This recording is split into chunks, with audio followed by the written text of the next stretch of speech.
Hello. Welcome to more Higurashi. Just gonna wait around, post my links. Come on, let me pause the preview. There we go.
Hello, Daisy. Hello, Red Star. Has YouTube fixed its shit? What was wrong with it earlier? I saw you say something about that.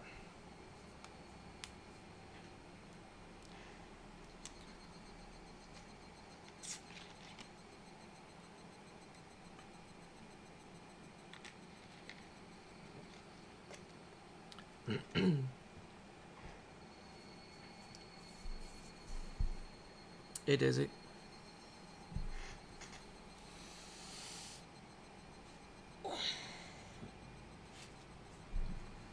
I had a pretty weird day.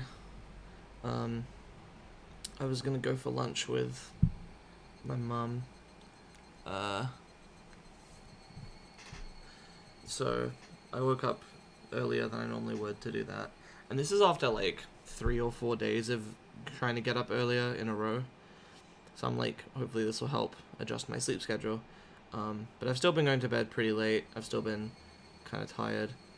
It was only like, I think I was out somewhere with her at 6 p.m. and I'm like, I'm getting tired. So I left, I went home. Actually, it wasn't 6 p.m. It was like 5:30, whatever. Got home like 8 because I went to this shop as well, Bustic Well, whatever. And I was not feeling, like I didn't have the energy to stream, and I'm like, I don't want to just go to bed early, and I don't want to do a shorter stream, I don't want to just not do a stream, so I'm like, I think the best option is to take a nap for like 2 hours, and then stream after that. And I did. I normally can't nap, and it was weirdly easy. I guess just because I was tired, but so I woke up, and I still feel weird. Like, I guess I'm just not used to the sensation of waking up after a nap, but like in the middle of my day. But yeah, I don't know. I'm feeling like I kind of feel like I'm still asleep, if that makes any sense. Anyway, a stream and there was desync. Desync between what? Like between the audio of the audio and video within the same like stream output? Because that's really, really weird. I guess, like, is it just because it's receiving the video and audio separately and then not syncing them properly? I don't know. Let me see. I'm going to click on extra now. The click was after, by the way. And then I'm going to go back. And then...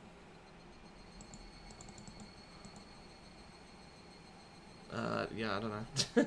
Anyway. Synopsis of last time. We planned to kill Tepe and then kill Tepe. And Takano, unfortunately, seems to know what we were up to. So Keiichi was... Wait, actually, let me check something. I have a weird feeling I might have... Okay, no. I was like, did I misspell Keiichi's name in the thing? Because I think I did that at first, and then I fixed it. Anyway. Takano probably knows what we did, so we're like, we curse you, Takano. I hope you die. Meanwhile, she herself was pretty suspicious. about what she was doing. You feel weird after a nap as well? Okay. Well, I have caffeine here, and hopefully I'll wake up enough to get through this stream. I think there's only 2 chapters left, but there's 4 chapter-related achievements, and sometimes there are achievements in the middle of a chapter, especially near the end, so they might just be long chapters. I don't know. I know about what events there are to come, and it does feel like probably more like 3. I don't know. And then, of course, there's always the rat party. I'm going to try to get through all of it, so let's not waste any more time. Continue from chapter 10. Load, yes. Continue.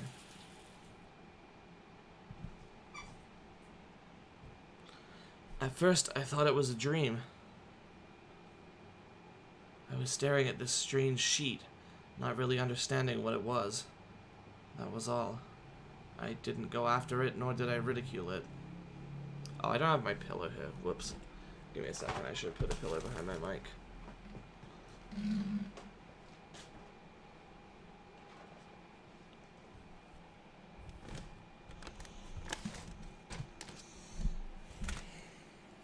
Okay.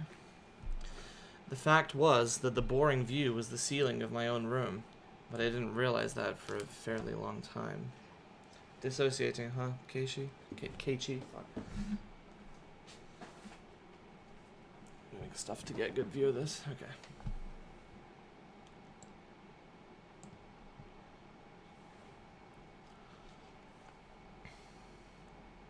Yes. I thought I'd been dreaming, but I had actually been staring at the ceiling the whole time.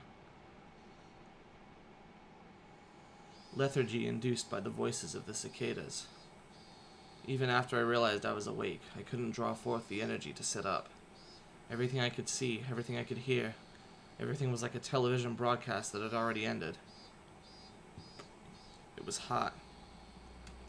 So hot I could choke on the heat. My back was moist with night sweats, and it felt gross. Unable to endure it any longer, I tossed in my futon, and finally blood started coursing through my brain. I lazily recalled the long day I had yesterday. The reality, as I lay here listening to the voices of the cicadas, and yesterday so different from it. In order to kill Satoko's uncle, I had rehearsed, formulated a plan, and dug a hole. It was very hot, and I was tired, wasn't I? And when evening came, I went to school and called him out on the phone. I panicked for a moment when he asked where the police station was, but it worked out. And then I awaited him and swooped down. I couldn't remember anymore what sort of emotions I let control my body. In any case, it didn't go smoothly, but I did it. It was very hard to dig the hole for the body. That feel of the rain pelting down on me, I don't think I'll ever forget it. The rain, the mud, and the sprays of blood. The sensation of floundering in a swamp. When I met Takano-san on the way home, that wasn't good, no matter how I interpreted it. It was the most misfortunate and uncalculated thing that had happened that night. Everything would have been perfect, if only I hadn't encountered her. I was just riding my bike with my shovel in one hand, through the downpour, utterly soaked. There was no way someone could surmise I was a murderer burying a body just from that information. Are you sure about that? So there's a guide I have read for the anime that is basically like designed for people who are either rewatching the series or just have already seen it and who might be a little bit confused about certain points in the story, and it gives them more information. And I'm not going to spoil anything here, but one part of the guide mentions how, like, there was a question, there's one question that's like, how did Takano know that Keiichi had killed someone? Like, did she see him? And the answer given was, no, Keiichi was just, like, he might as well have been carrying a sign that said, first time murderer!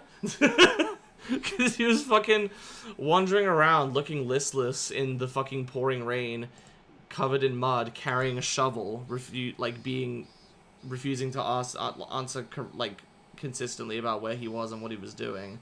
Freaking out when she quote-unquote jokingly asked him about the body. Like, it was extremely obvious what Keiichi was doing. It would have been extremely obvious to anybody. But yeah, so Keiichi's full of shit here. But I guess he's not very self-aware about this. Now that I was thinking calmly, napping under the morning sun, that's what I thought. Still, the more I think about Takano-san's eyes, it seemed like she understood. Takano-san. She knew that I'd killed someone, buried them, and that I'd been on my way home, exhausted. Takano-san wouldn't gain anything from selling me out to the police, but that didn't mean I could feel at ease. I should have killed her. I crossed such a bridge to get my tranquil life back. I'd finally achieved it as a result. Yeah, he was acting really weird.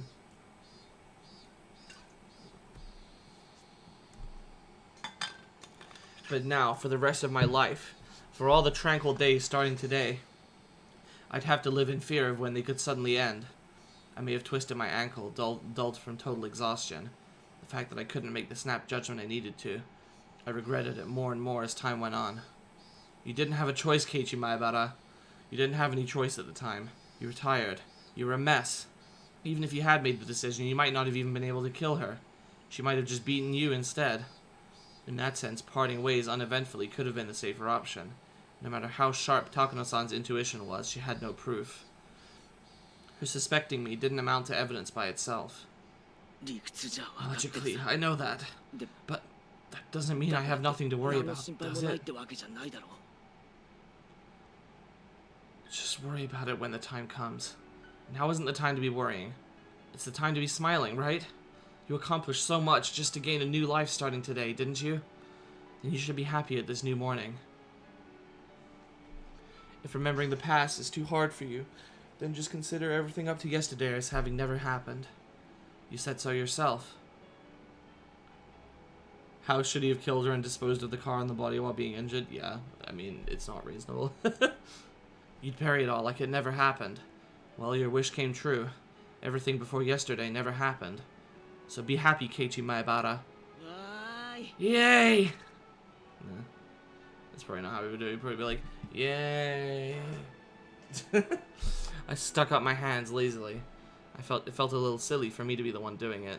I heaved a sigh from deep in my belly. That sigh got my lungs moving. It felt like I hadn't been breathing until just now. It wasn't enough to admonish myself over. All the dice that could have been thrown already had been.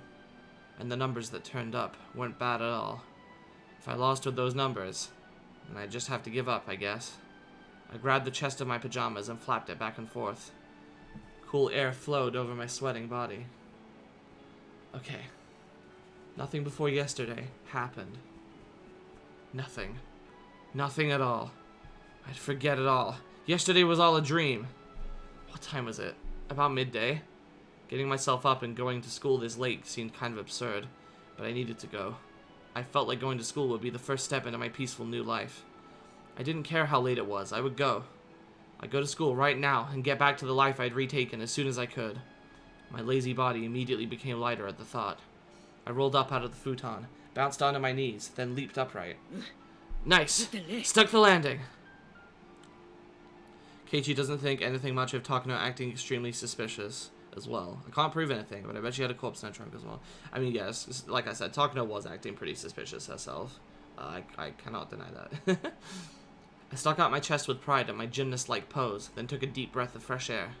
The brisk morning air had been gone for a while, replaced by the crisp air of summer.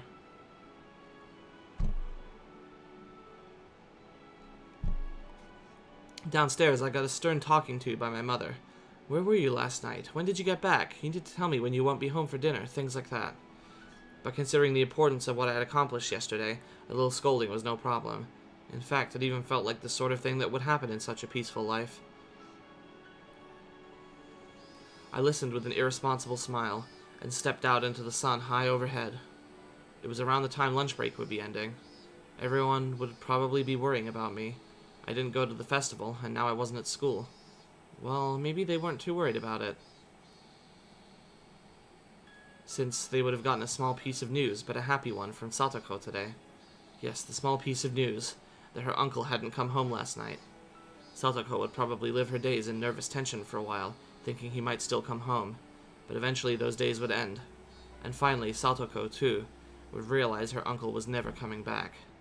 And then, Hidika-chan would quietly invite her. She would say, "You can live with me again." And everything would be back to normal.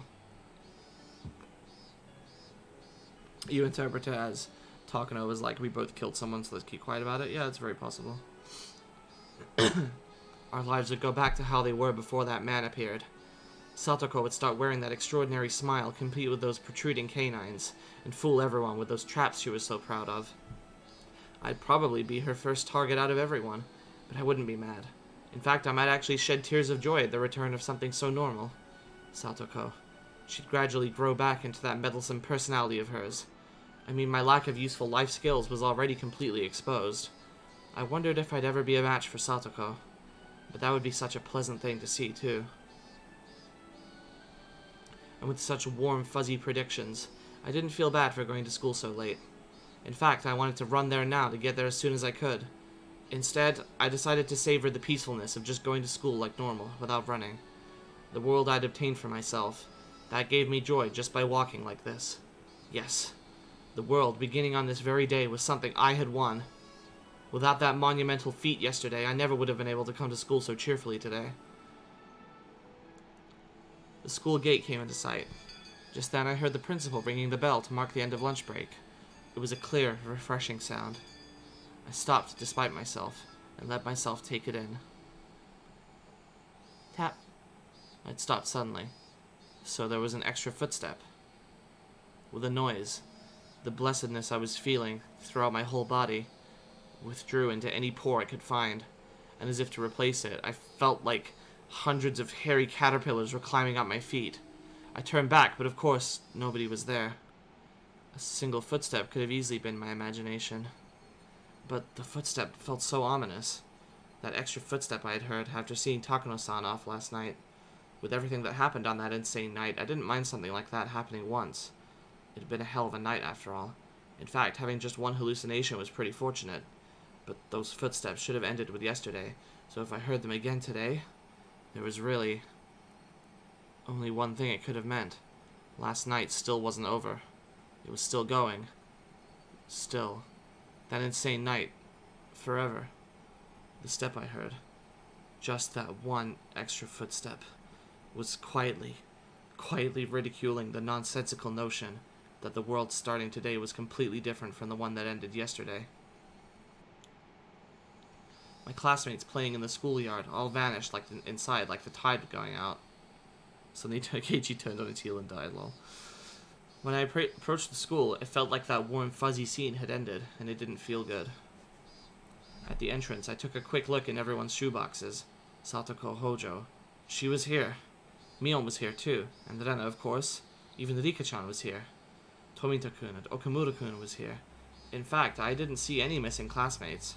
If there were shoes missing, they would have to be my own. I took my shoes off and stuck them in, and took out some slippers. There wasn't a single pair left in the shoeboxes anymore. With that, they returned to their rightful state. But as I stepped up onto the wooden floor, I noticed there was just one pair of slippers left. Huh? Whose? Satoshi Hojo. Satoshi, who had never been to school since disappearing last year. Until now, we had committed the exact same act of violence, but I guess in the very end it went differently. You couldn't make it to school, but here I am.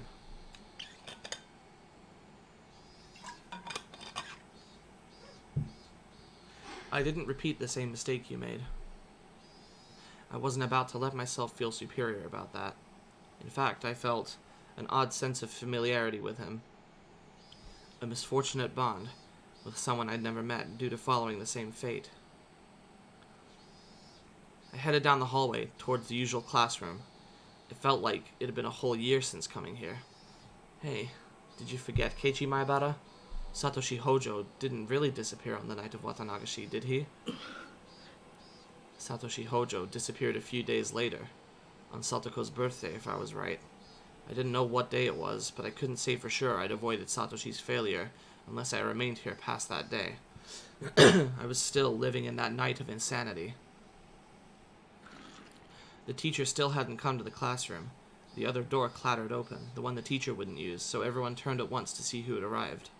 Everyone looked pretty vacant. Suppose I'll greet them. Good morning, ladies and gentlemen! I do thank you for coming all the way out here today. Silence. When I started to think I'd fallen flat, someone finally started laughing for me.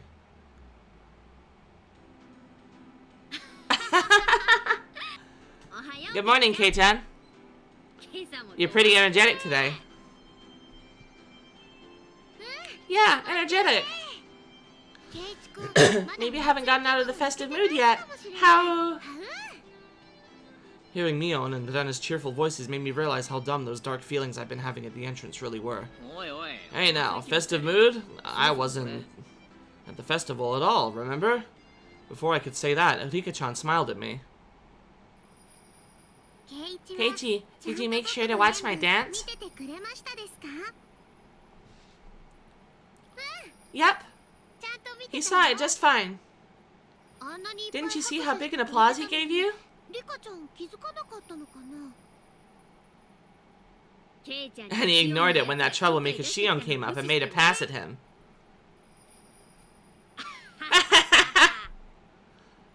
Take that, Shion. Wow, that felt good. Mion starts laughing at the memory as she slaps me a few times on the back. So, how did that target practice contest turn out in the end? Tomito-kun was facing me and talking. There was nobody behind me. That meant he was talking to me? Tomitake turned out dead last. Everyone had a good time with this punishment game.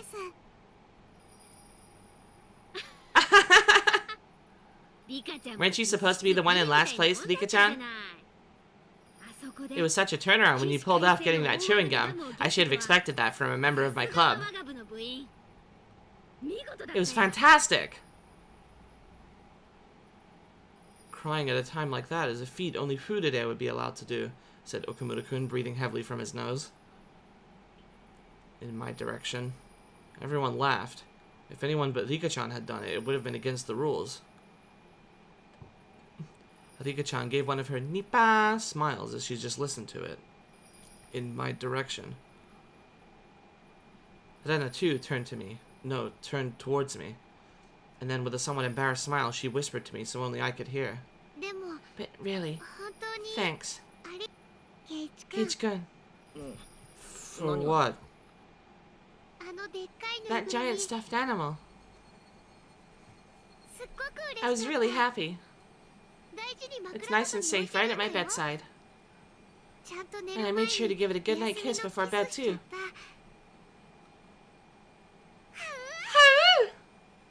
The class laughed at that, cheering and jeering. This whole time, the conversation had been a little bit off, and I wasn't quite getting it. What's this about a stuffed animal? In the words of M&M's, something's wrong, I can feel it. What's this?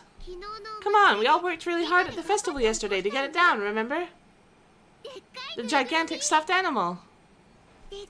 The gigantic stuffed animal. And then I seemed taken aback, but when she answered, she did it with a smile. We were having a hard time knocking it over, so we tried aiming at the forehead and rapid-fire shooting and stuff. And then Keiichi-kun, you got a whole bunch of guns ready beforehand and shot them all. It was so cool. How? Wait, who was this? All the people in the neighborhood association, including the chairman, were praising you so much at the party afterwards. One of them said he'd fallen in love with your way of words. Tokuzo Kimiyoshi, the chairman of the children's committee, I think. He said he wanted you to entrust you with a few of the stalls at the next festival. Tokuzo is the chair of the refreshment booths. He's on the festival executive committee. Mahabara-san is great at making things sound good, isn't he? Yep, whenever he talks about something, it seems a lot better than it actually is. Ah, you can't say that. Keiichi-kun, you'd make a great salesman. Smells like some kind of being at two places in the same time stuff going on, or some kind of weird mind-controlled ghost dream stuff. Yeah, so they seem to think that we were at the festival with them. I bet you'd do great auctioning off overripe bananas or something. What have you been talking about? I mean, I didn't go to the festival in the first place. I swallowed those words. I didn't know exactly why, but in Hinamizawa, this is what had happened.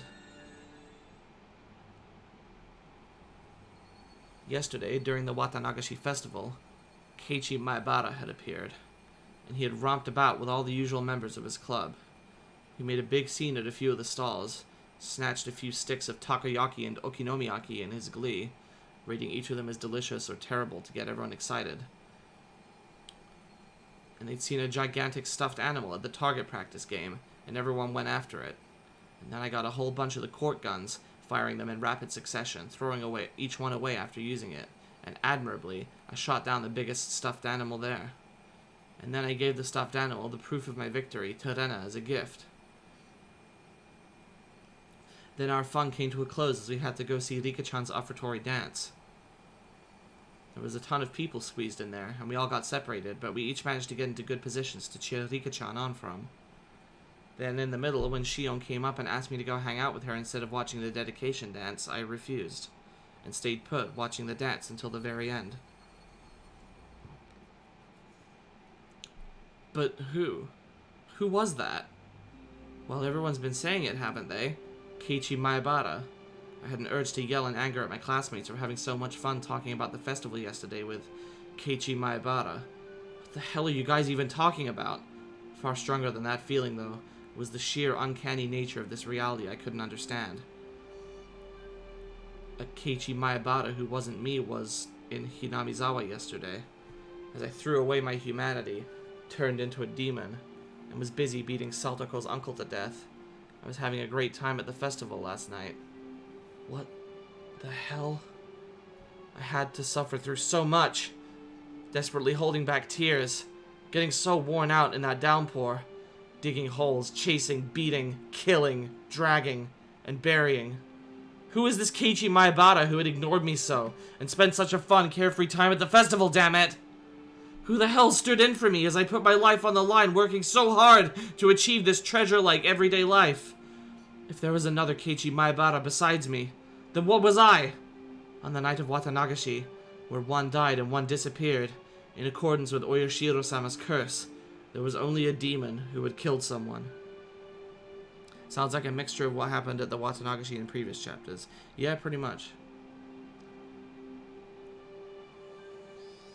Well, the one part that didn't happen in any chapter was rebuking Shion, because in the first chapter we didn't even know she existed and never met her, and in the second one, when she asked us to come away somewhere, we did. So.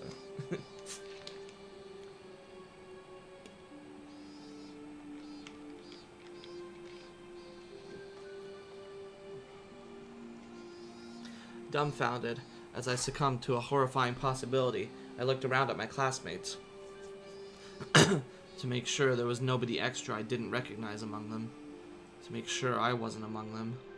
It was a horrifying thought that the real Keiichi Maebara hadn't overslept and had come to school on time, and that I, who was no longer Keiichi Maebara, had just waltzed in here. But no matter how much I checked, the only people here were ones I knew. The man I met every time I looked in a bathroom mirror was not here. Okay, everyone. Time to start afternoon classes. Please take your seats. President, please lead the class. The teacher entered, and everyone hurried back to their seats. Upon finding me, who was so stupidly late, she gave me a stern talking to, but I wasn't listening to it. Wasn't our old life supposed to start today? Something wasn't right. It was just strange. I was supposed to go back to my old fun life after yesterday. I'd set foot in an incomparably mysterious world that was completely different from both my old life and my recent one. Yes, this was, without a doubt, a different world than the one I'd been living in until now. There was no way such an absurd thing could be possible. But unless it was true, I couldn't explain anything that just happened. In this classroom, I was surrounded by so many faces I knew, and yet I felt isolated. Cicadas sounded no different than they had before now, but they seemed somehow false. The air was parched and dry, too, making me think, was the air in Hinamizawa always this uncomfortable?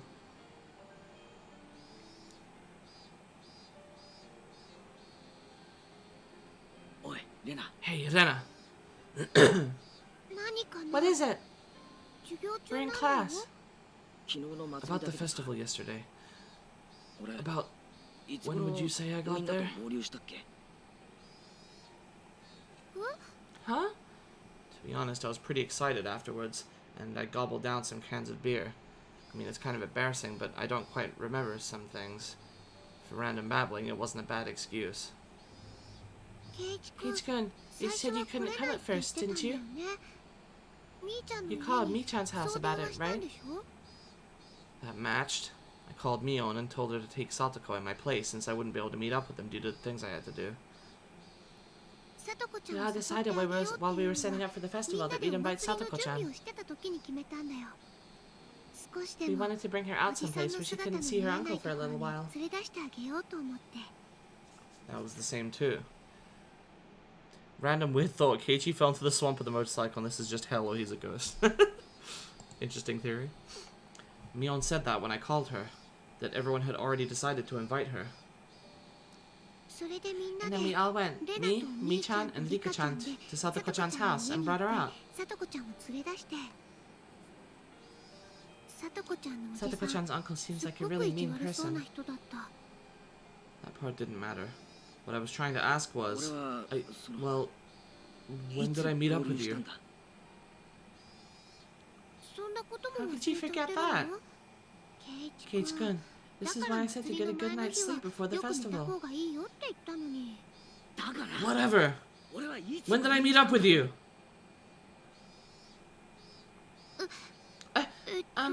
Well...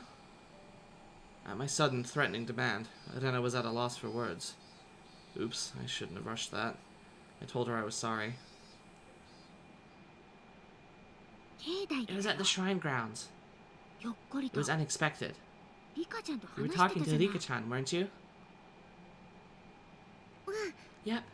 You were having a fun talk with Rika-chan in her shrine maiden outfit. And then Rena came up and said, "How? I'm taking you home." I was talking to Rika-chan. And I asked, "Kei-chan, didn't you have something to do today?" Then you pounded your chest and said it yourself. That letting loose of the festival was more important than some silly errand. I didn't say that. I never said anything like that. I never even went to the shrine grounds yesterday to begin with. I never had the time to stop by a place like that. I went to dig the hole as soon as I woke up. I had a pretty hard time doing it. After that, I snuck into the school and made a call. I called him out and lay in wait. And then it started raining really hard. With that kind of downpour, the festival should have come to a halt. In other words, it ended then. From the time the festival started to when it ended. It would have been impossible for me to have swung by the shrine grounds. I was already there when Mion and the others dragged Satoko out and brought her to the shrine, and I was talking to Rika-chan. Then where would Rika-chan say we met? The teacher went out to wash her hands, so I ran over to Rika-chan's desk and asked her directly. With you? Yeah. We were talking to each other before Mion and the others got there, right? When did we see each other? When and where? I don't know what you're trying to ask. You know, yesterday I didn't really get enough sleep and my head's a bit fuzzy. I don't remember a thing. I looked like Rika-chan bought into my babbling. We saw each other when the mayor and the others came out of the assembly hall. Oops.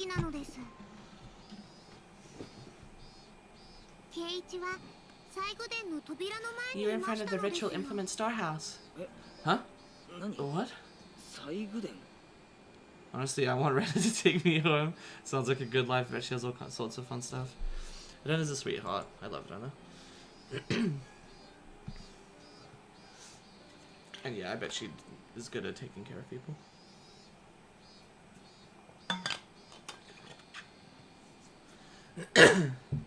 Huh? What? The ritual implement storehouse? I'd never heard a building called that before.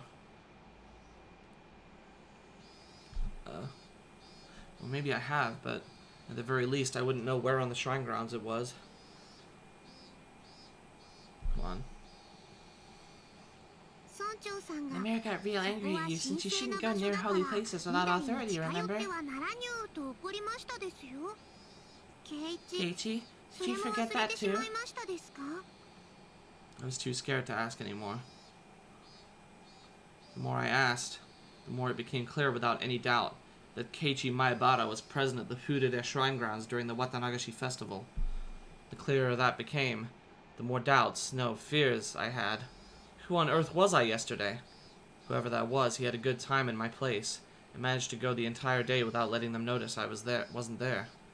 Oh, right. When did that person leave everyone?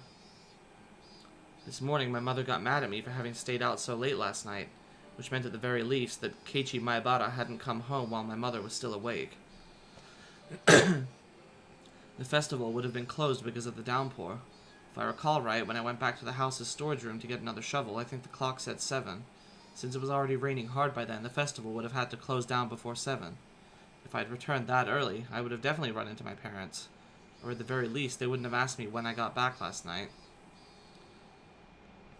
So the Keiichi Maebara from yesterday, that meant he never went home. That meant the downpour happened, the festival was broken up, everyone left. But he didn't go back to the house. That means... When I arrived at the natural conclusion, a wicked chill suddenly froze my spine and climbed up to my brain. That meant Keiichi Maebara was the same as Satoshi. One day, he never went home. On the night of Watanagashi, he never went home. The downpour interrupted the festival, and on the way home, he suddenly disappeared. The stream is behind for you a couple moments. What do you mean by that? Like, the audio and video are desynced? Because that's what Red Star was saying was happening earlier, apparently. That's highly concerning. Or do you just mean, like, there's more of a delay than usual, but, like, for when I see your messages?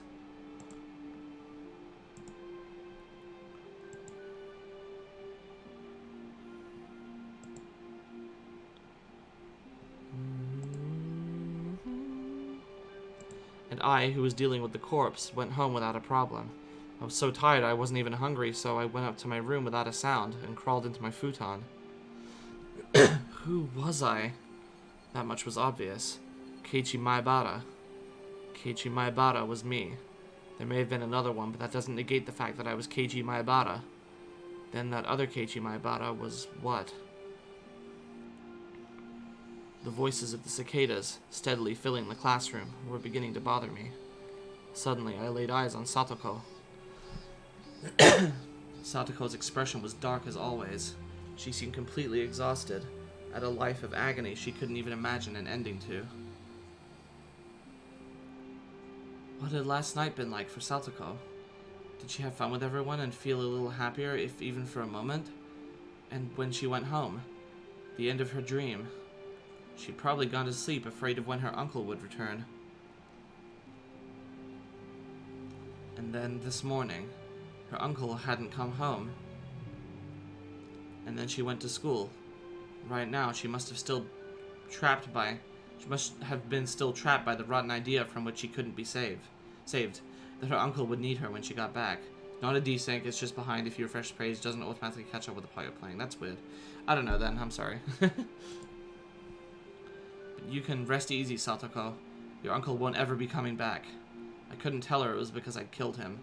When Satoko realized on her own that her uncle would never return, then that would truly be the end of the long, insane night. Like as if you're catching up for an early moment, I see. That's right. I didn't do anything wrong. I did the best possible thing I could have as Satoko's Nini. But not an atom in my body regretted it. And look, calm down and think, Keiichi Maebara. From a certain point of view, isn't it convenient there was another Keiichi Maebara? I buried the corpse perfectly. A beginning wouldn't happen. But if worst came to worst and it got out, and the investigation got to me, I now had a strong alibi, able to profess the fact that I'd been at the Watanagashi festival. But accepting something so creepy and using it as an alibi. Still, if I proved I hadn't gone to the festival yesterday, it would do no good and a whole lot of harm. That was what left the actually bad aftertaste. You'll forget about it, Keiichi Maebara. Everything that happened before today. So just forget about the Keiichi Maebara who was there yesterday, too. Instead, let's watch gently over Satoko for the day her smile returns, and the day that would mark the end of that insane, all too long night.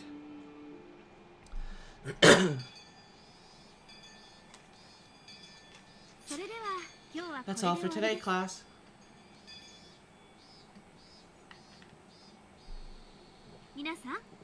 Please go straight back to your homes, everyone. President, if you would. Everybody stand up! At attention! Bow! Goodbye! I thought about many things, and saw my thoughts dispersed by many other things. I didn't know whether or not that time had been spent worrying or daydreaming, but either way it came to end along with the class. Cheerfully, our classmates got their things and ran for the hallway. Mion, Rena, and Rika-chan were packing up as well. What about Satoko? This whole day she seemed deflated. Well, her uncle may not have returned last night, but she wouldn't have known he'd never return. How much I wanted to express that fact to her. Satoko packed up her pencil box and math workbook messily, and after a dark glance at the clock, heaved a sigh. Then went to leave the classroom. Then suddenly, somebody placed a hand on her shoulder and stopped her. What is it? I watered the plants like I was supposed to, and got all the printouts done. Her words, possessed by a persecution complex, hurt. I spoke loudly so everyone could hear. Hey everyone! Why don't we have club today? It's been a while. Satoko always had to tend to her uncle, so club has been on hiatus. In our minds, our club was proof of a calm, peaceful life. By enjoying being together, I wanted to make Satoko realize her days of darkness were over.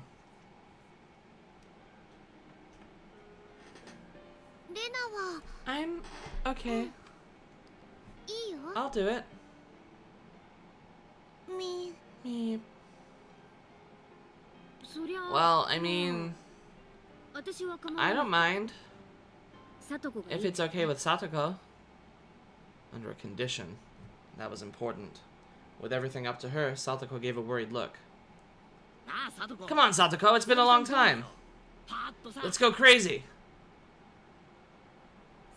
Well, I'm happy you feel that way, but... My uncle might already be home. Thus spoke her darkened eyes, her mouth unmoving. You've been choking on life every day for a while. You must be about to suffocate. It's not good for your mind or body. Once in a while, you've got to have some fun. Please, leave it alone. It's not like I don't want to do club again. With one word, but she looked down. Satoko, you know as well as anyone that it's more fun being with everyone, right? We're friends. That means we can spend time with each other. I mean, you had a great time at the festival yesterday with everyone, didn't you? Rena nearly said something, but she was too late. Kate-san, what are you saying? My arm on her shoulder seemed to weigh her down, and she threw it off. When exactly was I playing and having fun at the festival? The only one having fun is you, Kate-san. Uh-huh. I looked over to Mion for help, but now everyone was looking down. My instincts told me that Satoko hadn't gone to the festival. But then I said it herself, that she went with Mion to Satoko's house to invite her. Satoko-chan left on the way there. She didn't go to the shrine. Why? I realized the absurdity of what I just said with Satoko right in front of me. She said her uncle was waiting at home and she couldn't have fun by herself. When we were in front of the shrine, we tried to stop her too. We told her her uncle said it was okay, then that he wouldn't get mad if she had a good time. At some point, tears had begun welling up in Satoko's eyes. Satoko was so afraid of her uncle that she couldn't even allow herself time with her friends, and went home. No, she was even afraid of letting herself have a good time with her friends. Kate-san, you must have it nice. Having a blast at the festival all night. They told me you went all out, didn't you? I'm very envious. Smiling to herself, her tears began to fall. I must provide for my uncle. It's completely different from you, with how you let your parents do everything. Satoko, I'm so glad you enjoyed yourself at the festival. I'm so glad you had enough fun for me too. I mean, I want to participate in the club too. Making such a racket with everyone. So much fun. But right now, I can't. I can't. Unable to withstand such violent emotion, a few teardrops slid down her cheek. But even though she was having such a terrible time, not once did she ever say that it was hard for her. It was a sad, obstinate bravery. But the days when Satoko had to feel like that were over. Satoko didn't need to endure it, to bear it anymore. She could forget all about it now and smile. I was so frustrated at not being able to tell her that directly. Instead, I said something that I'm not sure I should have said before I thought twice about it. He didn't come home, did he? The words were deeply meaningful to me, but I didn't know if Satoko understood them. Didn't come home? Who? He didn't come home last night, did he? Your uncle? What are you talking about, Kate-san? Satoko, oh. What are you talking about, Kate-san? Satoko shouted with all her might. When has he not been there? When? When? Calm down. I mean, he didn't come home yesterday, did he? I don't understand what you're trying to say, Kate-san. Satoko, what are you talking about? I mean, that man, I killed him. Killed him yesterday. Killed him for sure. And I buried him. Buried him whole. He could never have returned to his house. Even yesterday, he was torturing me so much. He yelled at me. He shouted at me. He found fault with everything I did. He threw the dinner I made him on the floor. He dumped his bowl of miso soup on me too. It was hot. It was messy. And I cleaned all of it up. I cleaned all of it.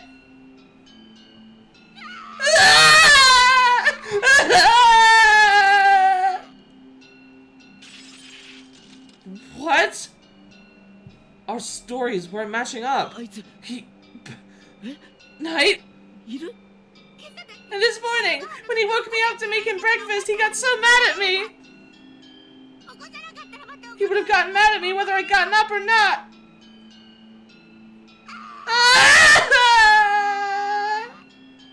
Satoko! Rika-chan went over to Satoko and said a few words of consolation. But Satoko angrily refused those words and thrust Rika-chan away.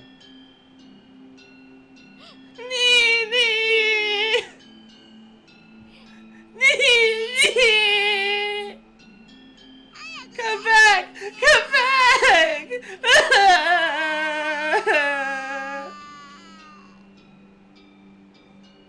Crying, Satoko slowly walked out into the hallway.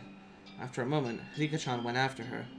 I couldn't stop thinking about the words Satoko had spoken while crying. I buried her uncle last night, but she said this morning that was impossible. I buried him last night, so she couldn't have seen her uncle this morning. What was Satoko? At that point, I heard Mion's cold voice. Hey, Kei-chan. What did you mean about Satoko's uncle? I said too much. I let my emotions get the better of me. Then I heard it too. You said Satoko-chan's uncle didn't come home. Why? Why didn't he come home? That's strange. Satoko-chan's uncle was right there this morning, wasn't he? So why would you say he didn't come back? Come back.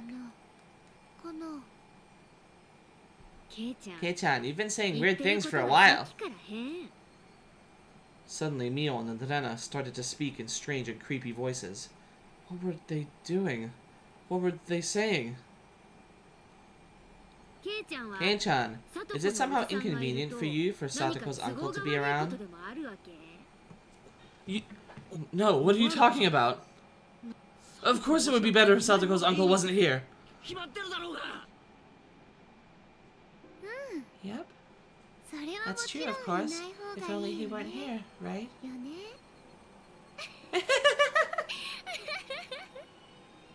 Something wasn't right.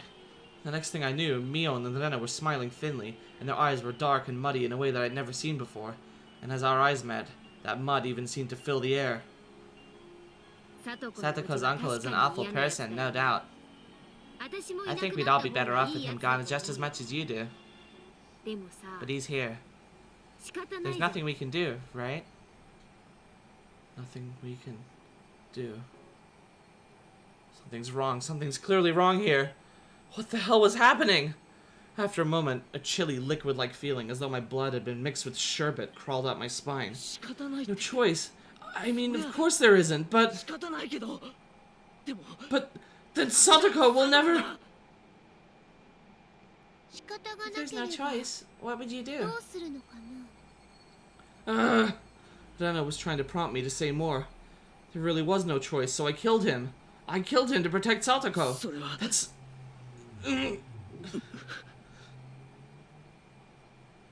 Leave him alone. I think things will resolve themselves soon enough. Satoko-chan said her uncle was here, so he's here. He was here yesterday, and he's here today. Hey, Serena. She said so, so it's fine, right? Right? Mion and Rena were speaking unbelievably dismissively. How could they be talking like that?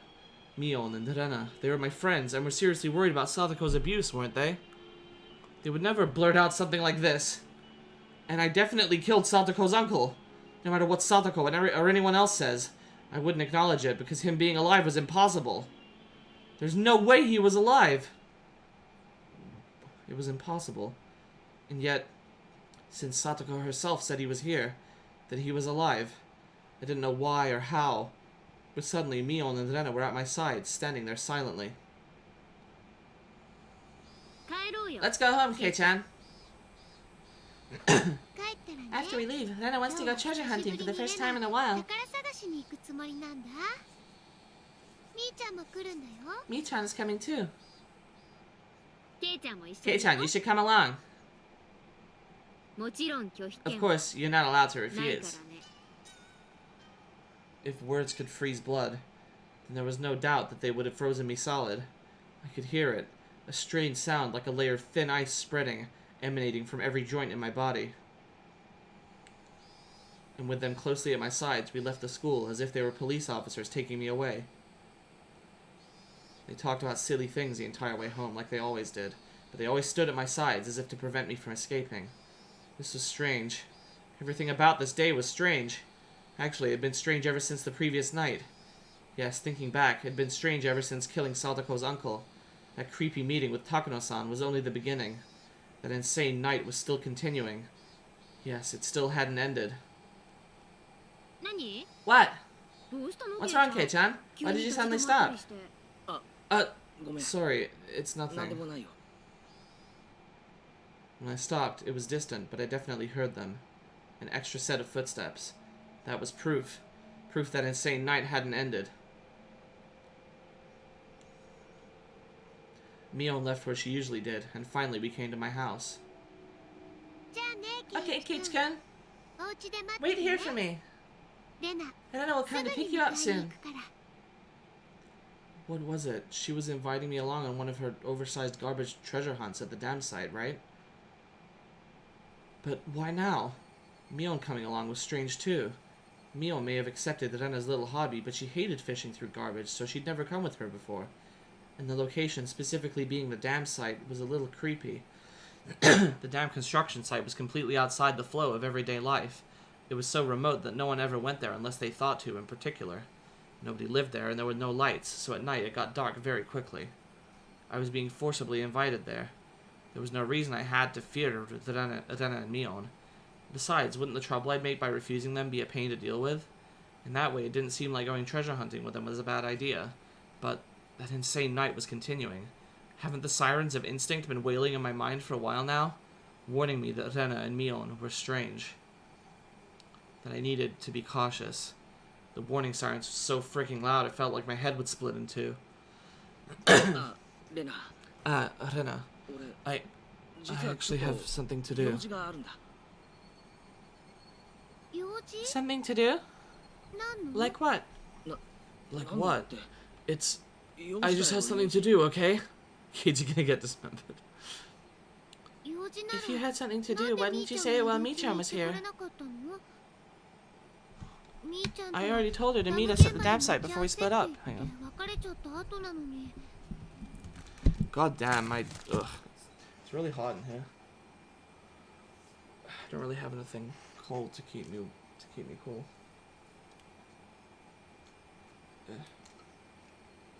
Apparently my nose is a little bit sunburned too. My mom pointed that out today.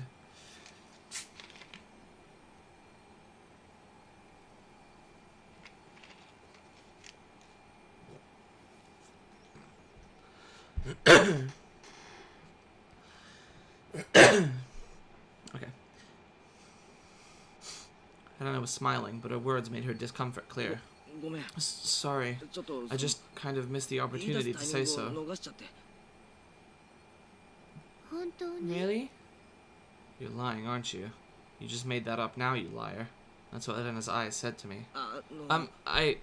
My head hurts. I might have a cold, so I wanted to go get it checked out and get some medicine. Really? That wasn't really a lie. My head did hurt a little bit, so I wasn't lying. I don't know, she couldn't figure out if my head hurt or not just by looking at it. Then, I guess that's that. After staring at me in the eyes for a few moments, she fired a sharp, needle-like stare at me. The tension in my body loosened, and I felt like my knees might buckle. If you're going to the clinic, then you should go soon. Sometimes they close early. Thanks. I'll do that. Make sure you go, okay? To the hospital. I will. Go, for real. I will. Seemed like Nana had realized that I was going to refuse her invitation for a while now. With how serious she looked, she might actually call the clinic later to make sure I went. I couldn't say anything careless. Lying about getting checked out was just an excuse to decline her request in the first place.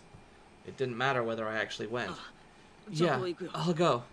If you want, I can bring you the bill tomorrow. Oh, that would be good. Be sure to bring it, okay? Rena will look at it then. Another tingle started crawling out my back. There was no ignoring it. Rena and Mion must have been monitoring my movements. That wasn't normal. Far from it. All of it was insane. I did what I did because I wanted my peaceful life back. But what on earth was all this? It was far from peaceful. Something had gone mad, leaving the world out of order. With the other Keiichi Maebara, with those creepy footsteps I've been hearing. With Rena and Mion acting so curious, and above all, with him being alive. Where was I? Hinamizawa village, Shishibone. I knew that much. Was this really the Hinamizawa I knew? You another tingle? Hey, Keiichi Maebara, where is this? I asked, whipping around before the front door to face the one who has been following in my wake all day. Nobody would have been there, of course. Keiichi Maebara, huh? That's what I just called him. Called the one who had been trailing behind me this whole time. That shadowy presence, always clinging to me, like it was constantly watching for the opportunity to change places. Footsteps always following me was another impossibility. It couldn't have been a ghost, so it was just impossible. So the strangeness must have been my ears, my head, or Hinamizawa. Everything I could see was the exact same exact Hinamizawa I knew so well, and that gave me the creeps. Eventually, I decided to actually go to the clinic. I really didn't want to go outside, but a stronger feeling than that desire was the fear that Anna might actually be keeping an eye on me to see if I went to the hospital. But before I went to the clinic, there was something I wanted to make sure of. It was at school. I pretended I'd forgotten something. I was going back to the classroom to pick it up. As soon as the thought crossed my mind, I was overwhelmed by paranoia. I was just going to the classroom, but I hated it so much, having to be so careful to fake it. 1 second, sorry.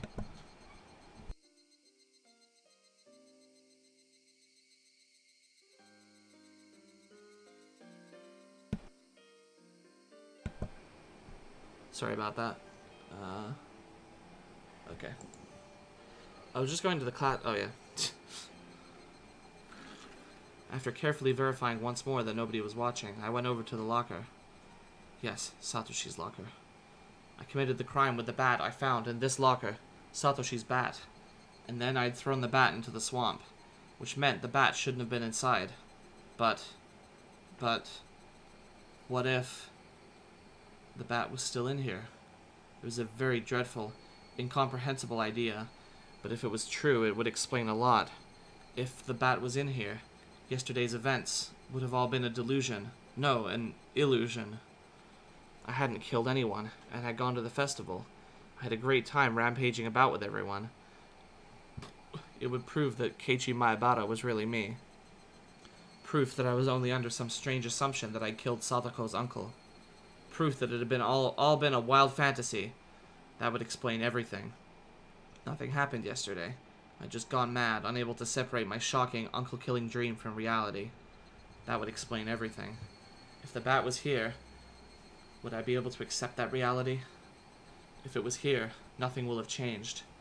If it was here, it would just mean I'd gone crazy. Preparing myself for the worst, I opened the locker door. I was actually scared of opening it slowly, so I threw it open with a bang. And just like the first time, the choking scent of smell and sweat, like a stale towel, came flowing out. There was a baseball uniform, and some miscellaneous other things, like notebooks. There was also a shoe pouch. And as for the bat, it wasn't here. It was how I left it when I took the bat out. There was no doubt. Yesterday really happened. Now that I knew I wasn't a lunatic, I felt relieved. But at the same time, if I wasn't the crazy one, then Hinamizawa was, and that was evidence of a reality I found just as difficult to accept. Really deep. There was a noise somehow creeping into everything I saw, and the world was losing a tiny bit of color. So what did I know about last night now? Now that I made sure the bat wasn't here, I didn't need to be here anymore. Shall I go? For real? To the hospital? It was my first time going to the hospital, but from what I'd heard, it wasn't far from school. My mom had told me where it was. A big, easy-to-see road went straight there. I went past the shopping street, made a turn. It wasn't overly hard to spot the sign with the EDA clinic written on it. There was one other person, an older man there, in the air-conditioned waiting room. I went up to the counter and told him it was my first time here. The man behind the counter glanced at the clock and said there would be a short wait. It was almost 5. Clinic hours would be ending soon. As I sat in this unfamiliar waiting room, isolated from everyone, and let myself feel the cool air, I actually felt relieved. What should I tell the doctor when he comes? I could tell him I had a cold, but I was the very picture of health. Actually, I wanted him to check my head. I wanted someone to confirm for me whether I was really sane or not. Keiichi, Maebara-san, please come into the examination room. Huh? The voice from the other side of the examination curtain. I thought I'd heard it somewhere before. Hello? This is the first time we've seen each other here. Coach! Coach, you were a doctor? Now that you mention it, he did seem to know his way around when he was looking at my shoulder in the nurse's office. It would make sense if he was actually a doctor. Come to think of it, our teacher called him Irie-sensei, didn't she? Well, yes, I'm more or less a doctor here. Doctors have it really good, you know? You get to see and touch all that young, silky, smooth skin. Hey dude, stop kidding around. I could steal their agency with a suspicious injection and have them be my personal maids. Dude, come on. Thank you very much. Just seeing that made my cold go away. I'll be leaving now. Polite bow. Said out loud. Whoa, wait! My butter-san! A joke! It was a joke! Come, sit down and let me take a look at you. I'll need to use my stethoscope, so show me your silky smooth chest, my butter-san. For some reason, I felt really relieved. After that insane night, as much as I thought everything had gone crazy, Coach was here doing the same thing he always did, and I was very happy for that. You don't seem to have a cold. Actually, those scrapes and cuts all over you seem to be the painful thing. And don't tell me you're playing in the bushes with short sleeves and shorts. I mean, I can't say for sure you haven't been infected with tetanus. As I was chasing that man last night, I kept being scraped by bits of trees. Dump Oishi and get with EDA, he's rich. I didn't realize I had so many cuts. You went a little too crazy at the festival yesterday. Enjoy that while you're young. And once again, I apparently went to the festival. Coach, did you go too? To the festival? Yes. Of course I did. I may be a doctor, but I'm also on the Tatarigoroshi Executive Committee. Did you see me there? This coach was the same coach that I'd always known, and I felt like I could trust him more than my weird friends, so I asked. Well, actually, I was drinking in the main tent with the chairman and the others the whole time. I didn't go out to see the festival at all. I don't think I saw you. Oh. That was a strange question. Perhaps you didn't sleep well last night? You can't do that. You have to sleep and eat well to grow up fine. Keiji gets himself a sugar daddy. Jesus Christ. Coach let out a laugh. He didn't laugh in an unnatural way like Mio and Zena did. Coach was okay. He was the coach from the world I knew. He wasn't someone from this abnormal world. Well, this all might seem a little weird to you, but I want you to hear me out without laughing. Yes, go ahead. I greatly welcome any shy, bashful worries you might have as you come into puberty. Could it be possible that I have an identical twin? Coach hadn't expected that question at all and couldn't say anything for a moment. But then he smiled calmly and quietly answered. The old Keiichi proceeds to drown him as they slowly disappear. This is just superstition, but I've heard before that everyone has two other people in the world who look just like them.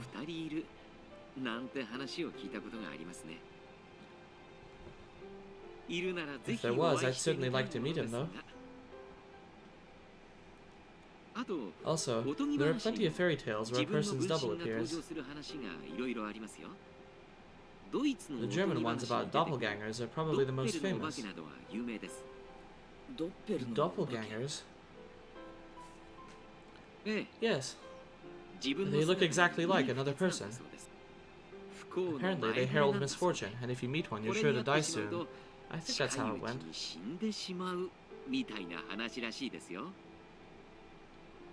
When you meet them, you're sure to die soon. The story ended directly in death, plain and simple, and it made my spine tingle. Coach wasn't saying it to scare me, though. He was just offering a casual anecdote, but that made it feel all the more real. Have you ever heard of one of those things showing up in Hinamizawa? What?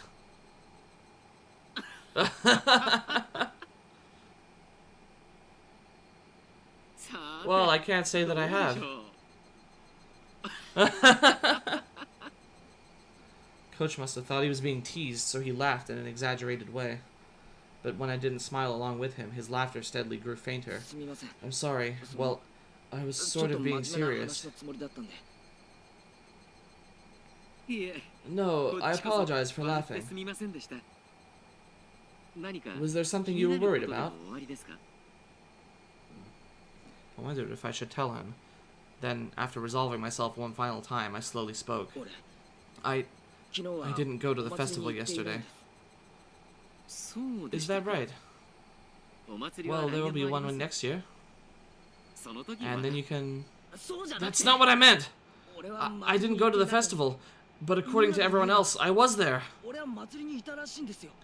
Could that even be possible? After blinking his eyes in amazement, Coach thought seriously about what I was trying to say. And he answered, choosing his words carefully. Let me make sure I have this straight. Maibara-kun, you went to the Watanagashi festival, but don't remember it. Am I right? I was trying to say something completely different, but I suppose any sane person would come to that conclusion. That night, Keiichi Maebara was actually at the festival, but I was saying I didn't go. That obviously meant my memories of going there had failed me. But that was absolutely impossible. That vivid act I'd committed during the downpour couldn't possibly have been an illusion. All these scrapes on my body prove it, as does the fact the bat wasn't in the locker. No, that's not it, Coach. I really didn't go to the festival. Please don't take offense, Maebara-san. Have you ever had an experience where you were suddenly somewhere unfamiliar and you couldn't remember why?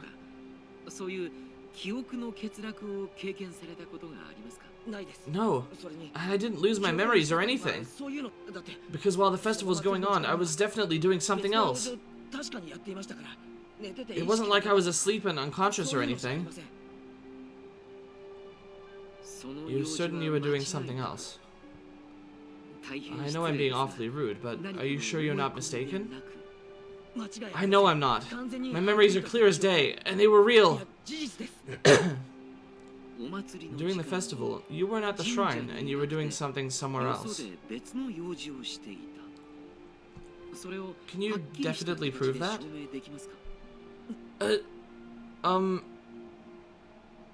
That's right. Thinking it through brought me to this. There was only one way to prove that I really wasn't at the festival yesterday, and that was to show that there was no doubt I had killed her uncle. Coach saw me struggling to answer, and his eyes looked a little cold. I guess they would. After all, from Coach's perspective, I was just a weirdo sputtering nonsense. Would you like to lay down? Maybe you should relax and take it easy for a bit. Sorry, I didn't really come here to lay down.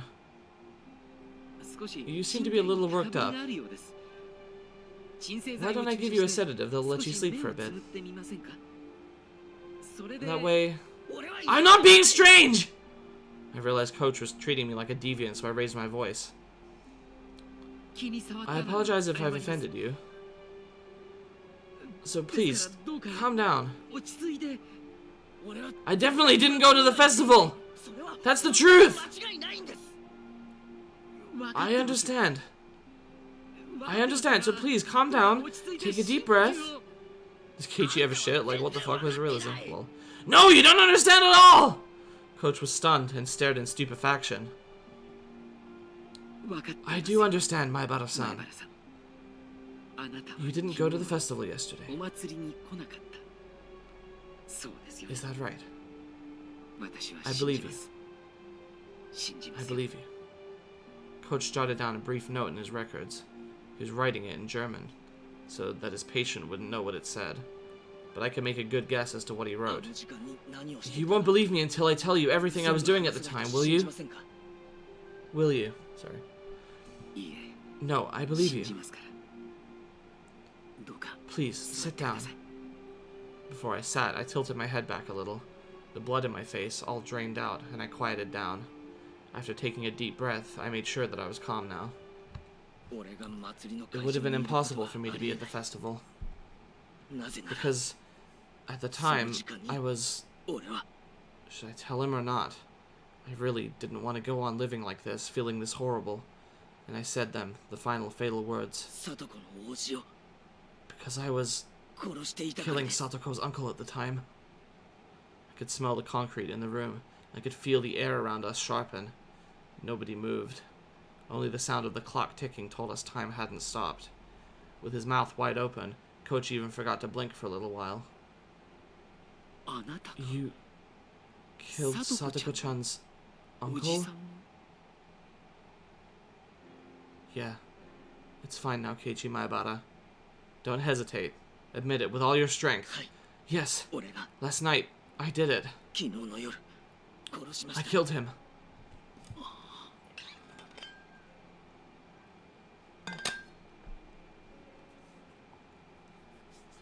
I spoke clearly and fluidly. I could easily tell the coach's mind had gone completely blank. Why would you... No. That was a foolish question. I believed it was the most direct method of saving Satoko, so I carried it out. I don't have any regrets. I see.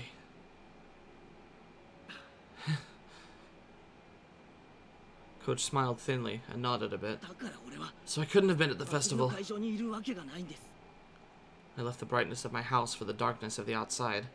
After that, I dug holes, made phone calls. I had my hands full. And then I attacked him, killed him, and buried him. It was pouring hard at the time.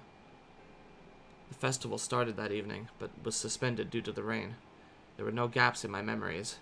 From the late afternoon until it started to rain, there was no time for me to possibly have gone to the festival. And those wounds, are they from that? Yes, there's a road through the forest near Satoko's house. I attacked him there. He ran, but I chased him, and finally killed him near the road that leads to town. Is that true? Killing her uncle. It wasn't some wild fantasy? I could tell the coach didn't believe me, so I spoke slowly, not letting myself grow excited. It's true. I killed him with Satoshi's bat. I threw it and the uncle's motorbike into the swamp. I dug a hole, killed him, and buried him. I did it all by myself. Satoko-chan's uncle drove past you on a motorbike, did he? Then you predicted he'd do just that, and just waited? I assumed he wouldn't be leaving his house that day, so I lied to him over the phone to get him out. You called him?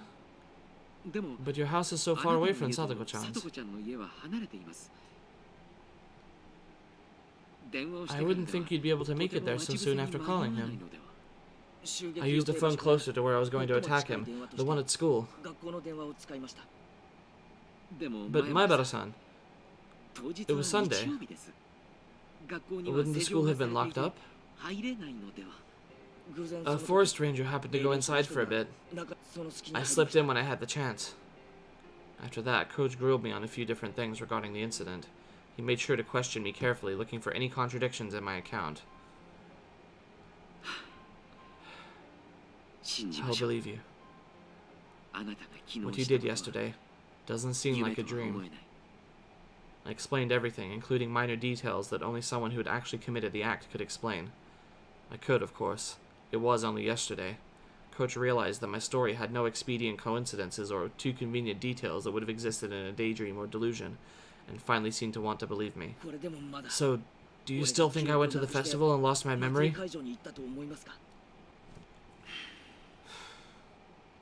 Coach slowly shook his head. But everyone in class, they said I was at the festival yesterday. Is that even possible? No, it's not. Your classmates probably mistook you for someone who looked very similar. Then, given how group psychology works, everyone just assumed that you had been at the festival. They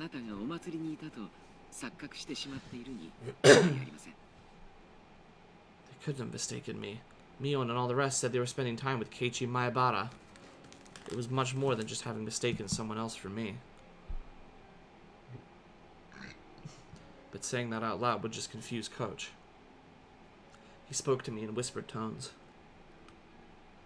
Do you feel guilty at all? It didn't sound like he was criticizing me, and even if he had, I would have flatly said the same thing. I don't. I did it so that I could return the peaceful days that he'd stolen from us. So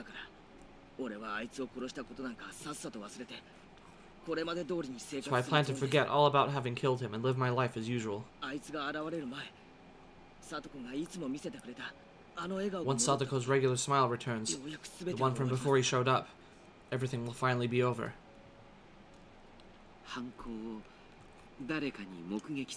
Any chance that someone witnessed the crime?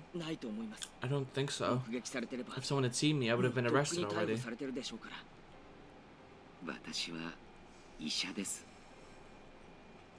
I am a doctor. My job is to save lives. So I cannot make any statements to the effect of condoning the taking of another's life.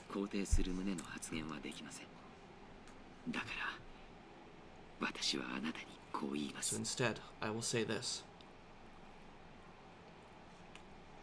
Coach slowly rose and placed a hand on my shoulder. For saving Satoko-chan, I thank you. Coach's eyes started shedding warm tears. When I looked at him, I started to feel some tears of my own.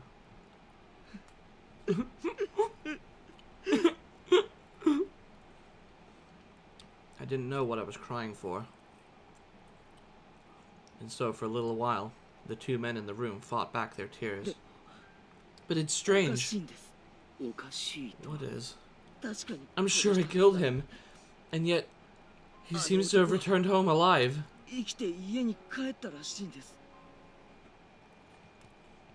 Coach's expression immediately sharpened. Depending on the situation, there are many ways that mere unconsciousness can look like real death to a layperson.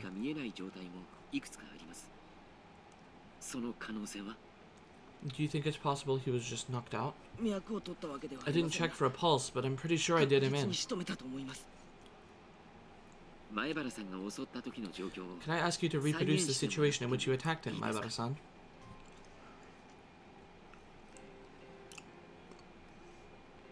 Coach rolled up a Health and Fitness Week poster nearby and offered it to me to represent the bat. Though I may have been lost to the emotions of a beast that night, I remembered in detail the number of times I swung the bat, the angles I had swung from, and the force I had applied. Using Coach as the stand-in for the uncle, I reproduced them over, one by one. And when he tripped and fell, I bashed him in the top of the head like this. When I did, it felt different from the other strikes. I thought I cracked his skull. Coach was calmly analyzing this information, using the places I'd struck and the situation at hand to find out what state the uncle's body had been in.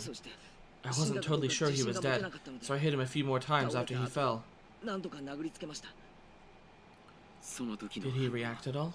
At first, I sort of felt his body jolting with every hit, but eventually that stopped too, and he didn't react at all.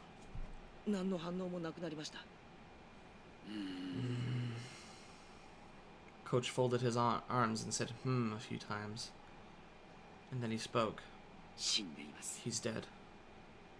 There's not much doubt about it. He didn't just look like he was? I can't say very much from just your story, Maibara-san, but I think it's almost certain. Besides, you buried the corpse in the mud, and that took you quite a bit of time, right? Let's say it took you 30 minutes. That would mean he was buried under the muddy water for those 30 minutes. If you don't breathe for that long, your brain will die no matter what. You mean, even ignoring how hard I hit him, he definitely would have died while I was burying him? That's right. It's impossible to stay alive buried underground for 30 minutes. Impossible. You're right. But, Satoko, she says he's alive! Coach, a doctor, just gave a stamp of approval that he was dead for sure. That made it seem all the more unfair that he could still be among the living. Maibara-san, this is a really horrible idea, but is it possible that the person you killed wasn't actually her uncle? Huh? He's right. That could be why. It cleared up the inconsistency of my definitely having killed someone, but him still being alive. There's no way! I mean, we were both at Satoko's house when she was bringing his alcohol inside, and there was a man who stuck his face out the window to look. They say, soon after a person has died, their brain is thinking about Rick and Morty as it tries to catch up with the mega cringerinos of dying. I see. It was him, right? That was Satoko's uncle, right? Yes. You're not wrong. It was that man. Could she have had more than one uncle or something? Not one that I've ever heard of. It's just him. Could you tell me what he looked like? Well, his height first. He was about 175 centimeters, maybe a little taller. Well, that's shorter than me. I'm 178. In order to eliminate the worst possibility that I killed someone else, Coach began to thoroughly compare what the man in his mind looked like with what I told him the person I killed looked like. But no matter how in-depth my description went, none of the characteristics differed. The uncle's traits, according to Coach, were all exactly the same as the person I killed, but those traits were all extremely vague, and they weren't particularly distinct yet at a glance. Could you... well, is there anything else about him that would let us identify him for sure? Now that you mention it, I've never seen it, but... I believe Satoko-chan once said a long time ago that he had a tattoo of a tiger or something on his back. A tattoo? That was really important. Not everyone had a tattoo. If I found a tiger tattoo on the back of the man's corpse, it would be proof I'd killed the right one. At the moment, though, there was one other thing that would verify this. To go to Satoko's house and see for myself the uncle that had returned home despite having died. But that was far more terrifying than digging up the body and looking at its back. You're 185-ish? I see. I'm 178. I can't remember if I said that. I know I said I'm taller than Satoko's uncle. Without even looking at the tattoo, I knew for sure the one I killed had been Satoko's uncle. I cracked his head open and killed him. And yet he'd gone back home. There wasn't any misunderstandings or even the shadow of a doubt in my mind about having killed him. And yet, it was impossible for him to exist. Kind of like how Keiichi Maebara had been at the festival despite it being impossible. That small commonality made me feel as though a faint but bizarre force was permeating this insane Hinamizawa. I wonder, what on earth could have happened? And despite you not going to the festival and killing Satoko-chan's uncle, you were at the festival, and the uncle you killed is alive. None of this makes any sense. When I look at everything that way, it's almost like I'm having a nightmare, and there's no killer at all. But it's the truth. Sensation as I use my own hand and that bat to bash him again and again. It was no illusion or dream.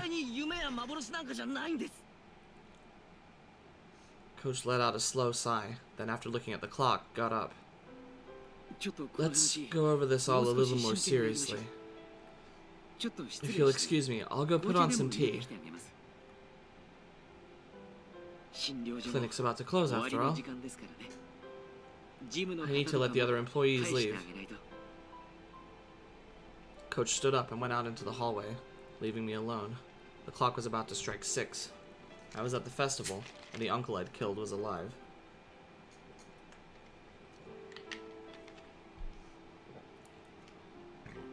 Had I really committed murder yesterday? The only whisper of a fact that it proved it happened was the absence of that bat from Satoshi's locker. In any case, I was glad that Coach had taken my nonsense seriously. I just confessed to murder. Normally that would frighten a person away, but Coach didn't run. He cried with me. I was glad he did. Like so, my tension smoothly melted away, and I suddenly realized I really had to urinate. I thought to use the restroom while Coach had stepped out. There was one across from the waiting room. As soon as I left the room, I saw Coach and 2 male doctors wearing white clothing standing in the shadows of the hallway nearby. I didn't particularly intend to eavesdrop or anything, but I was quite surprised upon noticing how uneasy they seemed. I hid behind the wall and quietly listened in. It seemed like Coach was giving directions to the 2 doctors. Black tea? I'll make some. Mix in the sedative you think best for the occasion. Cover the taste with milk and sugar. He may grow suspicious at the sudden onset of drowsiness. It's possible he may get agitated and become violent. We will handle that. How many male staff are still here? One mountain dog, including us, 3. What was all this? I think I was already agitated despite what Coach said. Was that it? Was it just a casual conversation and it was only sounding unbelievable to me? Coach said he would bring some black tea and left the room. And then in the shadows, he was telling his subordinates to put some kind of sleeping powder in the tea. Plus, they were getting extra help in case I thought the sudden sleepiness was suspicious and started getting violent. Hey, wait, Keiichi Maebara. Calm down, calm down. There's no way something this stupid could be happening. I mean, he was genuinely listening to my story, and he even cried with me. I thought he was the one person, Hinamizawa, who would understand. This was... There are signs of fabrications or falsehoods, and his memories of yesterday in particular are completely confused. He can no longer tell truth from falsehood. It's quite similar to multiple personality disorder. But as for how quickly this mental disorder emerged, it's just not normal. Maybe it's inborn, or perhaps there were signs of it before he moved here. I'd like to take a look at any records of him staying at a mental hospital before he moved here. In any case, I wanted to take a quiet nap. The 2 doctors nodded deeply. I should probably contact Maebara-kun's parents, too. Although I can't think of what to tell them. Please find his home phone number for me.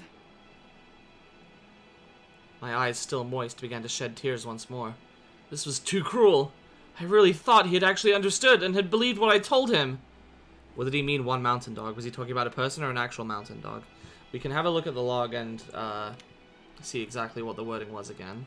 How many male staff are still here? 1 mountain dog, including us, 3. So, Dr. Irie and a mountain dog. So they are referring to a person as a mountain dog.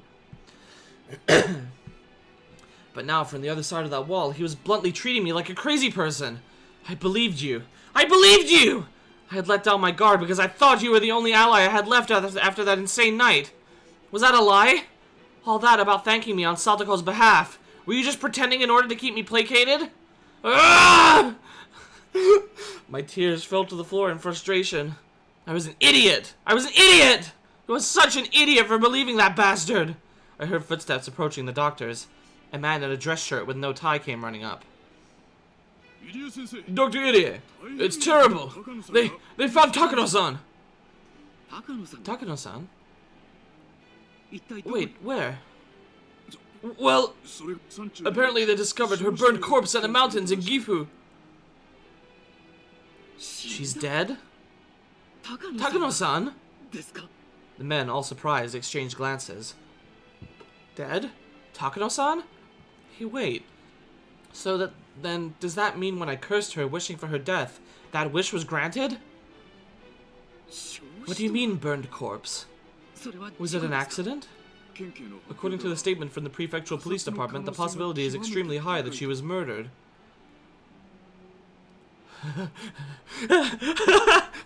As I cried, I laughed quietly. Serves you right, serves you right! If I hadn't run into that woman, my murder would have been perfect. But she just had to come driving up to me and try to coerce me like that. I regretted not having killed her on the spot, but now she was dead anyway. My curse, my wish for her demise, it was fulfilled! Serves you right! Serves you right! Misa-san died, and Takano-san died. What on earth could be happening in Hinamizawa? Don't tell me that this was all Oyashiro-sama's curse for this year. Like hell I'll let the curse be real, Coach said. Everyone present just nodded as Coach cursed at no one in particular. Yes, maybe it wasn't Oyashiro-sama, but this was definitely a spell, a curse. I wished for her to die. So she did! If this wasn't just a coincidence, and she died because I wished for it, then you'll die next, Coach! You betrayed me! You pretended to believe me, but deep down you thought I was a madman! You look down on me with all that pity in your eyes. For now, get the black tea ready. I'll bring it inside. I don't think he'd let anyone besides me be alone with him. Shit! What do I do? What do I do, Keiichi Maebara? This time I heard the voice of a nurse. Dr. Irie? Oh, there you are. You have a phone call. I'm a little busy at the moment, so please tell them I'll call back. Who is it from? I'm Mr. Oishi from the Okinomiya Police Department. So that is why the chapter is called Curse Killing? Yes, it's curse killing, not cursed killing, but yeah. It is referring to this apparent ability Keiichi has developed to curse people to die.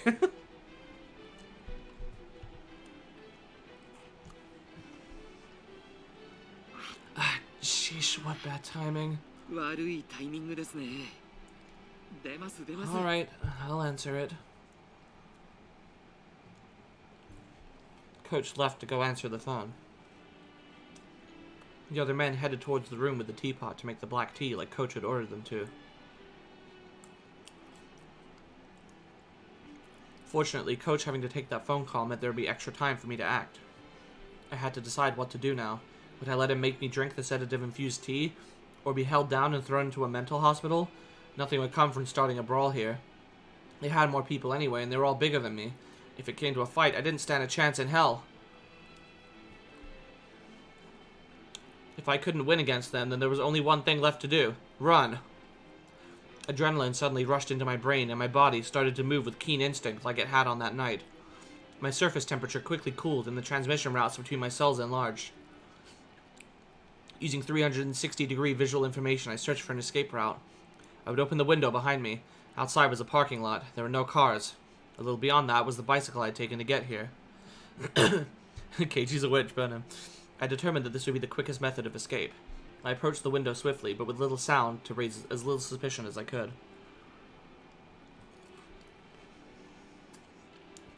With the speed and silence of a shadow like I'd had on that night I chased her uncle. I unlocked the window and opened it up. A cool evening breeze wafted in.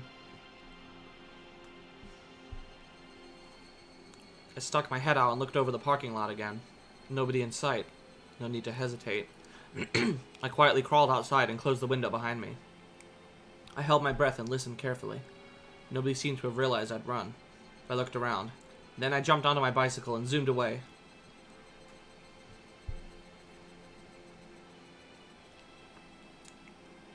The pedals clattered under the force. Had my bike always creaked like this? Did the pedals always whine every time I pushed down on them? Zoomed away, fucking Zuma. Actually, what generation is Keiichi? Let's see. He would have been born in 1969. I guess same year as my mother. What does that make him? Gen X, I think? I mean, generations aren't real anyway, but it's like, there's like greatest generation, baby boomer, Gen X, Gen Y, aka millennials, Gen Z, aka Zoomers. I think that's what it is.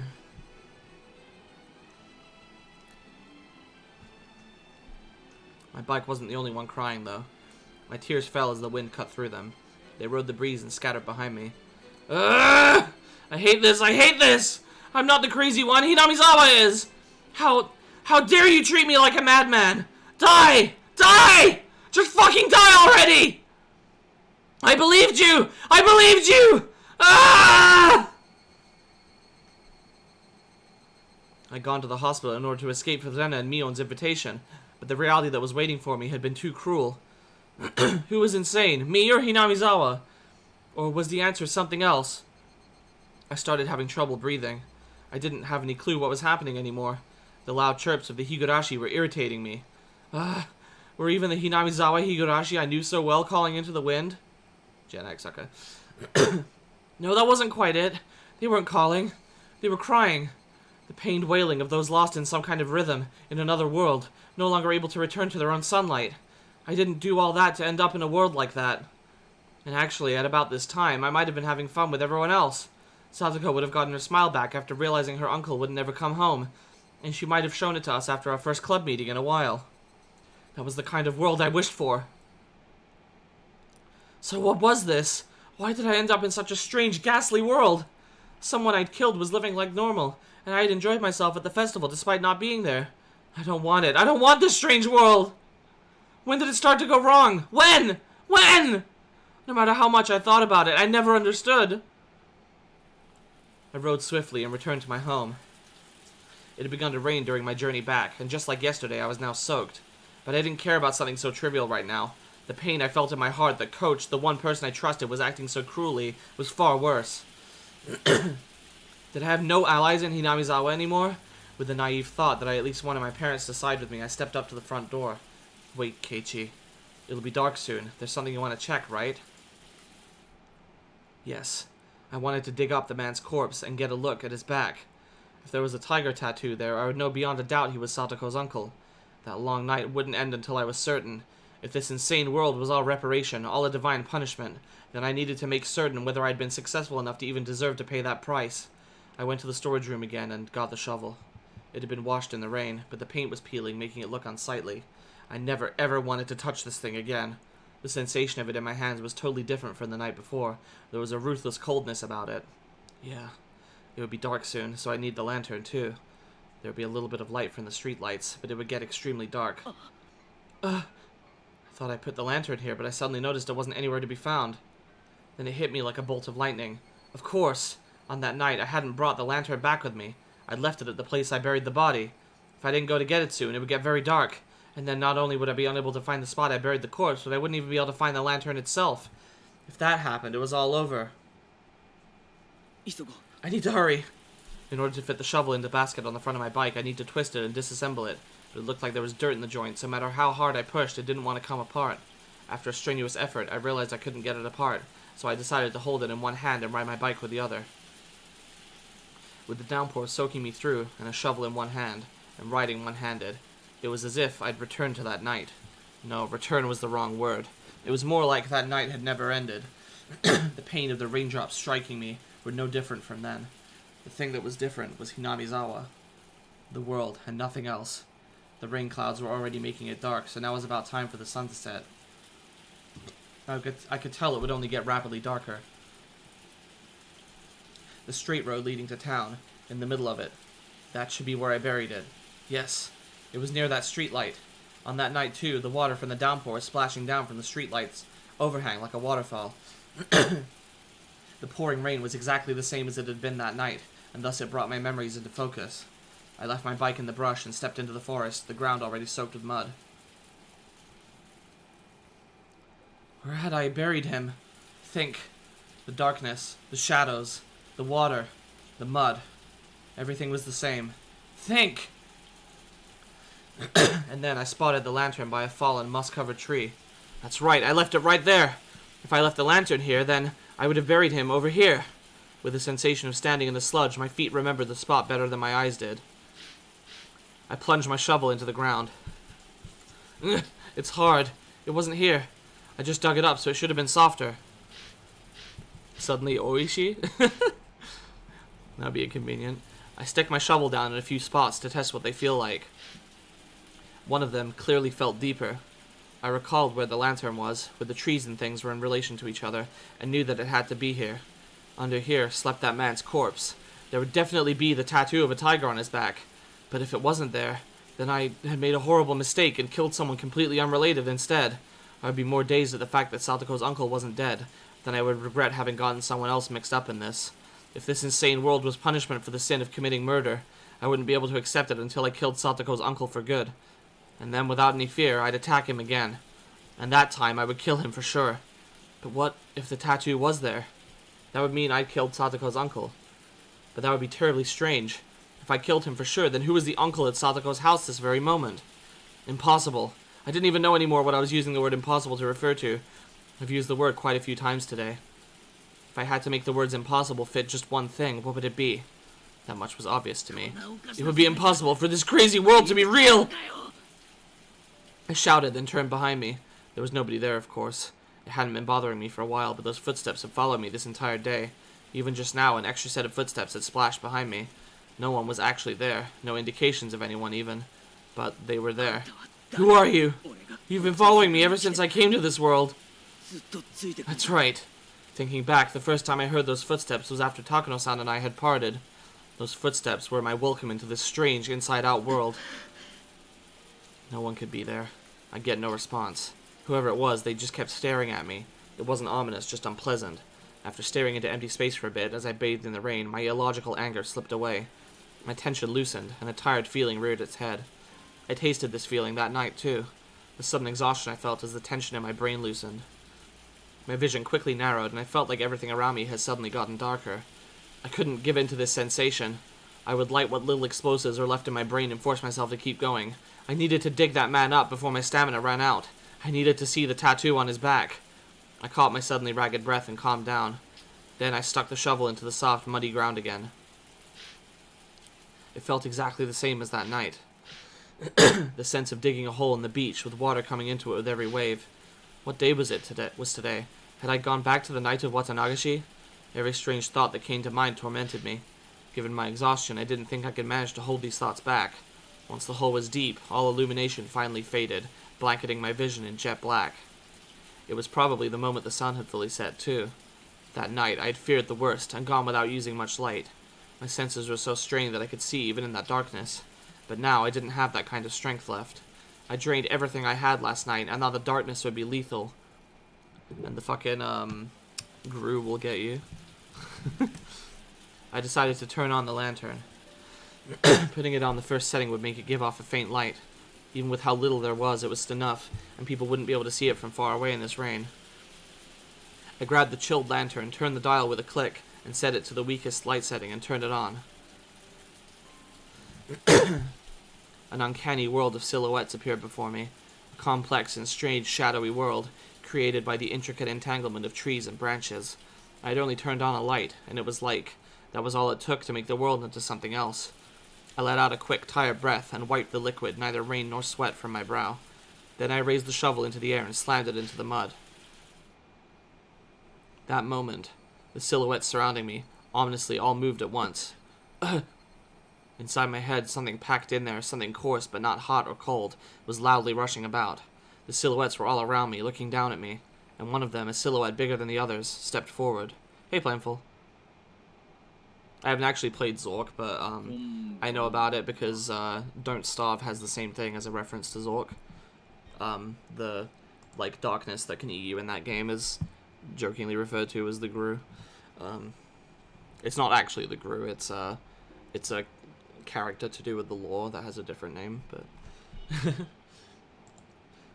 good evening. Also, yeah, Daisy totally called this. The moon sure is beautiful tonight. Oh my fucking god. Fucking bikes. The coarseness in my brain shot through my whole spine and left me at my waist. The strength of my body all left me through my hips, and I crouched down with a splash into the sea of mud I'd dug myself. Oishi! Is that really how you address your elders? You'll have a rough time of it once you become an adult. It wasn't only Oishi, but 5 or 6 of them in a row, men wearing raincoats. I had no inkling that this many people had gotten so close. It was like, once I turned on the lantern, they just appeared there, sliding out of the shadows. Please, don't mind us. Just think of us as trees in the forest, perhaps. Don't mind them? Yes. Pay no attention to us. Please, continue digging your hole.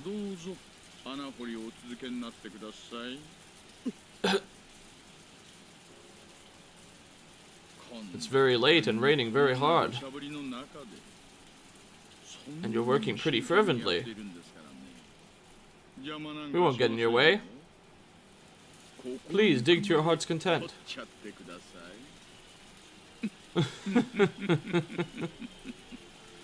No, thank you, I said. You think canonically Grus were brought to Earth by a spacefaring vessel from the planet of Zork, and only one person ever seen a Gru in the light and lived. I was talking about in the canon of Don't Starve. I don't know much about... I actually don't know shit about Zork. I couldn't even tell you what type of game it was. I couldn't tell you anything about the story or the world or the gameplay. Characters, canon, anything. What it looks like, what it sounds like. No thank you, I said. When I tried to get up and turned around, 2 men blocked that route. They stood on either side of me and lifted me up with amazing strength, then threw me into the sea of mud. As I soaked in the mud bath, I dug for myself. I looked up at the silhouettes looking down at me. Oishi squatted, picked up my shovel, and threw it at my feet for me.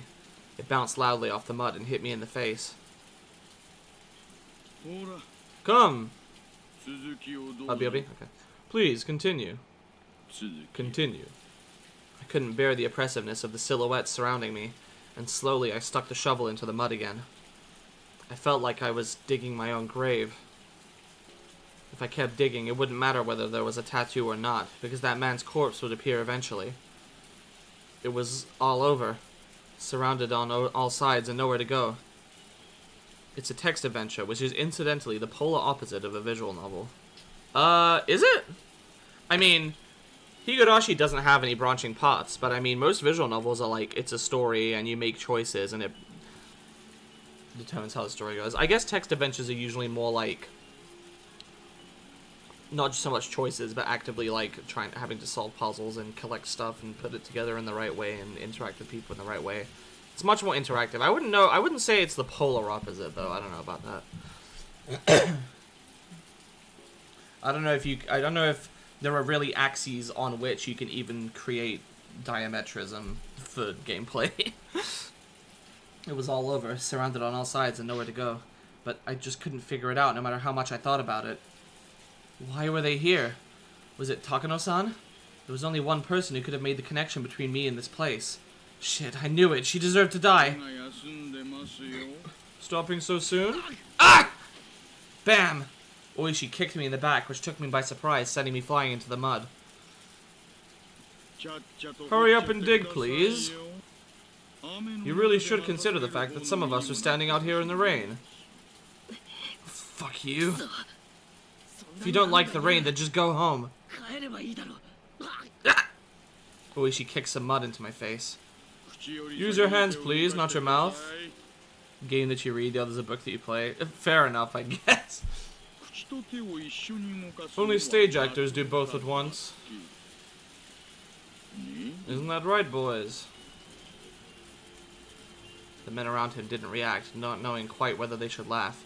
When Oishi glared at them, they started mumbling out pained chuckles.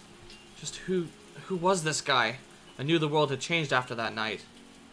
But if I went even further... Oh, shit. If I went even further back, didn't it start when this guy showed up? That was when our peaceful days had been taken from us. Ever since he showed up in Hinamizawa, things have been odd. Everyone stopped smiling, and the world went crazy. The ground under my feet gradually got harder and heavier. At this point, even I started to think something was odd. I hadn't buried him this deep on that night, had I? My exhaustion peaked, and I sat down on the spot. How long do you want me to dig? Kids these days have no stamina.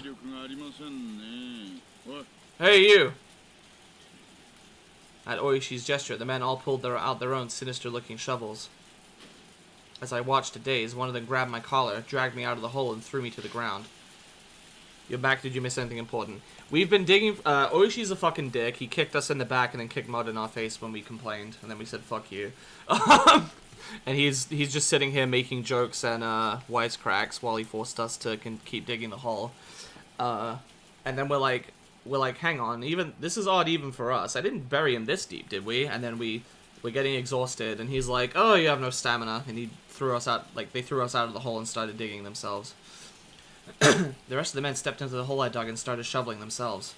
As I stared at them dumbfounded, Oishi sauntered over and squatted down to look at me directly. Keiichi Maebara-san. Is this a hobby of yours? Digging holes on rainy nights?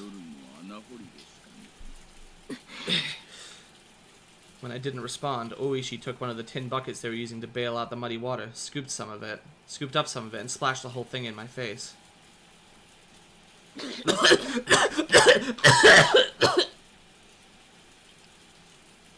The rain's heavy today, too. Not very oishi of oishi. No matter how wet I get, I still don't understand the appeal. Oishi smiled to himself, then scooped up another bucket full of muddy water.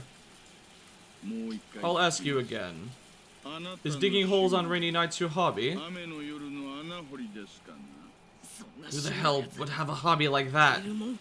For some reason I remember that line exactly. I think in the anime it's like no one has a hobby like that, but yeah. Splash! Oishi hit me with another bucket full of muddy water. The pebbles in it stung. Will there be something in that hole? I've always liked that story, you know, about the old man who could make plants bloom and the puppy digging in his yard for gold. As he spoke, he ran the bucket through the muddy water again, to splash it in my face again. What kind of treasure is buried down there, hmm? Can't you at least give me a hint?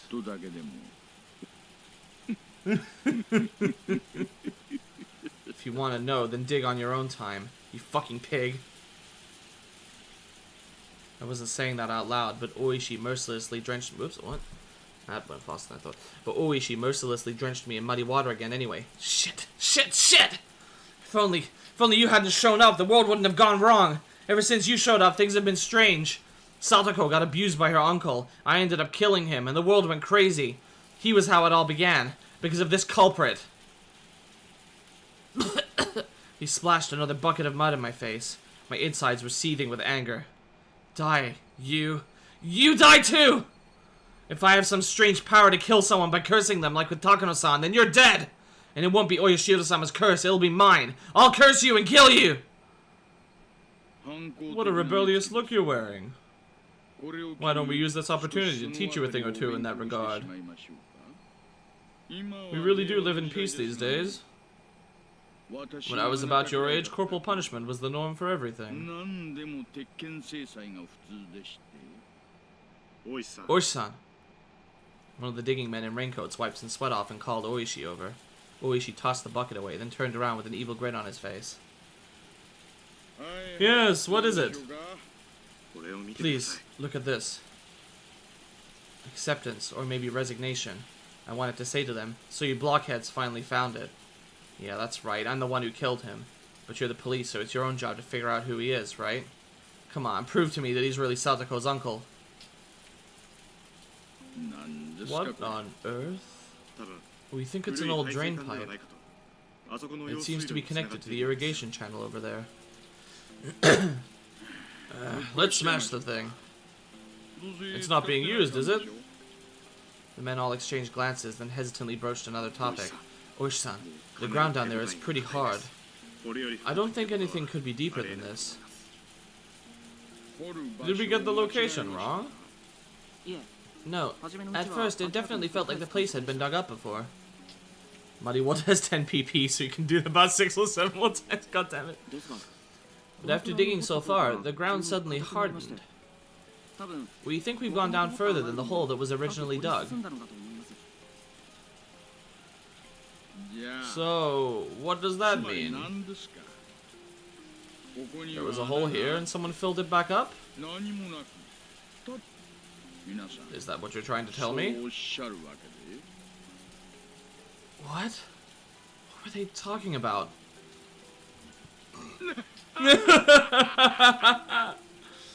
Well, I'm at a loss. Aren't you? Maebara-san?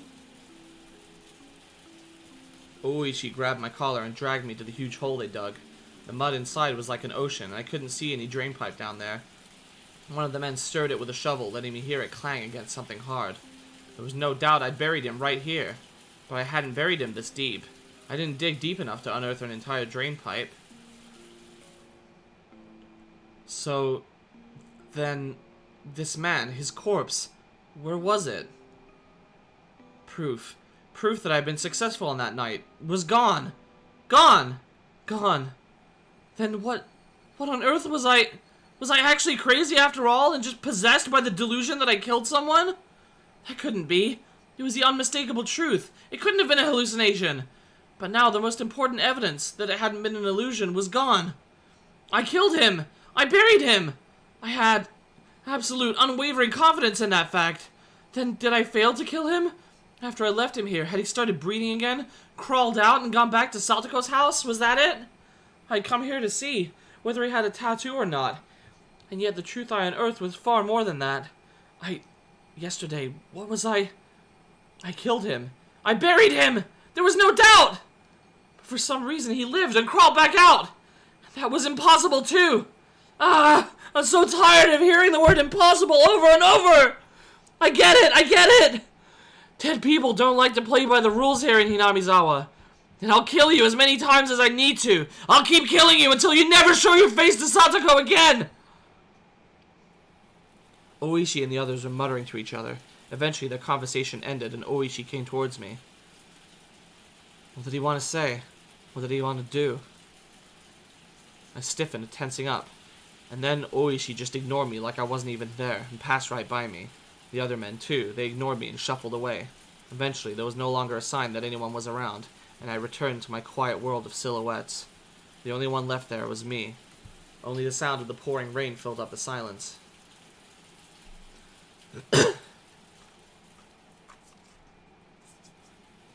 Jesus Christ. Is that the chapter? Because that's fucking 2 hours.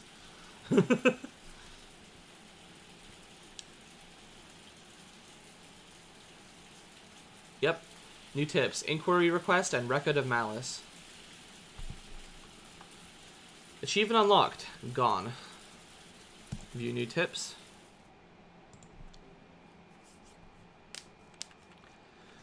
Let me take a sip of my drink.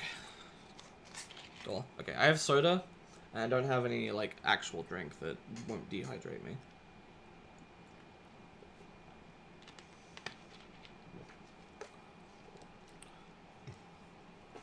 So I'll need to get some in a minute, just after I do these tips.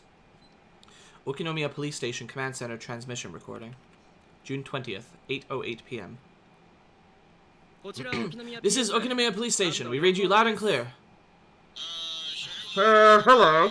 We'd like you to look up a license plate for us. Shishibone H4344. Shishibone H4344. Alright. The new RPG maker looks pretty good. I can't tell if you're making a joke or if you're actually talking about MZ. That was the first chapter of the stream. That was 2 fucking hours long. Thank you. Number match. Shishibone H4344. Owner? Wait. No, that's 5 and 5. Address? Something Hinamizawa Village, Shishibone. Vehicle make and model. Theft reports? None. Special mentions? Nothing of note. Okinomiya Security Police to Oishi. We found the license plate from earlier. Oishi, do you read? Oishi, please respond. Am I getting a bad signal? Anyone in Oishi's car, please read... Nothing, huh? Oishi-san wanted a license plate check. Whose car was it? Someone from the village. A completely average car. Who was it? If Oishi-san is asking, then it can't be anyone good, right? The special mentions column is completely blank. No indication it's related to the S group either. And no demerits on it. Maybe it passed him on the road and he got mad. That guy isn't the type to forget a grudge.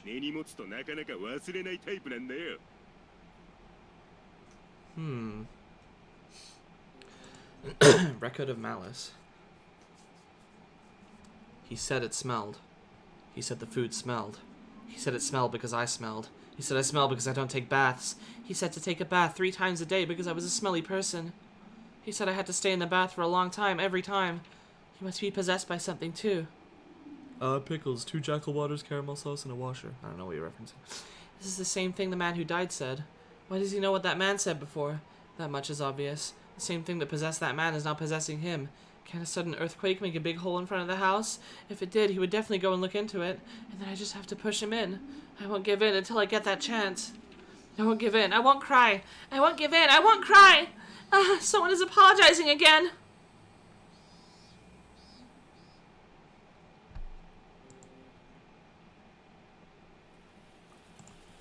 Okay, spooky. Let's save. I'm gonna go ahead and go to the bathroom and also get a drink from the kitchen, so be right back.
Hello, I'm back.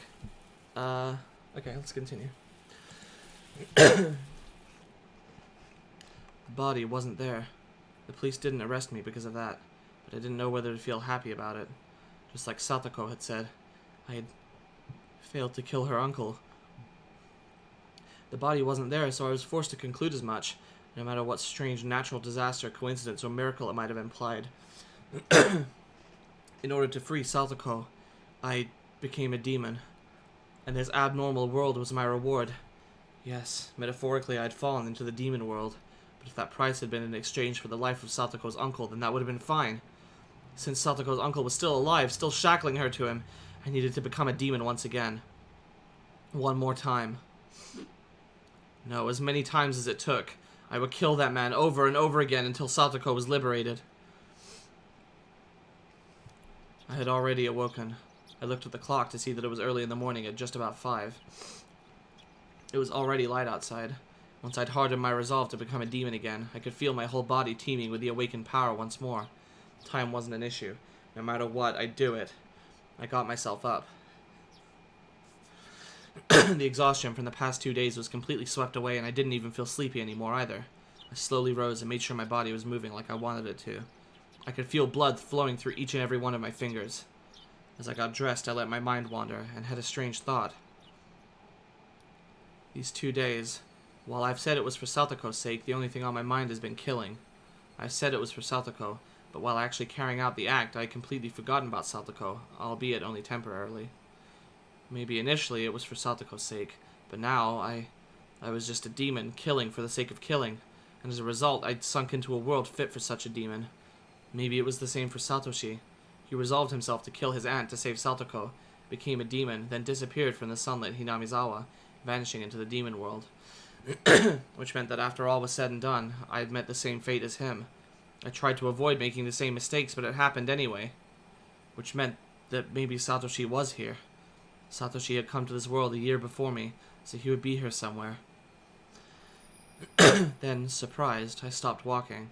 There was the second set of footsteps I'd grown so used to hearing. Could you be Satoshi? The empty, lifeless air wouldn't give me an answer, but I felt a strange kind of relief that there was someone there, that Satoshi had stuck with me the whole time. Let's go, Satoshi. Once more. This time we will set Satoko free for sure. I quietly slipped out of the house so my parents wouldn't notice.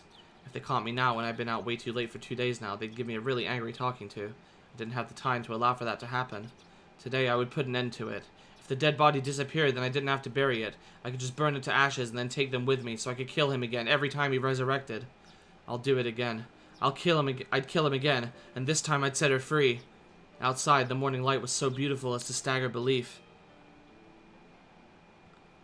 I went to the storage room to find weapons with which I could kill him for sure. Blunt or not, it didn't matter to me.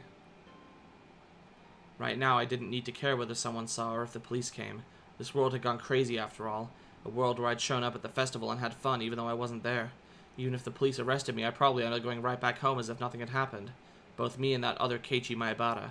Even without me, he'd fill in. I could vanish from Hinamizawa without anyone noticing. So basically, I didn't care if I was mistakenly killed. What do you mean I have 5 viewers? No one shows up to these streams. Even if I died, Keiichi Maebara would remain. After all, this isn't the world I belong in. If I was going to be killed mistakenly for Satoko's sake, then that was just part of my duty as her nini. As those desperate thoughts became serious, the morning air felt more refreshing to me, strangely enough. Oh, this one's scary. Let's go with this. It was a hatchet made for chopping thick firewood. Its hefty steel blade was sinister, almost as though it was the tool meant for killing people. I couldn't exactly take it out in public like that, so I wrapped it in a little in some old newspaper and tossed it into the basket on my bike. Sorry for using you for evil all the time. I'll need you again today, my legs. I apologize to my bike for some reason. For the past 3 days, I've only used it for dangerous things. I've been riding this bike ever since I lived in my old town. I could walk most places I wanted to go, so I hadn't used it all that much. My mom had bought it for me when I entered cram school, thinking it would be a convenient way to get to the station since it was far away. So I'd always used it to get back and forth from cram school. I'd only ever put textbooks and class materials in the front basket, too. I'd never tried to put a hatchet that I'd be using to kill someone in here. When I came to Hinamizawa, life finally felt fun. I met the best friends ever, and had some of the greatest times ever. Those times might have been shattered now, but it was my greatest wish that I could get them back, even if I had to risk my life to do it. That's how fun those times had been. I killed someone, and now I was at it again, needing to kill someone. Murder was a crime. I didn't believe that people should ever think murder was okay. But still, the times I'd had were enjoyable enough for me to commit such a crime. My friends were irreplaceable, and the time spent with them a treasure. Hanging out, laughing, sometimes tricking each other, but always in a friendly way. I didn't fear committing any crime, as long as it was for the sake of taking back those times that gave my heart so much pleasure. Yes, this was a value I decided to uphold. It wasn't something I learned from a school teacher. It was a noble path that I chose for myself. I thought back to when I'd first come to Hinamizawa. About how on the very first day, Satoko had welcomed me via a blackboard eraser with a rock in it. That welcome really surprised the heck out of me. She would laugh, get angry, cry. She was never boring. She was obviously the most childlike one among us, but she was actually lively, full of vim and vigor, and good at meddling in other people's business. Also, no jerks pocket, this is serious chiz. That went for Mion, Rena, and Rika-chan too. Wasn't Satoko the one at the center of everyone's laughing and banter?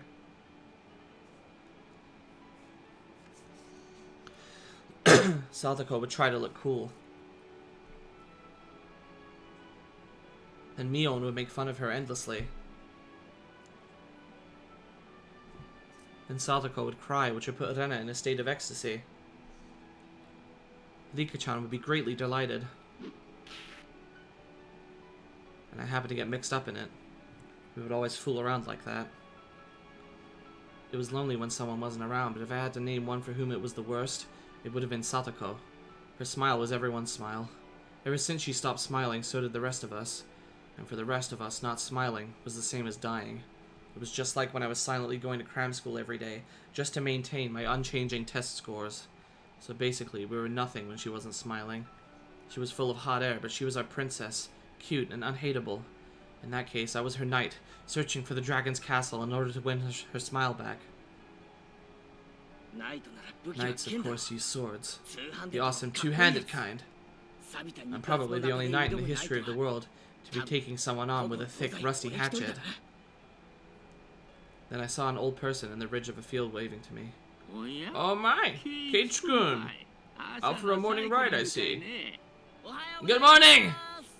I reflexively waved back in a refreshing way. Should I really have been feeling so happy waving like this? Satoko's house would be right past this road, going beyond the rice paddies. The cicadas had woken up too, and the next thing I knew I was the audience to their daily chorus.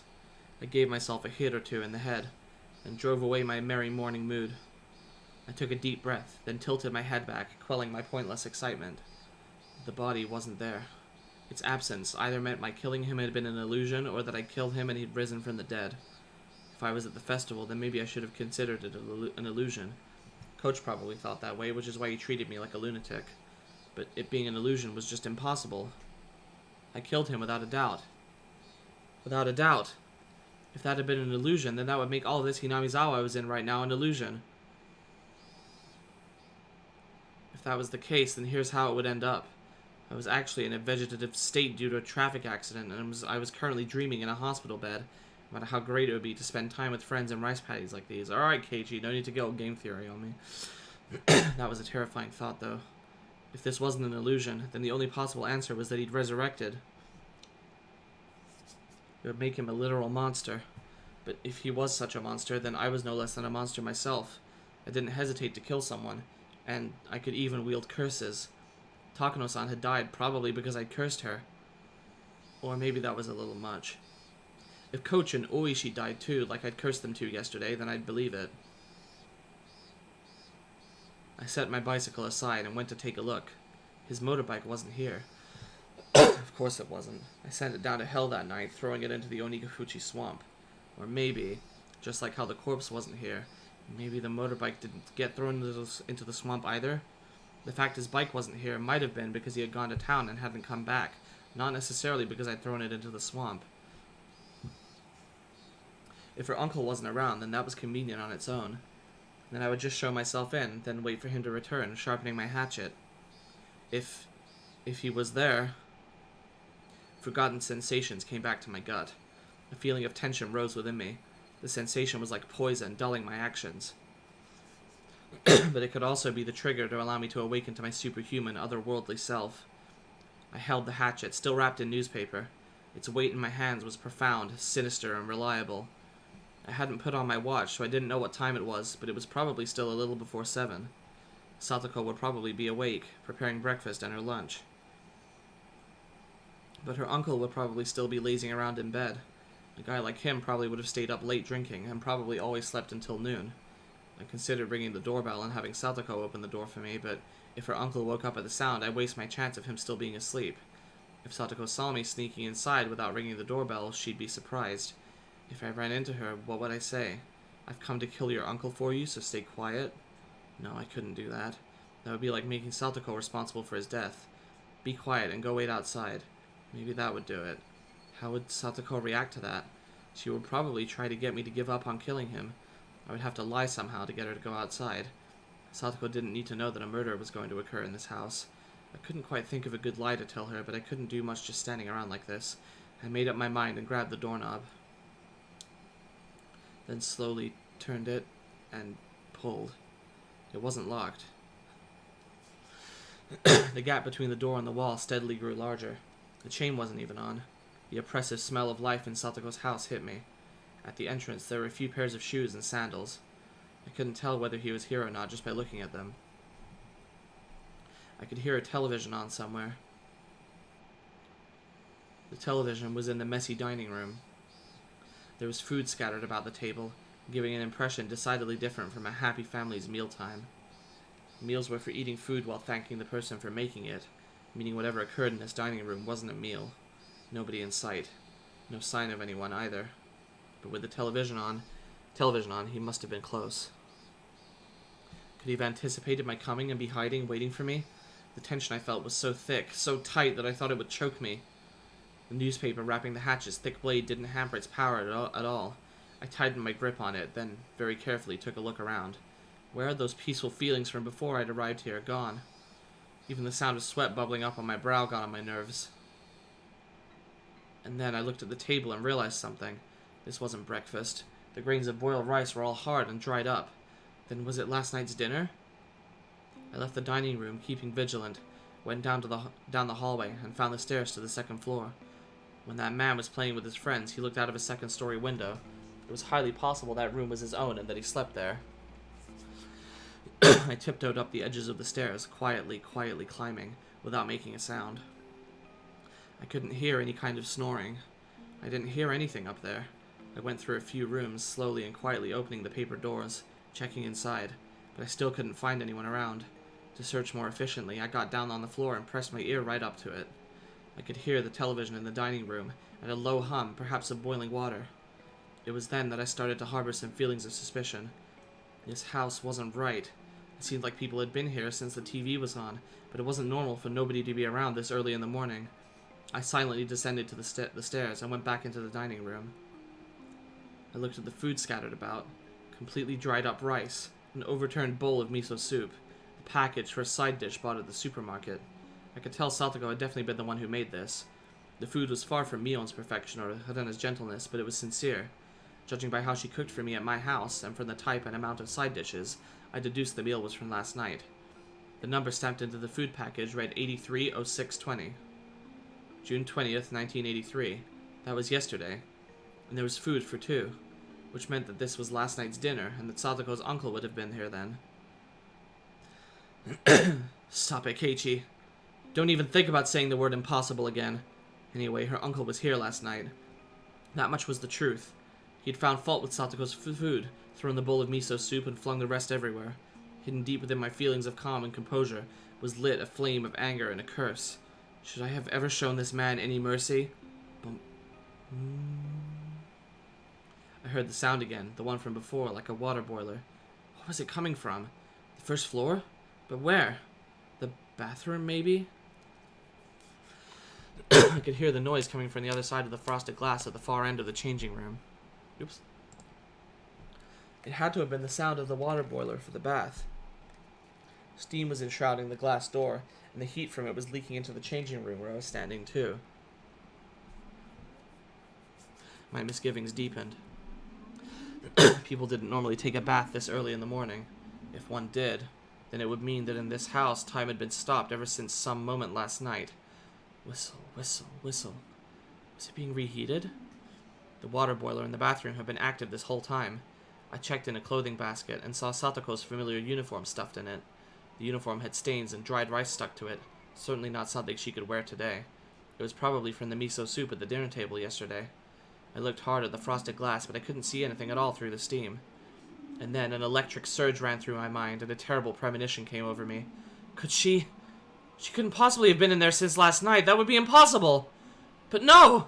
In Hinamizawa right now, nothing was impossible. I gulped audibly and then quietly pulled aside the glass door. Hot, steaming air burst out of the slight opening.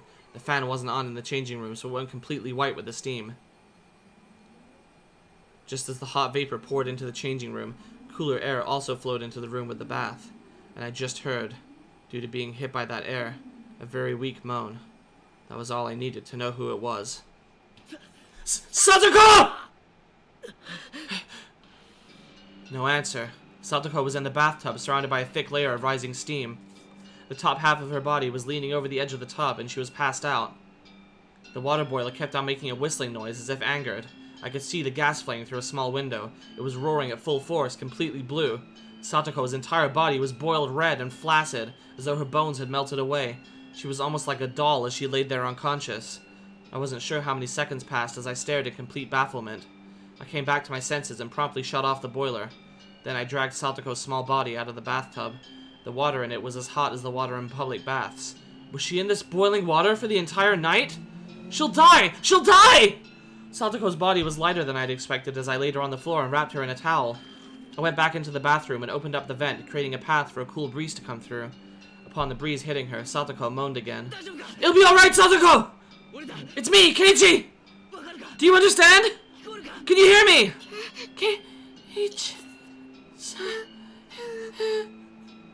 Satoko recognized me and muttered a response, but I couldn't really tell what she was saying. Her eyes were muddy and unfocused. I could tell she wasn't completely conscious. Upon closer inspection, her limbs and waist were twitching slightly. This was way worse than normal overheating. This was dangerous. Didn't they call this heat stroke? Think, what would the teacher do if a girl passed out in the middle of summer during a marathon in gym class or something? I turned the water faucet in the kitchen all the way on and soaked a towel in it. I then took the cold towel and pressed it to Satoko's forehead. Satoko reacted harshly to the coldness and let out a muffled voice. For burns, right, you would soak the burn spot under running water. Then could I run cold water in the shower and cool her off like that? No, if it was that sudden, it wouldn't be good for her heart and she'd go into shock. I think I read that once before. This is about as much nursing as I could possibly give her. Anything more than this would be too much for the likes of an amateur. What happened, Satoko? You're alright now. Your Nini will save you for sure. 5039.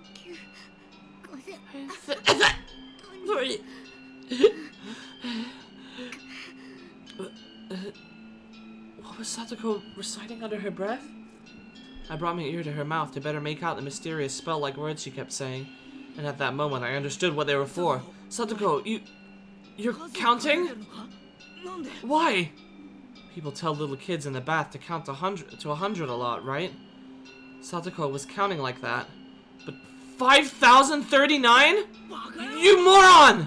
How long were you supposed to count in your own bathtub? 10. I doubted my ears and doubted her common sense. 10,000? You're a freaking idiot! What kind of dumbass can count to 10,000? There's no way you could do that! You boiled to death before you got that far! Why were you... My uncle. Last night, her uncle flew into a rage at the dinner she'd made, saying it stunk and was inedible. Satoko didn't understand what on earth he meant. It wasn't much different than what she usually made for him. Maybe he hated the smell of the pickled vegetables she'd bought in particular. Her uncle then decided the stink was originating from Satoko and shouted at her that she never ever took baths. And then he put Satoko in the boiling water and told her not to come out until she counted to... Ah! I'll kill you! Ah! Jesus Christ, Keiichi.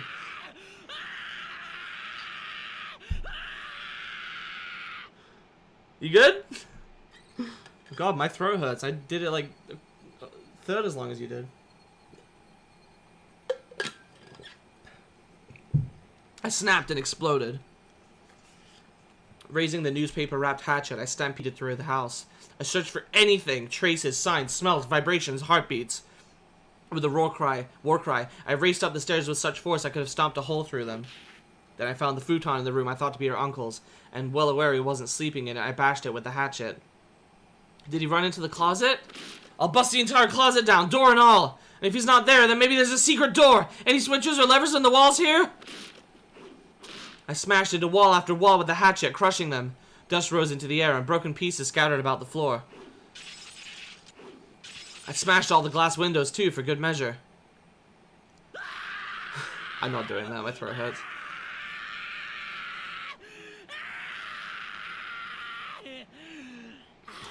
Apparently there is actually a way to scream like that without hurting your throat. I just don't know how. Like, apparently, do I have neighbors? I have, one neighbor across the hall. There's a flat across the hall. But I mean, this is the 1, 2, 3, 4, 5, 6, 7, 8, 9, 10, 11, 12, 13th stream of this, I think. So, you know.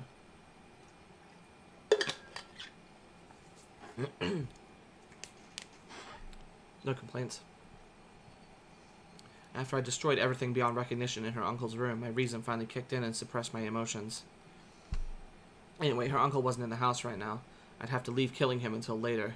Right now I had to do something about Satoko. Oh yeah, I was trying to say, you know, like in metal songs when they scream or whatever, apparently there's a way to do that doesn't hurt your voice, and not only that, it is actually less of a strain on your voice than singing.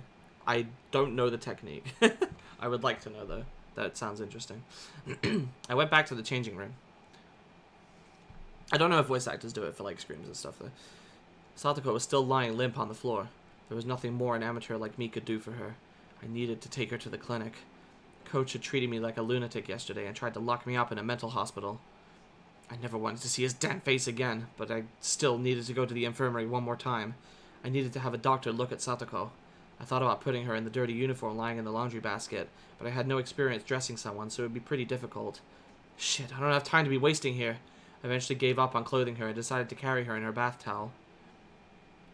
Loads of practice. Used to practicing death metal, doing all the death metal screams. It's a lot of practice. It can seriously fuck up your throat. But I've heard that there's like a way that you can do it that actually doesn't strain it at all. Like, and that most professionals do this, this method. The clinic was close to Satoko's house. It would be way faster to carry her there than to call 119 and get an ambulance.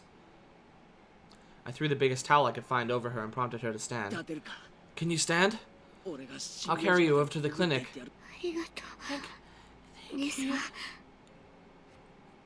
Her words sounded clearer than before. She was starting to come back. I cried tears of relief just knowing she'd improved even a little bit. Satoko turned over so she was lying on her face, and then put up a weak struggle to get up on a knee. I smoothly swept her up and put her on my back. The towel I'd put on her seemed like it was about to fall off. The towel, it hurts. We'll be there soon. It won't be long, so stay strong. It didn't hurt one bit to carry Satoko. She was light. Too light. The lightness actually made me uneasy. Outside it had gotten hotter, as though eager to attack Satoko. Fucking cicadas. Why did I have to choose this morning to get so hot out? I didn't have time to swear at them. The clinic was this way. Hoisting Satoko on my back, I broke into a trot.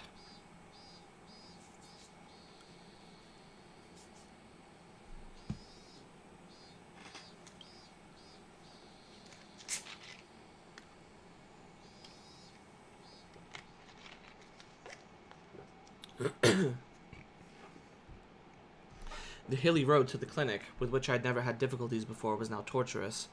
Big beads of sweat formed on my brow, and at some point my breath had grown faint. The hatchet in my belt was heavy and made it hard to walk. I considered leaving it, but I couldn't let it go, at least not while Satoko's uncle was still breathing. The signboard for the EDA clinic came into sight, but I quickly noticed something was odd, so I stopped. Several red revolving lights were flashing at the clinic. 3 police cars were parked in the parking lot with their lights on. There didn't need to be much else to inform me something had happened. I didn't want to see Coach, so I planned to leave Satoko in the clinic waiting room and give the receptionist a message. But with that police officer Oishi here, I couldn't go inside so carelessly. Instead of it coming from your vocal cords, you do something different. You don't even remember you gave it practicing. They're called false chords, then done by employing the vestibular fold below your glottis to make a buzzing noise. Hang on. So glottis is the so it's like, I don't know. Is it like that? I don't know. Nah, I think that's just my voice.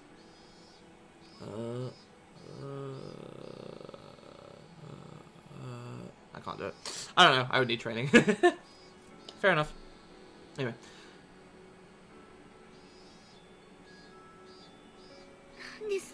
What's going on? Why are there so many police cars? I gently put Satoko down in the shade of the thicket. I don't know. I'll go see what happens. You stay here for a moment. Leaving a lady in a place like this wearing nothing but a bath towel. Simply unforgivable. If you can still fire off those insults, you'll be fine.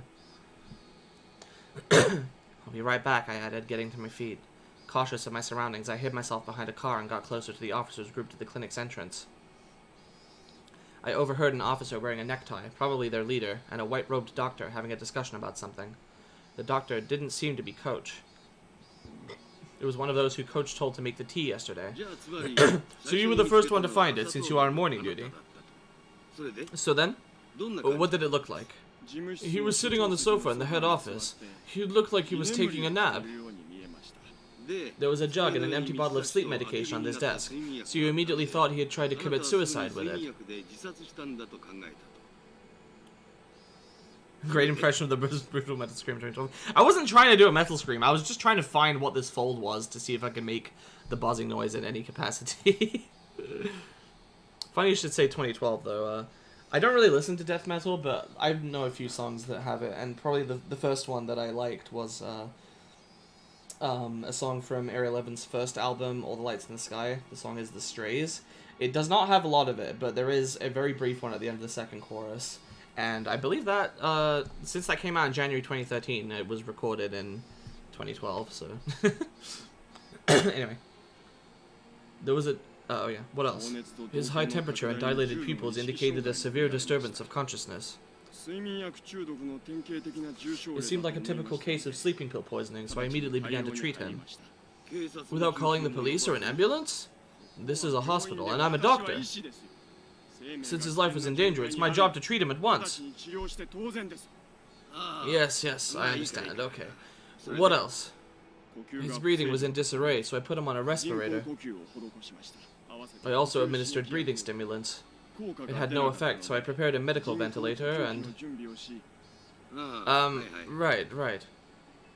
The glottis is the thing that Cockney people don't have? What the fuck are you talking about? Oh, just like... Hang on.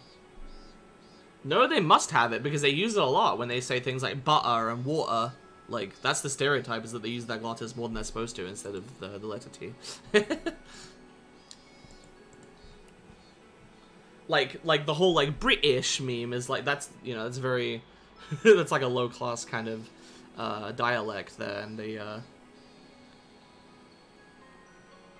In middle school, you used to be really into metal, mainly Cannibal Corpse and Asking Alexander. I see. Fair enough. I think I've heard of one of those. I think I've heard of Asking Alexander. I'm not sure.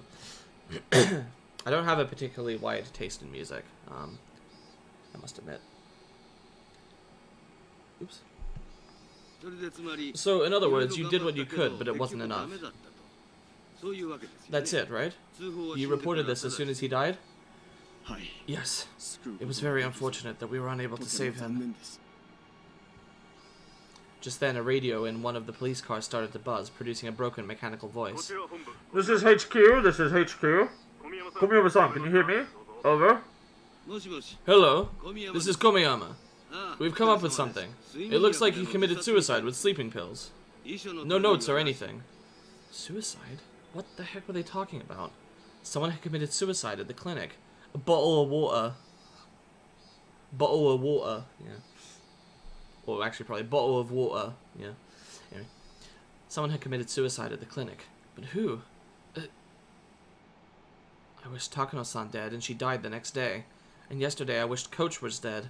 Then, could he have... Did he use sleeping medication regularly? I don't really know. Did he normally complain that he was tired or wanted to die? Well, Irie-sensei was normally so, well, himself. He never acted like that. So I was right. Irie-sensei. They were talking about Coach. Coach killed himself. Why would he do that? There couldn't have been any reason he wanted to die. The only reason that came to mind was that I wanted him dead. Hey, I Hot Evil. Oh, I see your mother is interested in the Google front page game. I know that was one released for the Olympics. I don't know, like, I haven't seen if there's a new one. Is it the same one? The one with, like, the cat and the island? Anyway. This world was insane. If I wanted someone dead, they'd die. That was the kind of world this was. Then what about Oishi? What happened to him? If people really died because I wanted them to, then something should have happened to him, too. I've sent you backup. The chief wants you to leave the rest of them and get back to searching for Oishi's car. Yes, sir. Please excuse me, then. Looks like we're getting relieved here, so please leave everything as it is right now. Alright, let's go! The officers nodded and split up into the patrol cars. Did they just say searching for Oishi's car? Searching for his car. That meant he had gone missing? Takano-san, Coach, and Oishi. When I wished for it, the very next day, they disappeared. No matter how angry you were when you said you wished someone was dead, it didn't normally happen. Everyone knew just wishing for it wouldn't make them dead, and that's why people could utter such curses so lightly. The cat boy, okay, I see. But the curses I uttered were being granted. At the time, I hadn't even been walking, and yet... Tap. I heard a footstep. And it wasn't only one this time. Tap. Tap. They came from behind, and they stood right behind me, reaching a hand from my shoulder. Would you mind telling me what's going on? Ah! Satoko! Don't scare me like that! I'm the scared one here. I'd prefer it if you didn't shout so suddenly. It was Satoko.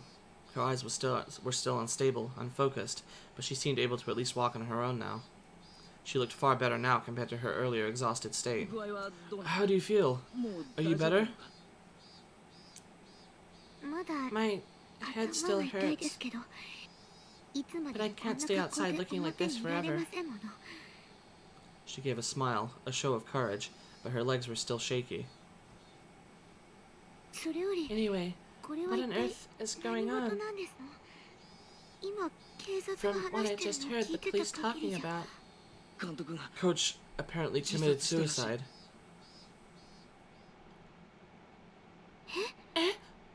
Satoko was at a loss for words. Her face grew paler and paler, and I could tell she was doubting her own ears. Kate-san!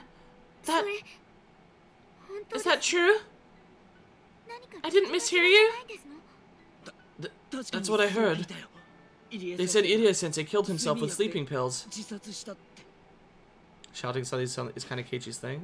Kind of. Satoko went down on her knees and broke out in tears. It can't be. Coach, he would never ever kill himself. As I watched Satoko crying and clawing at the grass, I felt myself trapped by guilt and remorse. I got so angry that Coach was treating me like a madman yesterday, that he'd betrayed me, that I thought he'd be better off dead. But even Coach, who, to me, deserved to die, still must have had people who loved and respected him, like Satoko here. In my selfish, egotistical anger, I wished for his death, and it was granted. And now Satoko was crying hysterically as a result. By the way, Playful, did you watch the other streams? I'm just curious. You can be here if you want, even if you haven't. But I'm just curious if you have, like, any context for this arc or the story as a whole.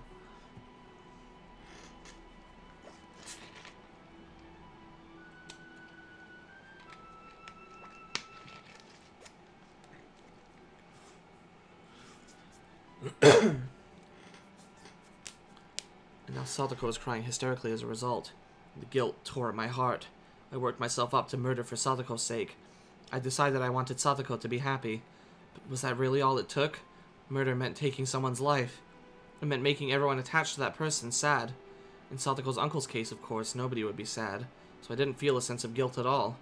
But Coach's death was different. I had wanted to make Satoko happy, and that had resulted in me inflicting a deep sadness upon her, hadn't it? But Coach killed himself. It wasn't my... Satoko still hadn't stopped crying, but she seemed to be a little calmer now. Wiping her tears, she stood up. I'm sorry. And the only thing I could think of to say to her was an apology. Why are you apologizing? You have missed at least the 2 most recent streams. Okay, so you've seen the others though, but you're a little behind. Okay, fair enough. Hope you're enjoying it then. Well, yesterday I got into a fight with Coach, and I thought that I wanted him to die. I wanted it, so he really... Satoko looked at me dubiously for a few moments. Eventually her expression softened as she interpreted my words in her own way. It isn't your fault, Keiichi-san. Coach was an adult too. He felt like there was something he had to give his life for, and chose to do so after a lot of worrying and suffering. It's not anyone's fault. She smiled a little, trying to comfort me. I do not want to be like this forever. I want some clothes. Are you okay? Shouldn't you get someone at the clinic to... You've seen parts of a couple of streams before that. I see. Okay, fair enough. I won't die from putting on clothes before going. Satoko readjusted her bath towel and started back along the path. Her stride was wobbly, and it didn't look like she'd recovered as much as she let on. At first, Satoko tried to go back home, but it was the time of the morning when people were going to school and to work, so after seeing people walking around, she thought better of it. She must have been pretty embarrassed wearing only the towel. I'm going to Rika's house. My clothes should be there. What's wrong? Keiichi-san? Satoko noticed how I was hanging my head and spoke to me. Despite how he might have come off, Coach was an adult, alright? He would certainly not have killed himself after a petty fight with you, Keiichi-san. Please stop blaming yourself. At first I thought it was a coincidence, but with 3 people now I couldn't discard the possibility. There was no such thing as impossible in this world. These past few days haven't made any sense. What hasn't? Satoko seemed to be having trouble breathing, but she still tried to listen to what I had to say.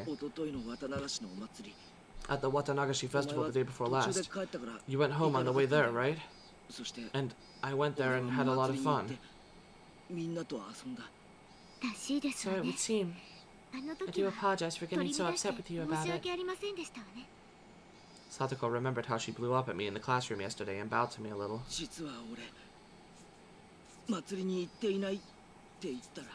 If I said I didn't actually go to the festival at all, would you believe me? Satoko looked at me confused. She couldn't help it, of course. Of course I wouldn't believe you. What are you on about? You wouldn't, right? I don't believe it either. I mean, I didn't go to the festival, but everyone's saying I hung out with them there. Nobody would believe it, right? Are you being serious? Yeah. Ever since the night of Watanagashi, everything's been messed up. These weird footsteps suddenly started following me everywhere. I don't think anyone's seen them yet. Yeah. The blood drained from Satoko's expression. Footsteps following you? Yeah. I thought it was just my imagination at first, but they stayed with me. They're probably still there. I can't tell them apart now because of your footsteps, though. Satoko took a long and hard look at me. Maybe she was doubting my sanity. Coach did the same thing. I mean, why wouldn't he after telling him this? The more I thought about it, the more I was unable to endure the feeling that my hatred for Coach had been meaningless. On the day of Watanagashi, I didn't go. I was doing something else. The whole time. I wasn't sleeping or unconscious or anything. So it's not possible that I walked to the festival half asleep and forgot about it afterwards. That is quite strange. Then how were you at the festival? That's what I mean! I didn't go to the festival! No, I can't let myself get emotional. If I get agitated now, that'd be like proving that there's something wrong with my head. Sorry. Well, nobody believes me, so, yeah. If that is what you say, Keiichi-san, then I'll believe you. Then what? That night, I saw Takano-san, and it felt like she was looking down on me. So I made a wish. A wish that she would die. Takano-san does have that sort of air about her, doesn't she? I cannot say that I don't understand how you feel. Did you know that Takano-san died? It happened yesterday. Apparently she was burned alive somewhere. Is that true? She died? I wished for her to die, and then the next day, she was dead. And Oishi from the police, too! Do you know him? That annoying and fat detective guy. Satoko nodded a little. I heard from the police earlier, but apparently he went missing. And yesterday, actually, I, well, wished that he would die. Is all this true? I'm not lying. I don't want to believe it either, but it's true. Takano-san, Coach, and Oishi. I wanted them dead, and then they really died. For a little while, Satoko was at a loss. A long silence ensued.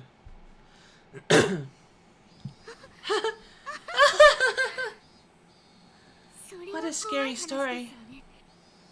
I should be sure not to get on your bad side, Kate-san. And that's not all. There's something even stranger. It's about your uncle.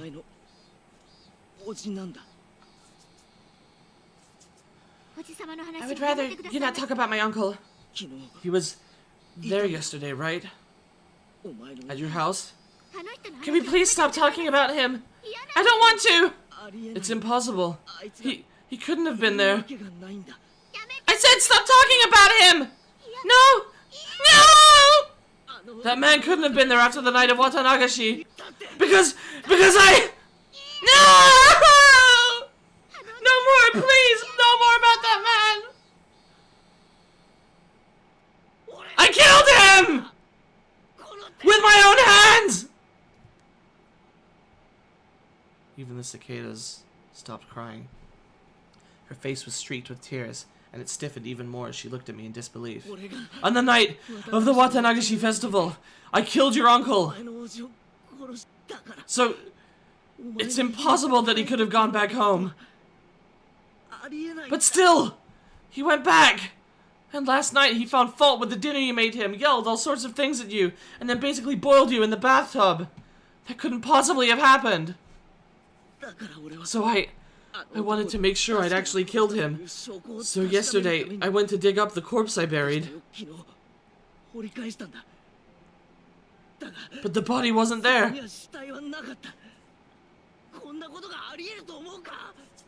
Is that even possible? I killed him for sure, but there was no body! And he went home like nothing happened! Home to you, and... That wasn't supposed to happen, was it? Satoko's entire body stiffened. She was shrinking away like there was someone in front of her about to hurt her. You probably think I've gone a little crazy, don't you? I don't blame you. I can't believe it myself. Kate-san, I think you're very confused after all the people you wished were dead coincidentally died. You're just in shock at Coach's suicide and you're really upset. I think you should stay home from school today and rest. I'll be fine, so please take care of yourself. Satoko spoke like she understood me, but she also told me to go home. I could see the revulsion in her face and knew that she didn't want to be around me anymore. Once I show you to the clinic, I'll go home. Your legs are still shaking, aren't they? It would be terrible if you collapsed halfway there. Really? I am fine now.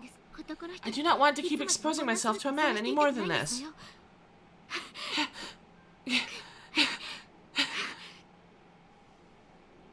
She wobbled up the shrine steps, looking like she was about to fall.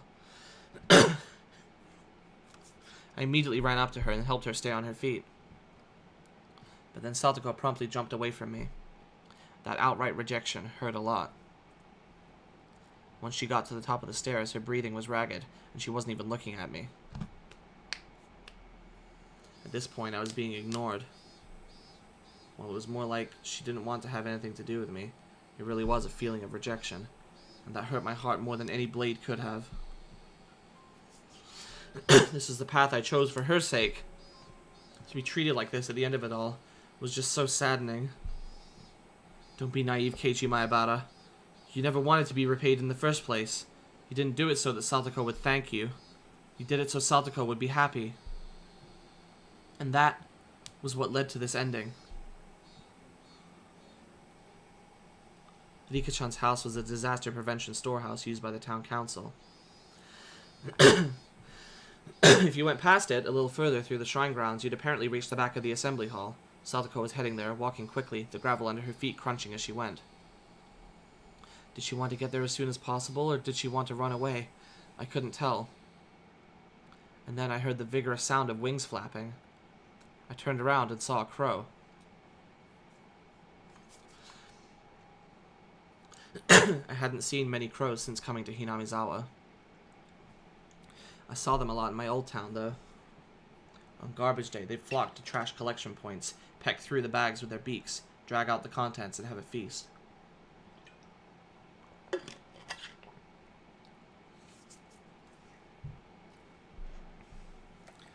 As I was remembering that, I saw a few crows flocking around the shrine's donation box.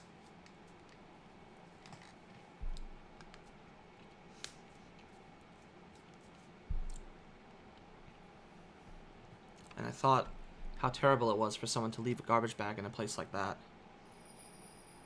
The cicadas quieted. Breathing stopped. Thoughts ceased. Even time came to a halt. I ran over to where the crows were flocking.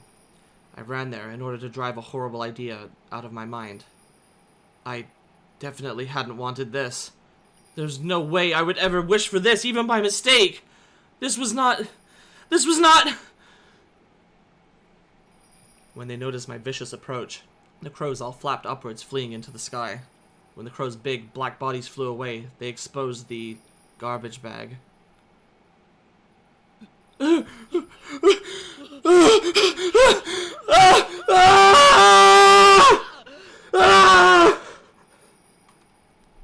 had I seen there? The scream had escaped from my throat before I understood what I was looking at.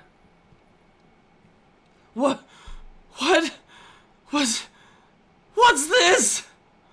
Satoko came over as well, realizing something had happened, and she looked over my shoulder. Then she screamed as well. This wasn't... The garbage bag was crimson, dyed in fresh blood. Ah, enough of this stupid roundabout way of saying it! That's right. Yes, it was Nika-chan! Our friend, Satoko's best friend! Always easygoing, clever as a cat, but so cute you couldn't hate her. Our friend, Nika-chan,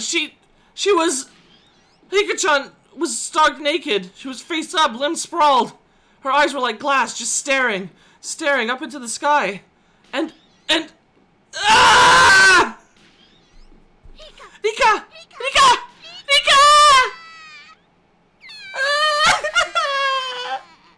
Satoko broke down crying on the spot, and yet she still couldn't approach her friend's remains. The crows had gotten through the garbage bag and they dragged out an apple peel and spread it all over. No. Crows, they couldn't do this.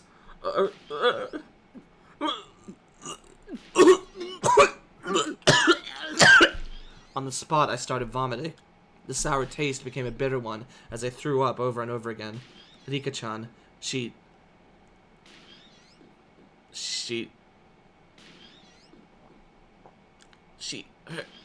her stomach was cut wide open, vertically, completely open. Rika!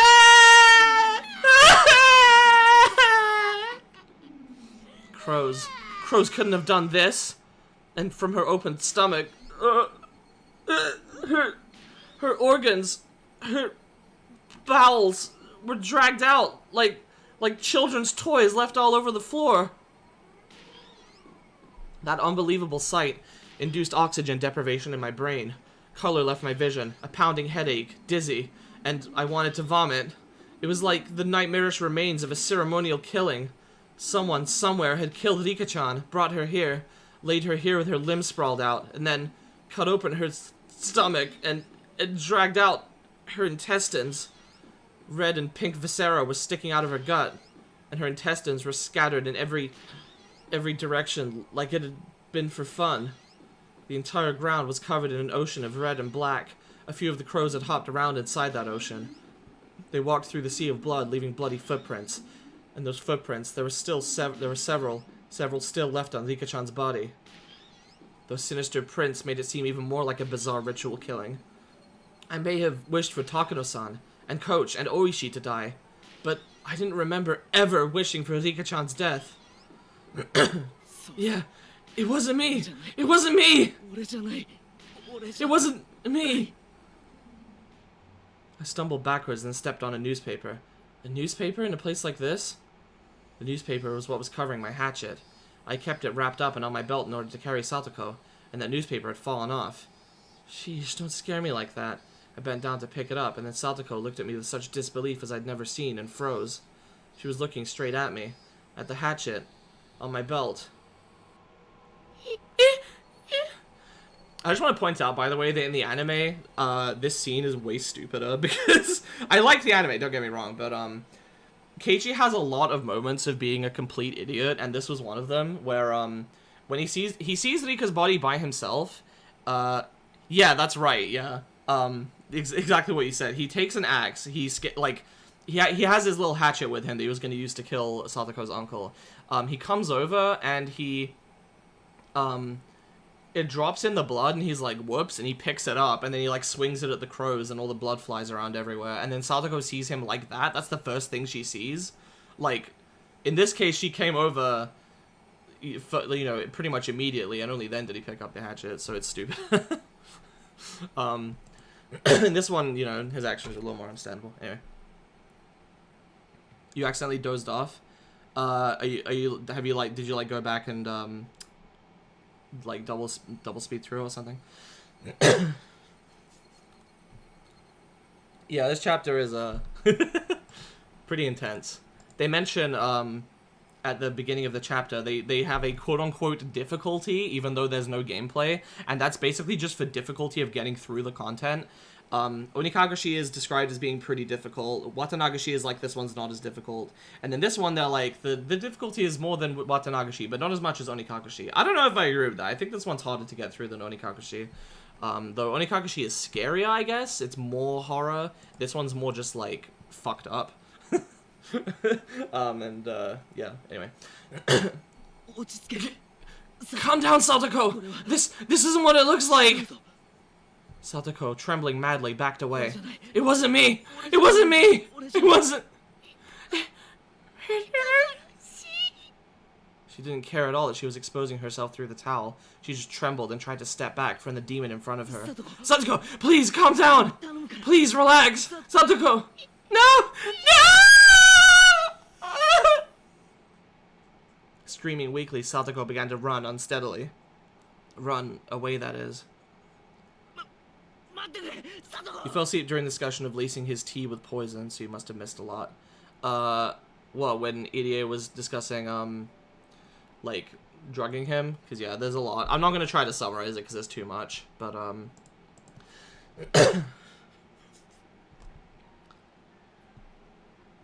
so, yeah, you're going to have to, just go back for that one later, I guess.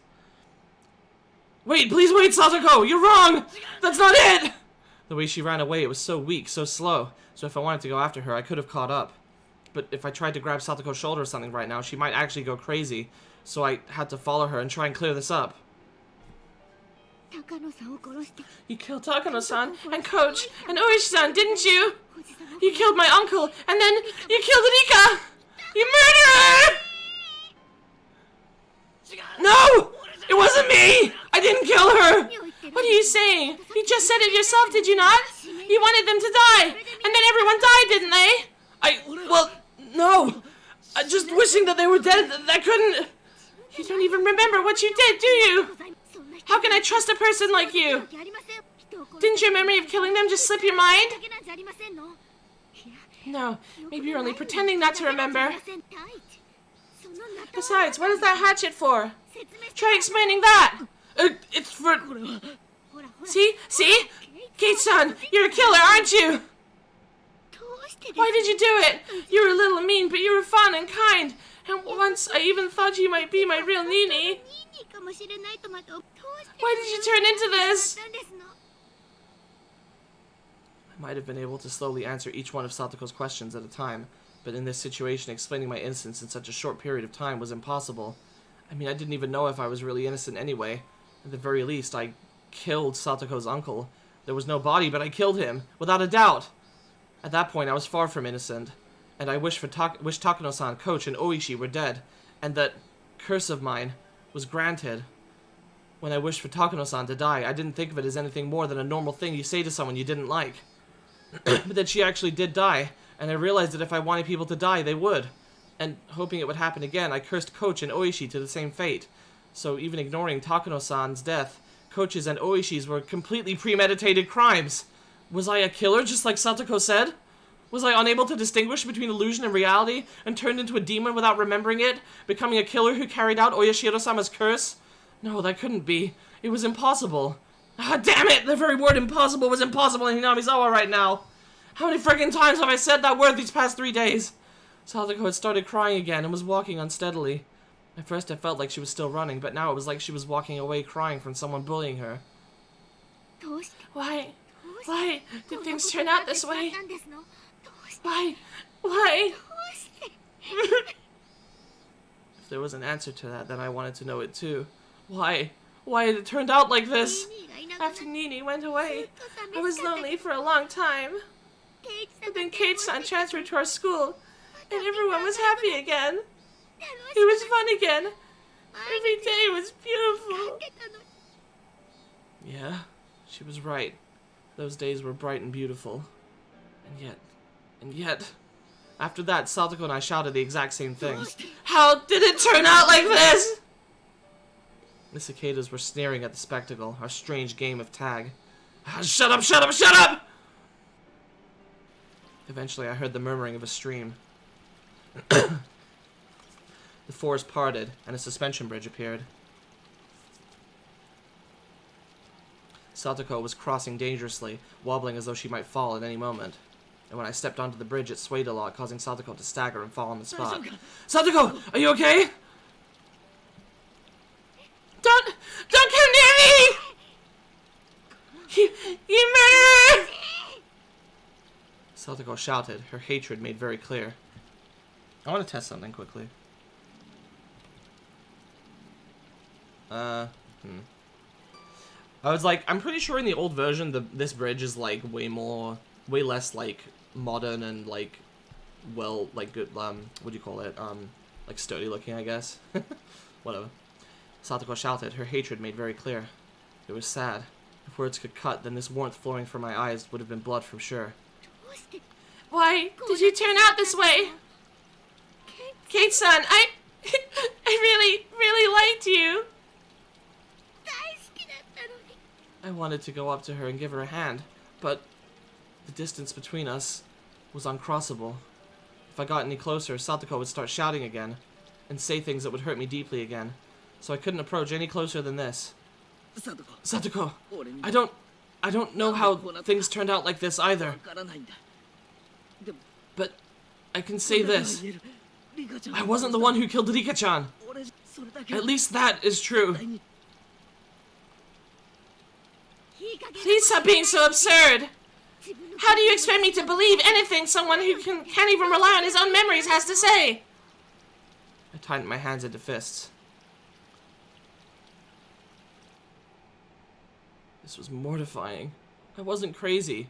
Hinamizawa was crazy ever since I wandered into it lost on that one night. This insane world where I was at the festival when I wasn't, and the uncle I killed was alive, where death would come just by wishing for it. It was this world's fault! Mio and the Rena started acting strangely, like they were possessed by something too, and Coach wouldn't believe anything I had to say, and even Satoko, who I should have protected, was yelling at me like this. Was the price for killing a man supposed to be this high? Was I really going to be forced to stay in such a bitter world? I did the right thing! At least I wanted to! So then, why? I hated it! Every time I asked why, the days Satoko and I enjoyed in peace went so wrong. Satoko, please believe me! I'm not a murderer! Then what is that hatchet for? Can you give a convincing explanation for that? Is this hatchet scaring you? Okay, I'll throw it away! That's what you want, right? Satoko didn't nod, but she seemed to be in agreement with that proposition. I clumsily took the hatchet out of my belt and dropped it over the side of the bridge into the stream below. There, it's gone! Now, you'll listen to me, right? You think I'll let my guard down just because you got rid of your weapon? Kate-san, you're strong. It would be easy for you to strangle me with your bare hands. Like hell I would ever want to kill Satoko. You idiot. Then what should I do? Should I put my hands on my head? Yes, why don't you? Please, put your hands on your head and face the other way. It was a cunning plan, much like the one she used during club activities. Putting my hands on my head and turning away would mean I couldn't attack Satoko very easily. I immediately acquiesced to her request, since it would make her feel better. Is this alright? Please listen to what I have to say. Satoko stood up, then carefully approached me from behind, and then she actually came right up behind me. She was so close, and yet I was so sad that I wasn't allowed to turn around.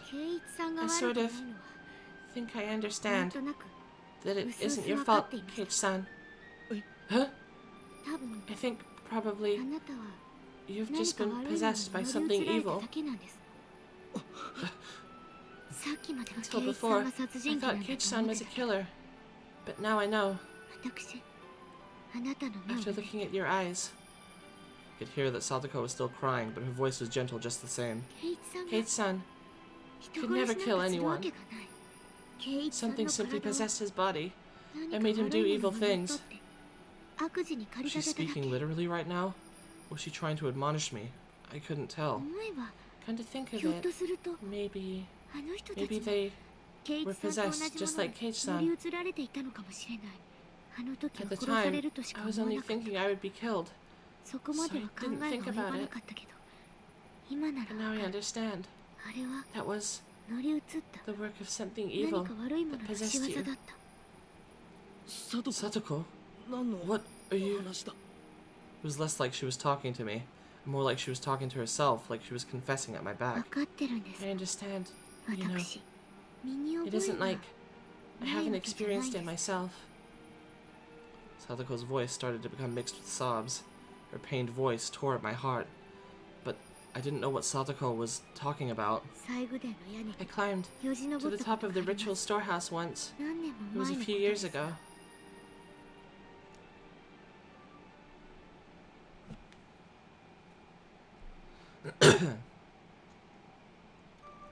Once, when Satoko was playing hide-and-seek at the shrine grounds, she climbed onto the roof of the storehouse for ritual implements, which everyone said not to go near, and hid. Then Satoko saw that she could get in through a window meant for ventilation.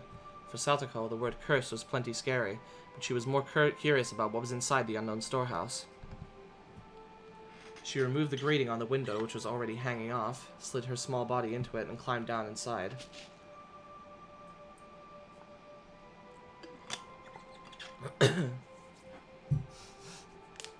It was too dark to see much, but after descending, she realized just how high up she'd been. Despite the darkness, she could see a few things around her thanks to the faint light coming in from the air window. And to her disappointment, it was just a regular old storehouse. She tried to leave, but the door was locked up tight from the outside, and it was made to not open from within. She would have to go back out through the ventilation window she'd come in from, but the window was high on the wall, and there was no way she would be able to climb back up. Satoko desperately tried not to cry, and racked her brain thinking of a way to get up there. There were a lot of birdcage-looking things hanging by chains from the ceiling. She took the hanging chains and strung them along the wall. If she climbed up the bundle of chains, she might be able to manage to climb up to the ventilation window. There was nothing else she could do, so she had to try. And try she did. It was dark and creepy, so she didn't want to stay there forever. The more she thought about that, the more she panicked. She climbed the bundle of chains. Satoko could hear the clinks and clangs of everything creaking under her weight. And then, just as her hand reached the window, one of the metal fixtures she used to stick the chains on the wall flew off, and the chains all began to pull loudly and furiously every which way. Spurred on by the sounds behind her, she managed to get back onto the roof from the window. Because of the weight of the flailing bundle of chains, the other fixtures broke, and then one of the big bird cages hanging from the ceiling fell to the floor with a huge noise. Under it was an image of Oyashiro-sama, his vessel, and the cage took off one of the arms, then trapped some other implements beneath it. It didn't take very long for her to grow scared of what she'd done. The deafening noise could be heard from the rest of the shrine grounds. A few other children heard it and gathered around, and of course, Hirika was one of them. Then Hirika's father, the shrine priest, with an angry look, ran over. And then, as for what happened next, it was painful to remember. The only one who knew where Hirika's parents kept the key to the ritual storehouse was Hirika, so he scolded her, saying that this happened because Hirika pulled a prank and hid me in there. He was very angry and menacing, Just looking at him was enough to frighten anyone. He exposed Rika's back, took a strangely shaped ritual cane or something, and struck her with it several times. Rika's words at the time, "It wasn't me. It wasn't me. I'm sorry. I'm sorry." That pitiful voice. I still can't get it out of my head. I should have said it was me. I should have said so to save my best friend from that false accusation, without being afraid of Rika's father's terrible temper. Rika gritted her teeth and cried at the crime she didn't remember doing. Ever since then, the world has been strange. I know. I understand. This is Oyashiro-sama's curse. His judgment for messing up the ritual storehouse and forsaking my best friend. Oyashiro-sama's curse? My father and mother, too. They vanished in that muddy stream. My mean aunt died, too. But then Nini, who loved me more than anyone, ran away from home. And then, Kate-san transferred in, and I thought I'd finally gotten my fun life back. But this time, Kate-san was possessed. And even Rika got killed. It's something I heard once. Oyashiro-sama, when he really curses someone, he doesn't kill them right away. He goes in order of your closest friends, and after killing them all, he kills that person last. So, Kate-san, the curse got you too. I'm sure the other side and the outside will be cursed next. And then they'll kill and be killed. No more! Calm down, Satoko! There's no curse! Nobody's trying to torment you! When I turned around, I was thrust away with amazing force. Given my hands were awkwardly placed on my head, I couldn't take the fall and lost my balance. And I'd been pushed not into the bridge, but to the side. Towards the stream. No, this can't be happening! Ah! As one last miracle, I was allowed to grab a cord hanging from the bridge. Far below me was the stream. We were pretty high up, and below were rocks of all sizes. If I fell, it clearly wouldn't be pretty. The entire bridge was tilting under my body weight. My frail little grip probably wouldn't last another minute before my fingers had to let go. Satoko! Satoko! I didn't understand myself what I meant by shouting her name then. Was I asking her to save me? Or was I asking her why she did this? Finally, everything came back into focus, and I saw Satoko, and I was surprised at what an odd expression she had. It was the first time I'd seen it. It was an expression of righteous anger meant only for those who needed to die. Die, you murderer! Give him back! Give back my Nini! Give back Rika and Mommy and Kate-san!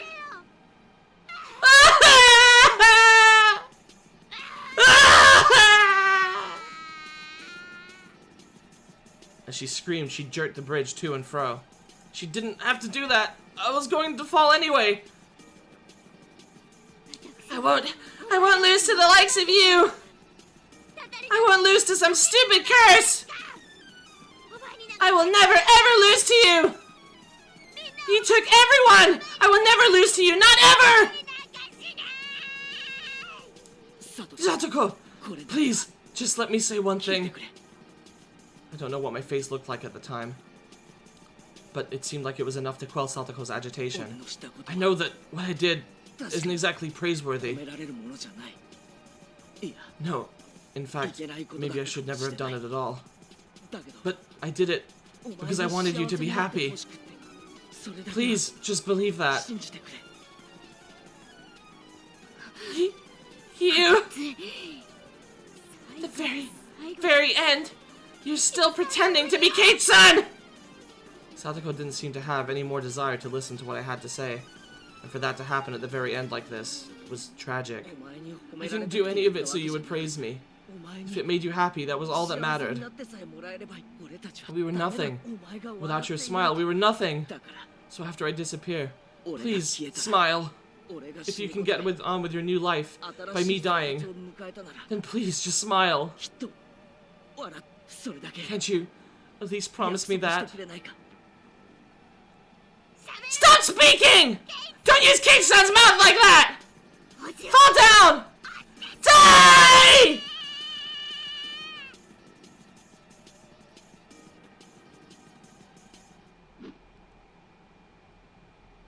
And those were the last words Satoko ever said to me. Those sad, tragic, and altogether unrewarding words. What on earth was I? My desire to make Satoko happy ended up like this. Where did I first go wrong? And what was the mistake I made? When did I make it? Was I the crazy one, or was it Hinamizawa? Even after all of this, I thought I wasn't crazy at all. It was this eerie world that was crazy, this world I'd accidentally wandered into that one night. Because that fun world where I never doubted all the crazy times we had as a club would go on forever, it couldn't possibly have transformed into such an abnormal world. That fun world wouldn't have ever ended with this, with Satoko pushing me to my death. In the end, I was going to be swallowed up by this crazy world. I'd disappear. No, I'd probably already disappeared. Yes, probably. On the night of Watanagashi. I'm sure that in the world I really belonged to, I'd vanished that night and everyone was worried. It was laughable that I'd taken this long to figure out I wasn't around anymore. Oyashiro-sama's curse on the 5th year was Satoko's uncle dying and me disappearing. In the real world, Satoko had already been freed. Maybe my friends were all lamenting my disappearance and valiantly trying to get back on their feet. And even though they were down to 4 people, the club would reopen, and they'd have a good time without me.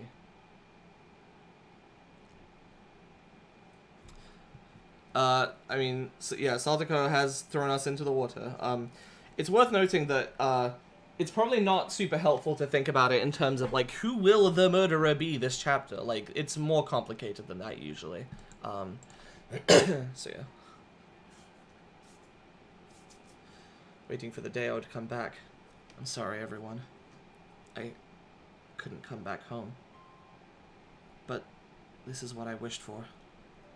It was my wish for Satoko's smile, and my duty as her nini. At this point, there'll be nobody left to torture you. Because Satoshi and I, it took 2 years, but we succeeded. That annoying, toothy smile of yours, we wanted to see it one more time.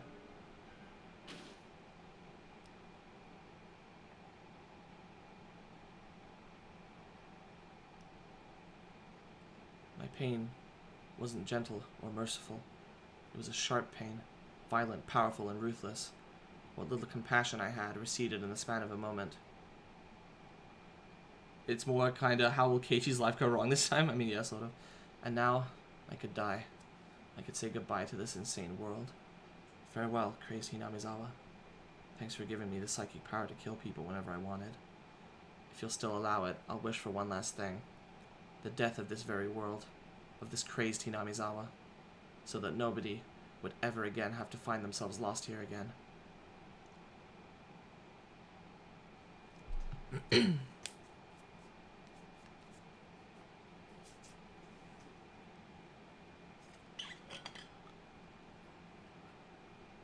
I'm curious about something, Daisy. You said, in, like, the first stream of this that you looked ahead at the plot for this chapter.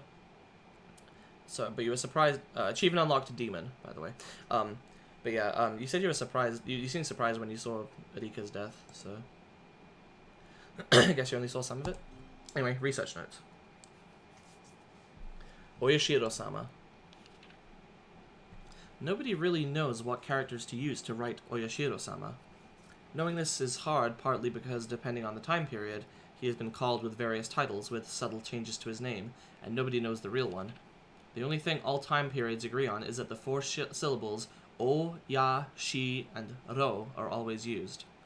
There is a theory stating the shrine, or Yashiro, dedicated to Oyashiro-sama itself, became an object of worship, and that people began calling it O Yashiro-sama, or Lord Honorable Shrine, but this doesn't make a bit of sense.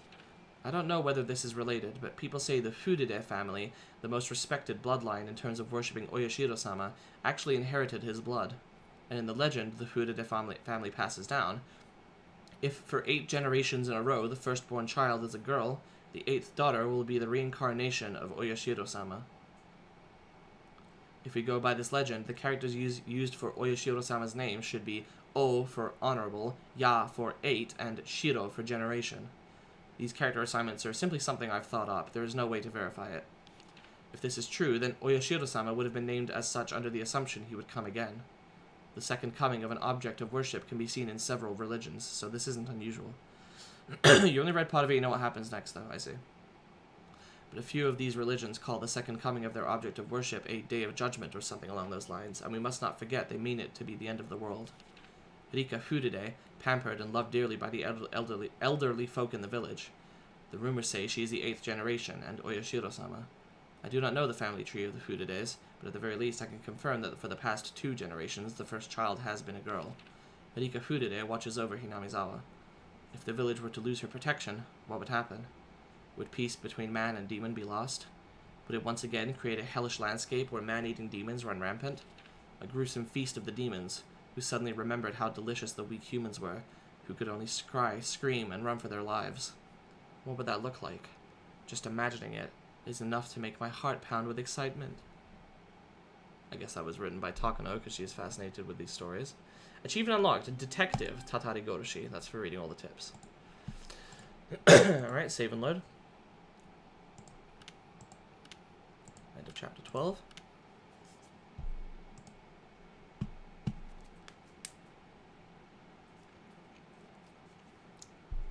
So yeah, there are only 12 chapters, but there is an epilogue. My head was pounding. The sky was bright. It was cold, too. It hurt. Each sensation I felt led to a new and different one awakening. When I came to, I was lying face first on a dry riverbed. A few body parts hurt a lot. The skin over a bunch of my joints was torn, turned blue or red or oozing blood. I could tell it was my bones that were in pain for the agony I felt whenever I moved. I looked up and saw how high the bridge from which I'd fallen was. Considering I dropped from there, it was a miracle that I could open my eyes again. Right next to me was a broken, upside-down car seat, which I guessed some pranksters had brought here. Maybe this thing had been conveniently lying right under me, allowing me to escape instant death. Miraculous. Of course, I didn't know whether this miracle was fortunate or unfortunate. I'd failed to die, and now I was still stuck in this insane world.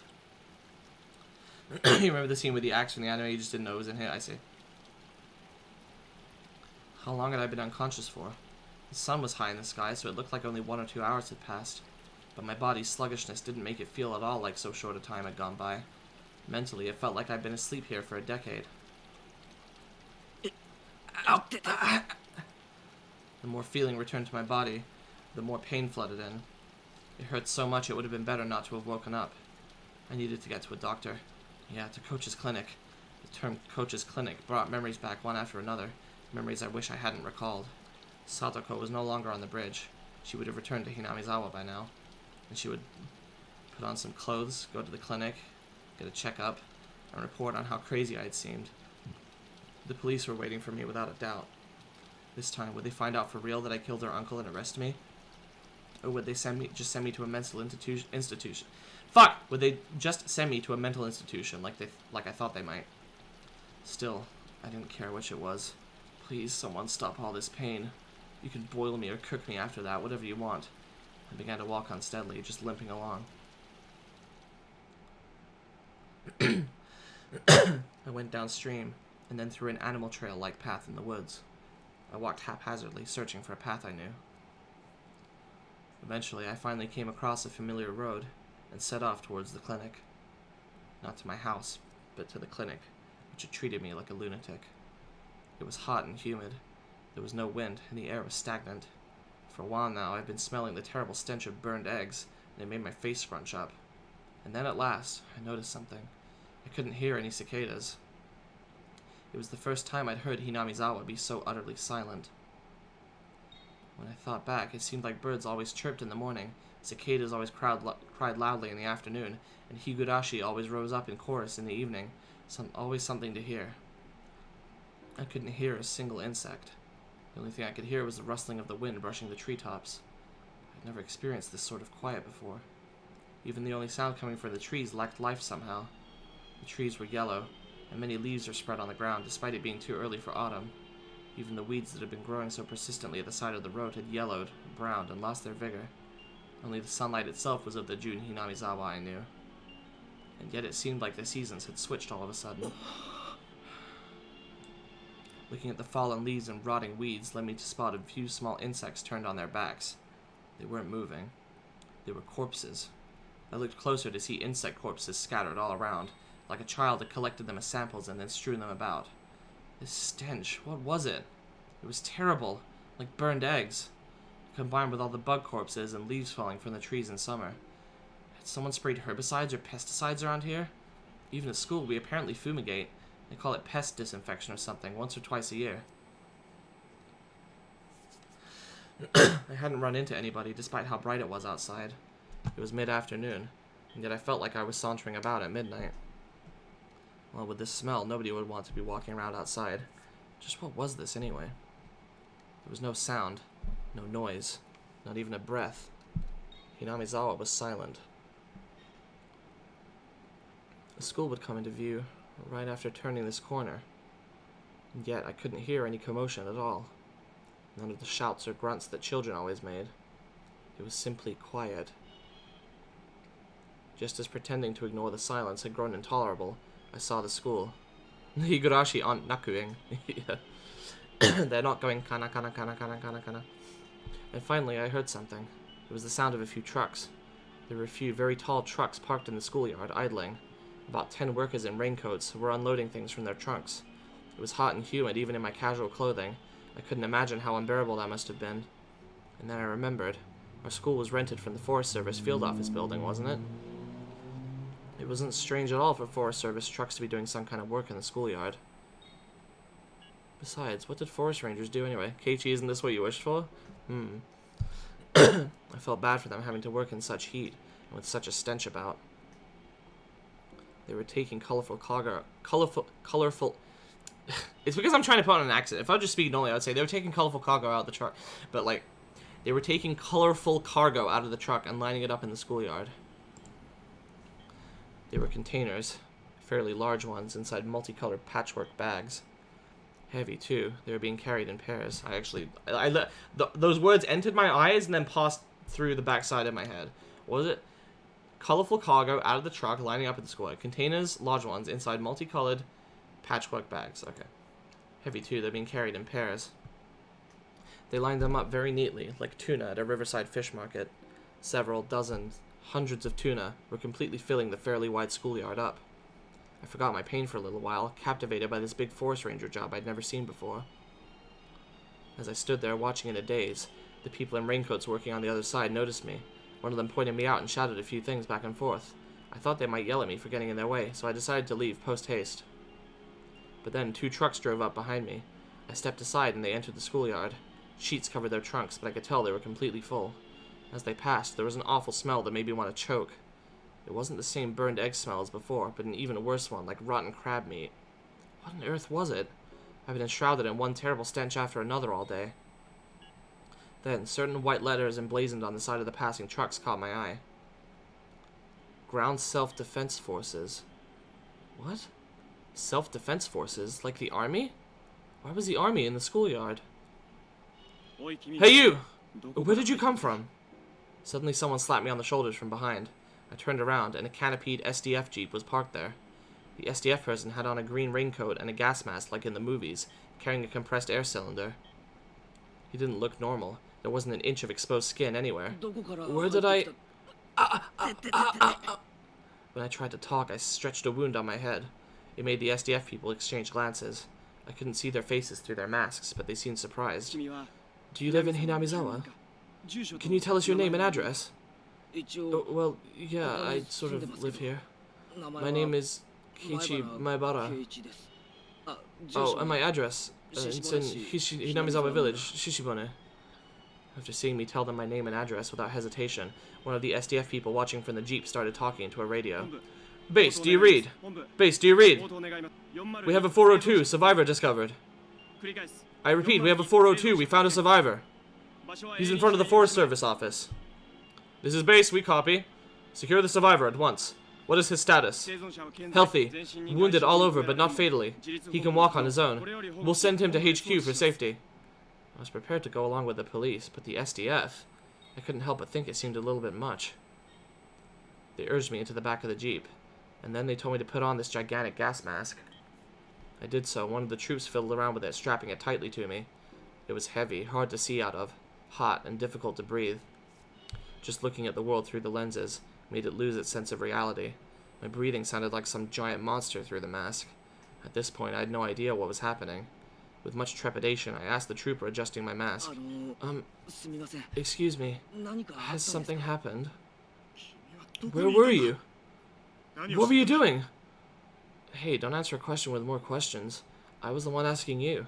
I, fell from a rope bridge way back in the mountains. I think I passed out on the riverbed. I don't actually know what day it is. Today is June 22nd, 1983. Wednesday. That surprised me. Satoko pushed me off the bridge on Tuesday the 21st. That meant I'd been asleep on that riverbed for an entire day. Forgive me for asking again, but did something happen? Why is the SDF here? Is this a drill? Had my question been that difficult for him? None of the troopers would answer me. The one in the... Oh, why is the text up there suddenly? What the fuck?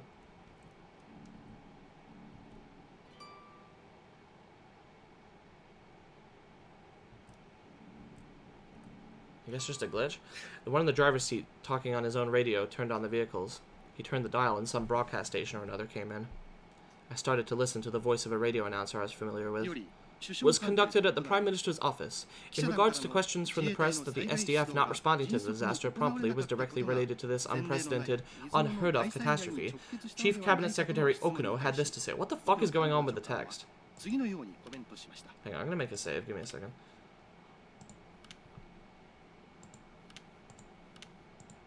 I'm going to go to the title screen.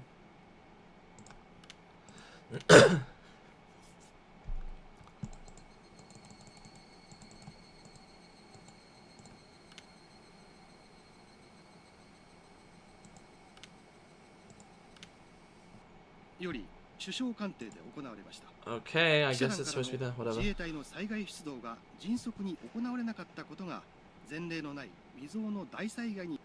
broke the game with his cat. And so, I believe that once the SDF received the dispatch order from the prefectural governor, they responded promptly. According to him, the SDF was prompt to respond to the crisis after receiving their orders. He implied it was the prefecture's responsibility for taking too long to comprehend the situation. Where did the governor who requested the SDF's dispatch actually become aware of the outbreak of such an unprecedented catastrophe? It's probably a glitch in the mod, actually. Game's breaking the fourth wall to spook me. This game doesn't spook me. I know what is going to happen in all the chapters. When did the governor who requested the SDF's dispatch actually become aware of the outbreak of such an unprecedented catastrophe? And did he not invite further damage because of the time lost before he sent the request for disaster relief? In other words, because of the bureaucracy? We are awaiting further investigation into the matter. That was Mr. Okada, reporting from the Prime Minister's official residence. At this point, we can take another look at the political response following this disaster. I guess this is just a chapter 13. This is weird. I thought it was an epilogue. I guess the page I found lied to me. Unless I was just remembering wrong and there are actually all 14 chapters in this. Whatever. In the middle of the night between June 21st and June 22nd, a large-scale disaster broke out in Hinamizawa village, Shishibone. The details have not yet been investigated, but there was an eruption of volcanic gas from somewhere in the Hinamizawa area. The gas was relatively heavy, and as it spewed out, it began to flow. That flow went down along a small river and headed directly into Hinamizawa village. After a few hours, it had covered the entire region. It happened in the middle of the night, 2 to 4 a.m. Every home and household in the village was afflicted. With most of the residents asleep, it is thought that all died without noticing the crisis. The catastrophe striking in the middle of the night caused its detection to come too late. But there was still one small opportunity to have noticed it. 3 a.m. A news dealer's shop in Okinomiya sent a vehicle carrying the morning newspaper to its branch office in Hinamizawa. Usually the shop would be contacted upon the vehicle's arrival, but this morning that didn't happen. The news dealer's shop made repeated calls but got no response. The shopkeeper sent his eldest son to check on things, but they lost contact with him as well. It is extremely regrettable. If they had contacted the police or fire department at this point, it is highly possible the situation would have turned out more positively. At the very least, it's possible that a portion of the village might have been saved from tragic annihilation. 6 a.m. Residents in areas in the same region began continuously calling 119 to report the smell of rotting eggs, dizziness, nausea, and headaches. The fire department received the same reports, all from the same confined region. They speculated a truck loaded with chemicals may have gotten into an accident and reported it to the local police. 6:30 a.m. Contact was lost with a patrol car on duty in the Hinamizawa area after the officer reported the smell of rotten eggs. The local police considered the possibility of a large-scale disaster involving highly lethal gas and reported it to the prefecture and prefectural police at 7:15 a.m. 8 a.m. The governor was traveling to nearby prefectures for inspection, so in accordance with regulations, the prefectural environmental disaster prevention chief was provincially escalated to Director General and set up a disaster countermeasures office. However, without contacting the governor, the countermeasures came too late. As has recently been pointed out by citizens groups, his trip with honorary diet members to inspect other prefectures was based solely on good relations, and it's rumored they preoccupied themselves with a drinking party. Sources closer to him claimed the governor had been drinking all night and had gone to sleep in a drunken state. He was completely drunk when the environmental chief phoned him as well, and apparently he could not get him to pay any attention to the matter. And so the authorities, in the hour or so it took for the governor to grasp the situation and sober up, did nothing but accumulate information. Casey should just wish he was dead and he could combust spontaneously. Though not as extreme as the governor's case, the environmental chief who became Director General in the governor's absence will likely also be questioned about his negligence. In addition, without any procedures in place on the prefecture's side that predicted catastrophes this massive, they would always react too late, and that ended up being fatal. 9:12 a.m. On the advice of the prefectural police, the governor requested a disaster relief mission from the SDF. By the time the Chemical Defense Unit, equipped with protective equipment, arrived on the scene, 8 hours had already passed since the incident's outbreak. Whatever the case may be, it was unfortunate this happened while everyone was sleeping in the middle of the night. Had the same disaster occurred during the day, it likely would have been entirely different. All households in the Hinamizawa village region were wiped out. There were over 1,000 victims. The SDF is still confirming the situation on the ground, but their results are predicted to only increase that number. Here with us in the studio today is Dr. Fujiwara, a professor at a university who is well acquainted with volcanic disasters. Doctor, can such a sudden and horrible outburst of poisonous gas actually happen? It isn't at all unusual for this to happen right around craters, at least. Japan is a volcanic nation, and so has many active volcanoes. There is always a danger of hazardous gas around any of these craters, and it's generally a rule among mountain climbers not to go near them. Does this mean the rotten egg smell that visited Hinamizawa village was the normal sort of gas from volcanic craters? Judging by how it smelled like rotten eggs, we think it was hydrogen sulfide, a gas seen particularly frequently in accidents compared to other volcanic gases. If it's dense, it becomes extremely dangerous. Hinamizawa village is very far away from the craters of any volcanoes. Can hydrogen sulfide be generated even from a place not close to a crater? I don't know all the details, so I can't say anything concrete, but in other countries, there are records of gas eruptions due to magma buildup under hot springs. It's an extremely rare event, but it is possible for such a thing to happen even in a region not near craters. Thank you very much, Doctor. We appear to have an announcement from the Japan Defense Agency. Miss Morikawa, are you there? Yes, I'm at the Japan Defense Agency. The agency has just made an announcement regarding the source of the Hinamizawa village gas disaster. Analysis from the Ground Self-Defense Forces Department of Chemistry has found that the gas was a mixture of carbon dioxide and hydrogen sulfide. Miss Morikawa, do you know whether the gas is still erupting or spreading to nearby areas? According to the SDF's 9th Division, who are currently engaged in a rescue operation at Hinamizawa village, the gas density is steadily decreasing. They've announced that the damage will not spread. However, it does not change the fact that surrounding areas are still in danger, and that very strict observation must be maintained. That was Morikawa from the Japan Defense Agency. And now we have a report on the state of those who have been made to evacuate the Okinomiya area. Shimoshinozaki Elementary School is one of the evacuation sites, and we currently have a reporter on scene.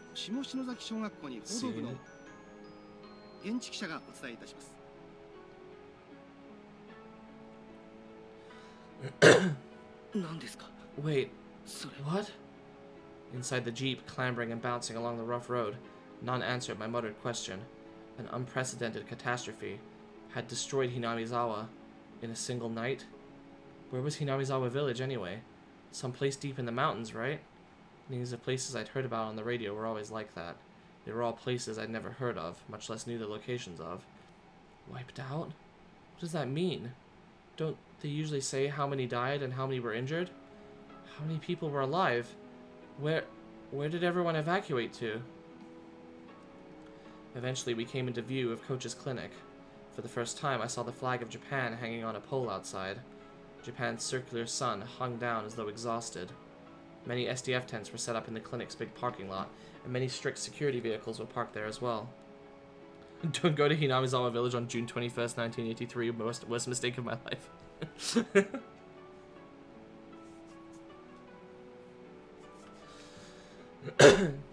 When they saw the jeep coming, men in white clothing and gas masks came running out of the clinic, frantic, carrying a stretcher. You're going to be all right. How do you feel? Can you walk? Yes. Ow, ow, ow. And because of my owls, they forced me to lay in the stretcher anyway. People who seemed like doctors were looking at me and notifying others of my condition via radio. Multiple wounds. High possibility of fractures and internal damage. Large laceration in the head. Pupils normal, but even without bleeding from the fundus, brain damage is still possible. And then from the clinic entrance, people lying on stretchers were brought outside to replace me. Judging by their clothing, they were from Hinamizawa, and that's how I knew they were victims. They brought the stretchers in front of a truck. 2 troops holding shoulders and legs like some kind of baggage picked them up and threw them into the trunk. What? In the trunk of the truck, people's bodies, piled in heaps. They were just like baggage, and that told me that they were already nothing but shells. At that moment, I remembered all those colorful sacks filling the trunks, and them lined up in the schoolyard like a fish market. Hundreds of empty shells. Corpses. Corpses. Corpses. Corpses, corpses, corpses, corpses, corpses, corpses, corpses. You jackasses! Don't just throw the victims in like that! They lived here! The troops carrying the sacks answered with a humble salute. The world didn't need this insane version of Hinamizawa. My final wish. Again, it was granted.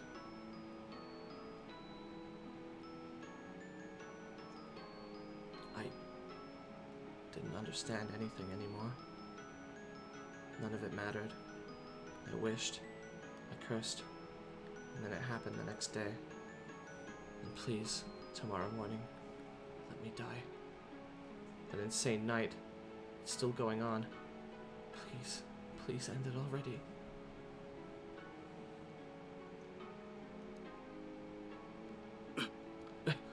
Hey, he's lost consciousness! Shout his name! Quickly! Maibara-kun! Can you hear me? If you can hear me, just blink! Maibara-kun! Maibara-kun! Maibara-kun! Suddenly, the world didn't matter to me anymore. I wasn't interested in their cries. His breathing stopped! Get his respiratory tract open! Use CPR! Make him live! Damn it, damn it. No more dead people! Nobody deserves to die! Don't kill him! Don't kill him! I could hear the voice of a man crying and screaming in my ears. Nobody deserves to die. Those words came from his heart. They were so commonplace. And they soaked into my heart too. Maybe it was a mistake to take someone's life, even if it was to save Satoko. If this is the price I had to pay, this horrible tragedy, then this is a little much, Oyashiro-sama. Why did you never punish me? Come to think of it, Satoko said something. Oyashiro-sama's actual curse never goes for the target at first, but kills everyone they love before that. Oyashiro-sama's curse. It was a convenient excuse I told myself at the very end, that it wasn't my curse that destroyed it, but Oyashiro-sama's. Given that I was in a stretcher, this next bit might have been obvious. But last of all, I realized one thing. Yeah. Today, I had not heard those footsteps following me, even once. And now, I was liberated. As the cries of the Higurashi I couldn't have been hearing filled my mind. Their tearful ensemble was the only funeral march I had. Achievement unlocked, liberation. By the way, I just for the record, I agree with the sentiment that nobody deserves to die, even the worst people, personally. Anyway, June 22nd, 1983, early morning. A widespread disaster occurred in Hinamizawa village, Shishibone, something prefecture. Volcanic gas, carbon dioxide, and hydrogen sulfide erupted from Onigafuchi Swamp, one of the Hinamizawa area's water sources, and spread through the entire village. There were 1,200 victims. 20 have gone missing. The catastrophe was unprecedented, forcing local governments to evacuate approximately 600,000 people. According to later investigations, magma pools and hot springs were uncovered directly under Onigafuchi Swamp, and the gas that gushed from it was determined to be the cause of the disaster. In addition, directly after the incident broke out, many came forth claiming this disaster was a curse based in Hinamizawa village legends, first sparking a wave of chaos. There were apparently local legends of a curse spreading a miasma, destroying the village, and some scholars believe a similar gas disaster may have happened in the past and remained part of these legends. More extreme periodicals suggested this was an extension of the string of freak death incidents that have been happening in recent years in Hinamizawa village, stirring interest in theories about this curse of Oyashiro-sama. In addition, relatives of those in Hinamizawa village who had escaped the disaster complained of sickness afterwards and were hospitalized. Some of them even died of unknown causes, further encouraging such extreme opinions. On top of that, several relatives professing to be possessed by Oyashiro-sama's curse committed suicide in strange ways, and the impact the disaster has had on the entire nation can no longer be ignored. Wild visions of terrible toxic gas sneaking around in the middle of the night, killing people, spilled across the country, causing a steady stream of people complaining of insomnia, difficulty breathing, headache, dizziness, etc. Some who identified themselves as being obsessed by it began doing odd things. Most of these were mistakenly attributed by the tabloid press, but afterwards some even began to call them mental issues arising from the Hinamizawa tragedy, the Hinamizawa syndrome. The Hinamizawa village region, the object of all kinds of rumors and speculation, is currently closed off, and even flying overhead is prohibited. The prohibition was at one point undone as a result of a decrease in the gas's density, but that autumn another gas burst was confirmed, leading to the area being cordoned off again. Word is that the area is sound asleep, all traces of its former life intact and left to rot.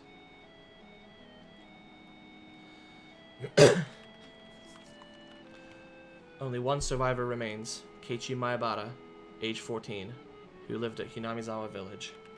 At the time of rescue, he had some trouble breathing due to fluid buildup in his lungs, but as a result of life-saving procedures, he was kept alive.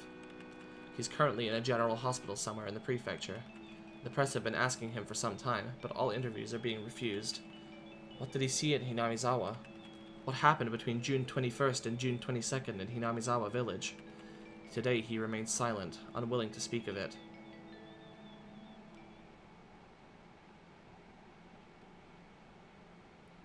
Great Hinamizawa disaster in memoriam. Oh, what the fuck? I couldn't read that. Oh, okay. In memoriam list. Jiro Tomitake, real name unknown, possibly committed suicide in the village on June 19th, 1983. Investigation suspended.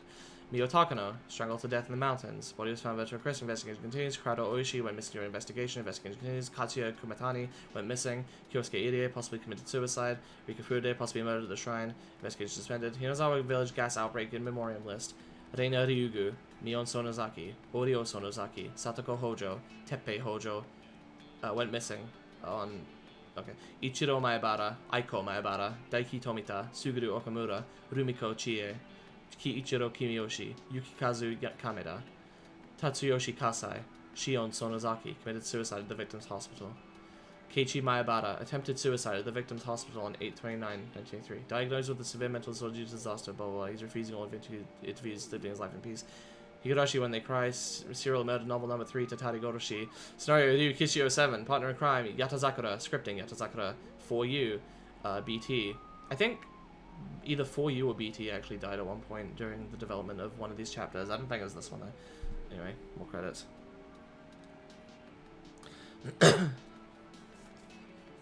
I don't know how you're supposed to read it. It is a little too fast.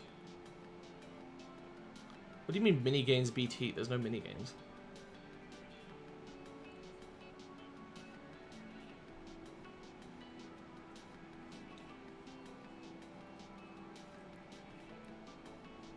I don't really know what you mean by that, I Heart Evil.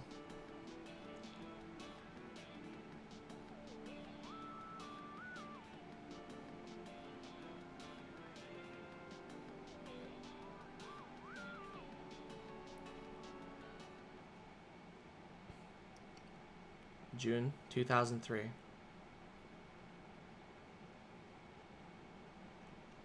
This is not the end of the series. An elderly couple living in Osaka Prefecture discovered a cassette tape while organizing the possessions of their son, who passed away 8 years ago. Their son went missing when his fishing boat capsized in 1995. He was 47 at the time of his death. 8 years later, in 2003, they had begun to organize their son's remains in order to organize their minds, and came across the cassette tape in question. From 1975 to 1989, the deceased had experienced working as a journalist for a photography periodical, and this tape is thought to have been created during that time.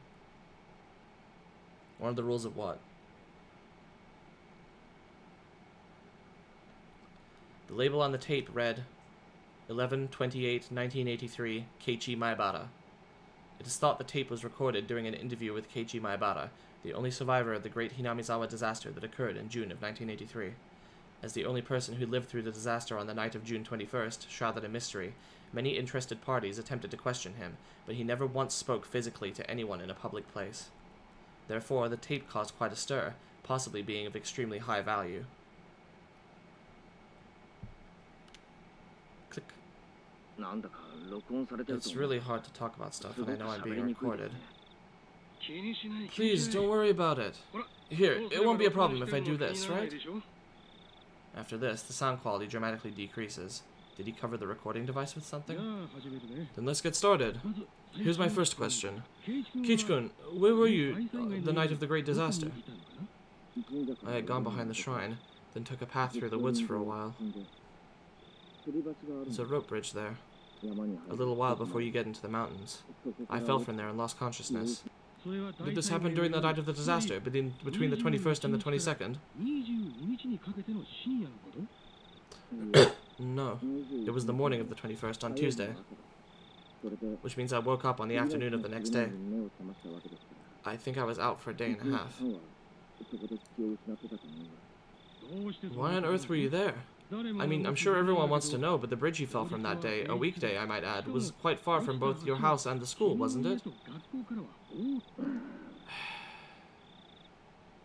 Speaking frankly, there are some who say you knew of the great disaster beforehand, and fell from the rope bridge as you were trying to flee the village. This isn't a joke. Please don't be so arbitrary about this. I think it's a terrible thing to say too. Please don't be offended. Anyway, about the rope bridge you fell from, it was right here on the map, right? The rope bridge beyond the back of the shrine and through the path in the woods. Probably. I never went over there, so I can't say for sure.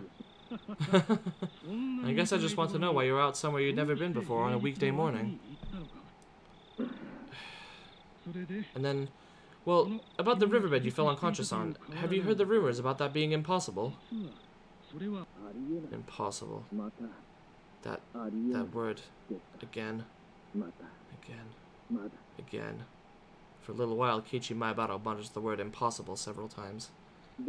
Why would it be impossible? You know how the volcanic gas originated in the Onigafuchi swamp? Some scholars did some pretty delicate simulations and modeling and discovered something very interesting. The volcanic gas was heavier than the air, so it went along the ground, flowing into lower and lower places, kind of like what water does. And with Onigafuchi swamp as its source, they were able to test how much time it would take for the gas to erupt and spread across the whole village. So, well, that riverbed you were unconscious on, the gas, it would have flowed down there. I don't really understand what you're getting at. In other words, if you were really passed out on that riverbed, you would have been in the middle of all the toxic gas that was spreading everywhere that night. That means there was no chance you could have been passed out there. Allow me to be a little more frank. I think that maybe you might be telling a lie. During the Great Disaster, you were hiding in a safe place, keeping an eye out for when the gas got thinner, then reappeared and was secured by the SDF. How about that? Is that right on the mark?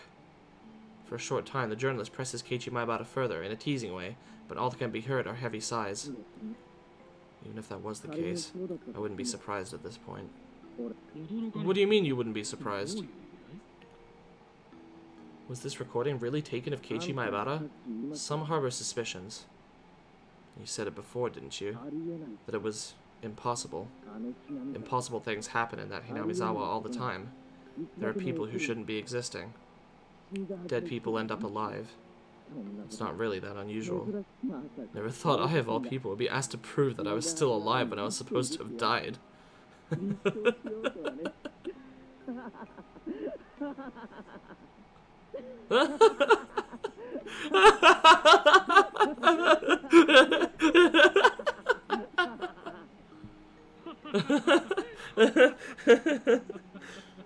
The journalist and Keiichi Maebara both laughed for a while. To verify its authenticity, I had the others in the Maebara family check the tapes with his voice in it. However, the sound was not clear, and much time had passed, so the relatives I checked with couldn't remember what he sounded like. I was unable to gain positive proof it was actually his voice. That's sad as fuck. They don't even remember what he sounds like. I guess the audio quality is a factor as well, but yeah. Alright then, I'll change the subject. What do you think of the debate about whether this disaster was the curse, the 5th year of the serial freak death incidents in Hinamizawa? I don't think it was. I was the curse that year after all. Hmm? What do you mean? I was just answering the question. Doubts also remain regarding the date, November 28th, written on the tape. The curse, well, you probably won't believe me when I tell you this. I was the one who caused it. I was the one who wished for the whole village to die, and it happened. What an exciting story. Exciting? I suppose you could call it that. After Maebara Keiichi's failed suicide attempt on a certain August day 2 months after the disaster, he was diagnosed with a mental disorder and transported to a treatment facility. I was the one who killed Takano-san, and Coach and Oishi too. At the time, I had some kind of divine power. Yes, I suppose it was like footsteps. Footsteps? Wait, what's that supposed to mean? Have you never heard of footsteps before? Tip, tap, click, click. The facility never allowed any news coverage, so it's extremely unlikely that a tape from the media dated after August 1983 would have his voice on it. Today, when you're walking around, try stopping suddenly. Something interesting will happen. Anyway, if you hear an extra footstep, even though you'd already stopped walking, you better be careful, you know.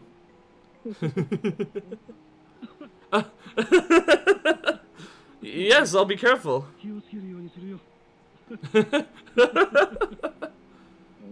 Is what I'm saying really that funny to you? However, the reporter had been criticized for his forceful methods of collecting data while he was active, so there's still a possibility that he broke into the facility and forced Keiichi Maebara to talk. You've been doing nothing but laugh in my face this whole time. You're just like Coach. You pretend to sympathize with me just to listen to what I have to say, but your eyes are telling me you think I'm a lunatic. That's not true. No, I can tell. Your eyes are the same as Coach's. Is this truly Keiichi Maebara's voice? The authenticity of this recording is still wrapped in mystery. I never heard the footsteps again after that day, so I don't think I have that terrible power anymore. Perhaps, right here, right now, I'll wish for you to die. I'll wish for your death for saying all these unpleasant things. Yes, this time, why don't I decide how you die? Takano-san was burned to death, so let's go with the opposite, with water. I hope you drown and die. How's that? 15 years after this tape was created, the reporter, just as Keiichi Maebara had predicted, died in an accident out on the sea. If I'm in top form like I was then, you'd die before tomorrow morning for sure. Now then, I wonder how many days it'll take you to drown.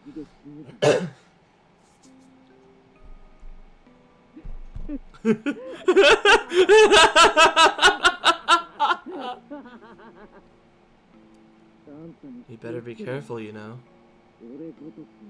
Don't go getting yourself killed by some stupid curse I put on you, okay?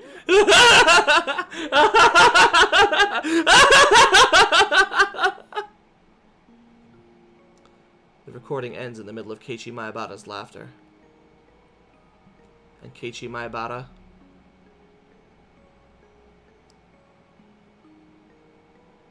Late on the night of November 30th, 1983, 2 days after the interview, he suddenly died from a high fever, cause unknown. Records remain of the strange words he kept giving after pressing the call button the day before he died. An extra set of footsteps.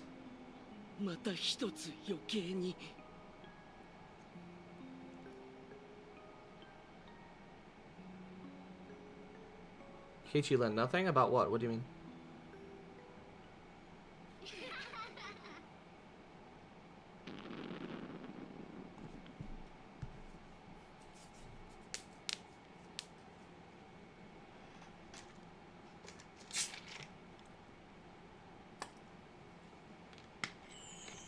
A new scenario has been unlocked. All cost review session has become available. To play it, select extra on the title menu and then pick the all cost review session. Achievement unlocked. The Great Hinamizawa Disaster. Okay, there we go.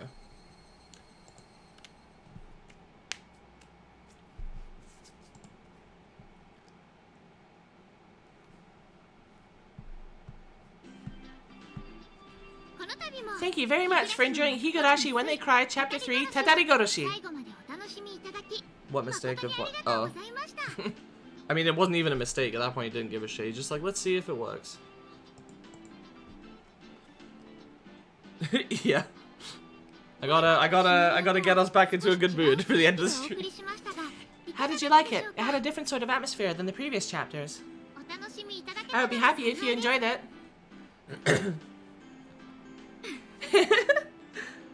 A bad end again. The time which we're so fond of, huh? Personally, I wanted to get a scene of the gas coming in, the villagers spasming and foaming at the mouth one by one before dying. Do you all think so too? Of course I do not think so! Again! It happened again! A huge bad end!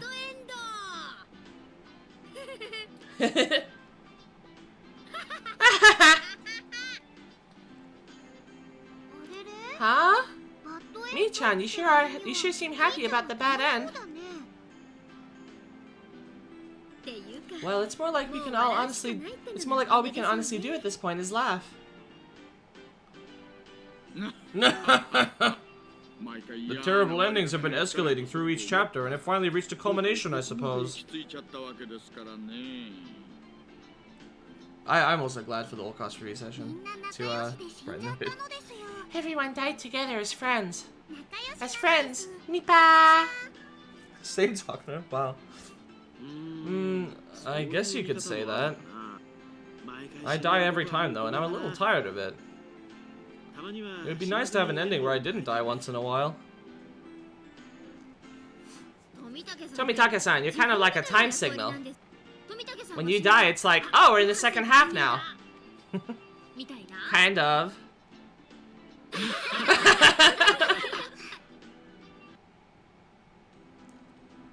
Okay. Now here are our guests that debuted in this chapter.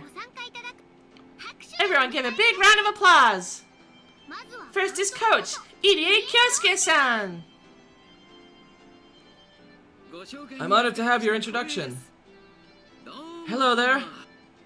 I was a minor character, but having a full portrait like this makes me feel really feel important.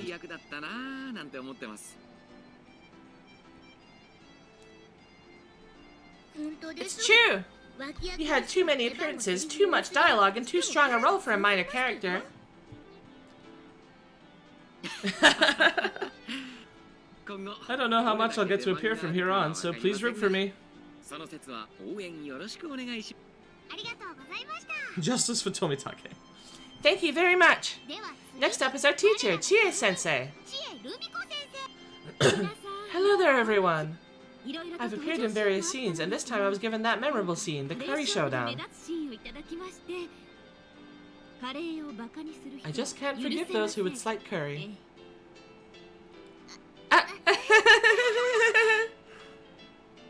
Yes, I wonder. Oh, someone give Chie-sensei a seat, please. Okay. Now everybody's here. Rena, you can do the honors again. Okay, everyone. Please pick up the cup nearest to you on your table. There are plenty of different drinks. These after parties have really gotten lively. How many do we have here now? Including us, I think there are about 10 people.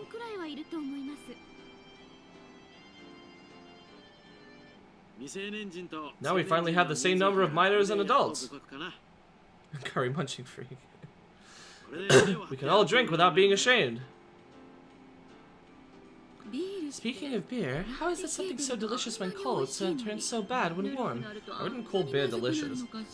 Like, I know people drink it, but I was under the impression that pretty much nobody actually liked the taste of it, and they basically just drank it because.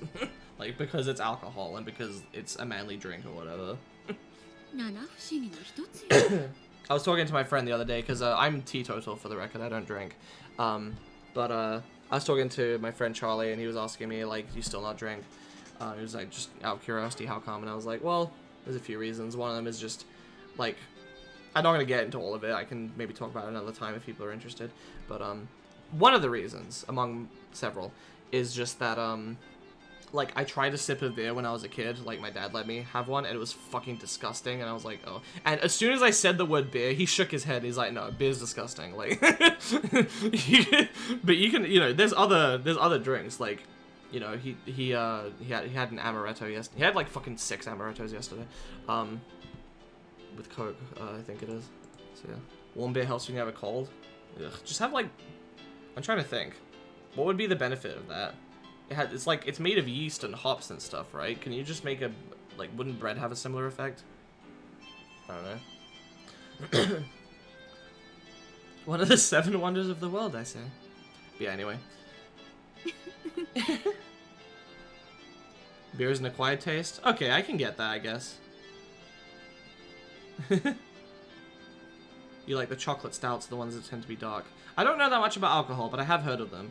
I did a little bit of research on it a couple years ago when I was trying to have, like, come up with my D&D characters' favorite drinks. The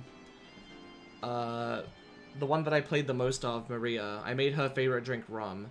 For no... I said no reason in particular. It's because it's, like, associated with pirates, and she's not a pirate, but she is a bandit, and I'm like, association.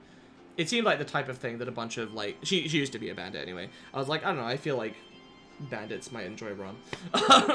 And then I had a different character that I played briefly for some sort of story thing who was like a merman ranger. He had like a square axe, like double-sided axe thing that he fought with. And he had like sort of this, what would you call it, like Mongolian nomad inspired design, and this long red hair. And he was like sensitive and autistic. Anyway, so I was looking up, I was looking into drinks for him as well, and I actually picked stout for his favorite. But yeah, anyway. I wonder why. Okay, I'll pour some beer. 1, 2, 3, 4, 5, 6. Huh? There were 6 adults here? Me? I would like the foamy barley tea as well. Rika-chan, you can't drink! Anyway, Rena-san, let's get this moving. Well, okay. Can I have everyone's attention, please? It's very refreshing going back to Satoko's energetic voice, because I've been doing her voices like really downtrodden for quite a while now. It's nice to go back to and all that.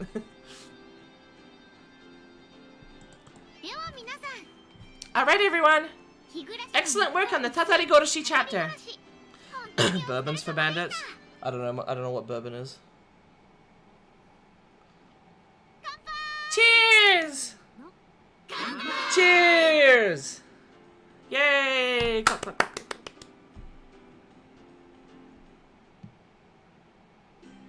Give Rika a drink, she deserves it. Yeah. Okay then. Let's get down to our traditional plot discussion. Who the hell's messaging me anyway? Still though, this chapter just confused us yet again.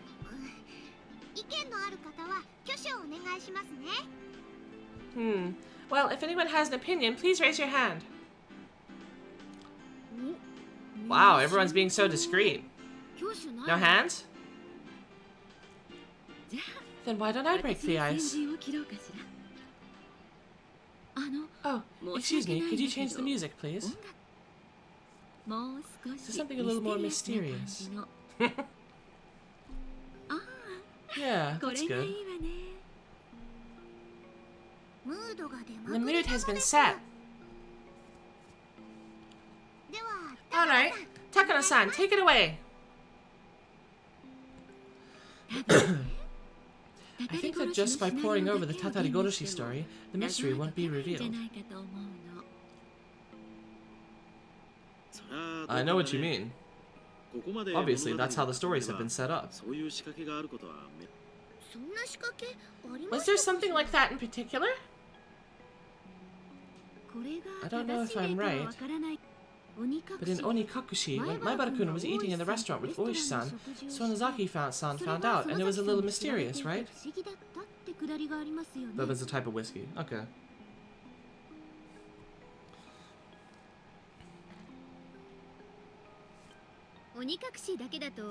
If you read correctly, there are question marks and answer marks, and we're still doing the question marks, right? That is correct. This is the third question arc, and then there's one more question arc after this. And then there's answer arcs. It was certainly mysterious just in Onikakushi, but after reading Watanagashi, a few things made a lot more sense. When I mentioned a restaurant with cute uniforms during the story, it must have been Angel Lord.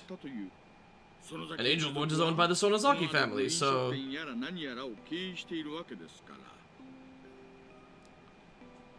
Someone who knew Kei-chan was there too and told me. It actually makes a good amount of sense, right? That's what we mean.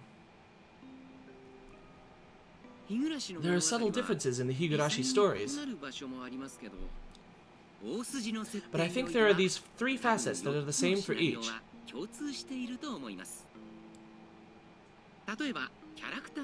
The character settings, for example. I was scary in Onikakushi. Oops. But that wasn't only because it was Onikakushi. It was because my character was the exact same in all three stories, is that it?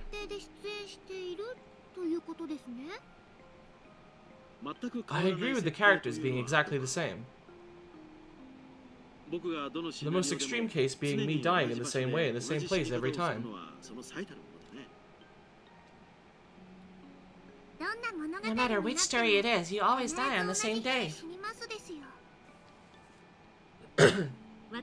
There's a scene where during Watanagashi, Takano-san and Tomitake-san sneak into the ritual implement storehouse. The same scene may have still happened in the other stories, even though it wasn't portrayed.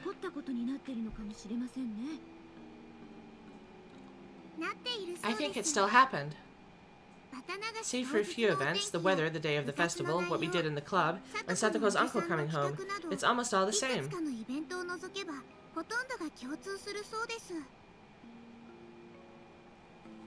Which means we have a bunch more questions. If the stories are told in exactly the same environment each time, why do they end up being so different? If we think from the perspective of a general adventure game in the suspense genre, sometimes the story branches depending on choices, right? So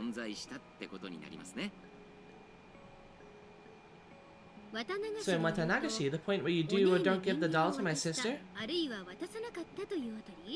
Fun fact, in the console version of this game, they actually added in choices, and that was one of them. But it leads to a bad end either way, so...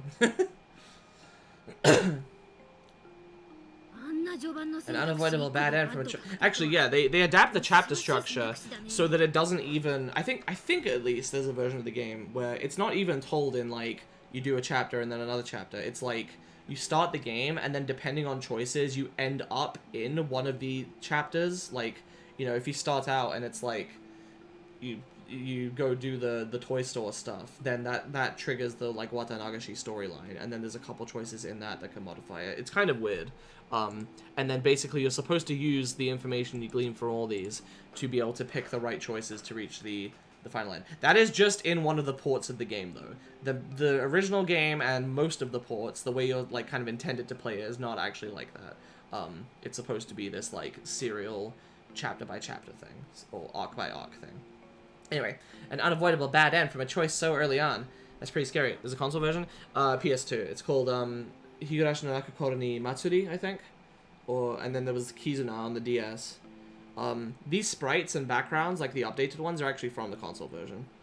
It was never actually translated, though. There's actually also a port for the Nintendo Switch, but it's also Japan only, I believe.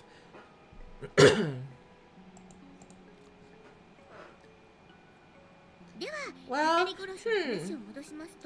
in Tatarigoroshi, maybe whether you decide to kill the uncle or not. I think it was way before that.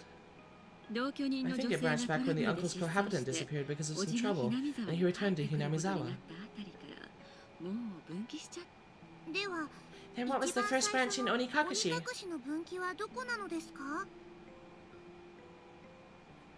I think it was when I appeared and started talking about the serial freak death incidents related to Oyashiro-sama's curse.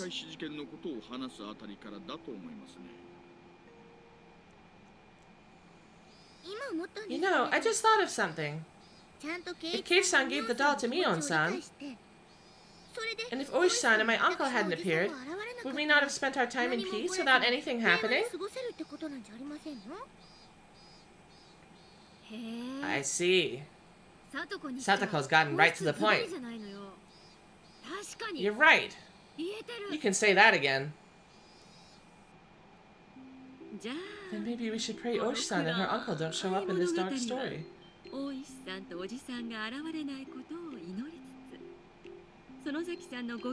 then if we can prevent Sonozaki-san from getting in a bad mood, everyone will be happy. Yay, Big Sis! You did it for the bad ending. Be careful, everyone. If you make my sister mad, you're sure to get a bad end. What are you saying? Shion! Next time I'll make sure to be merciless in the pain I put you through. You can cry and apologize as much as you like, it won't work. Just you wait!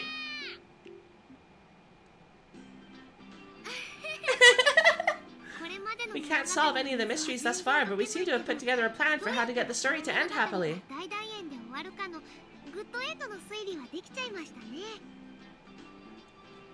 I wonder if that would really make us happy. Oishi-san and Teppei Hojo-san don't show up. Mion-san gets the doll. Is that all we have to make sure of? You're right. We're all forgetting the most important thing. Remember the great Hinamizawa disaster? You cannot prevent natural disasters. Should we have everyone in the village put on gas masks and move away? It's probably Oyashiro-sama's curse. So we need to make sure not to make Oyashiro-sama angry. No! This is getting a little tricky. We mustn't anger Oyashiro-sama, eh? And what should we do in order to prevent that?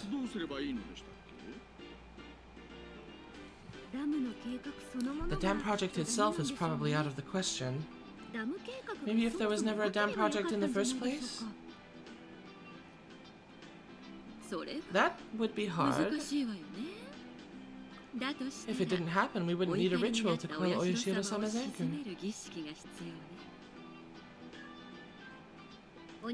Sinking a sacrifice into the Onigafuchi swamp. A ritual sacrifice. A sacrifice? Who do we sacrifice? Come on, use your head. Someone who's destined to drop out from the story no matter what happens. If he's gonna die anyway, then we may as well have it help out Hinamizawa.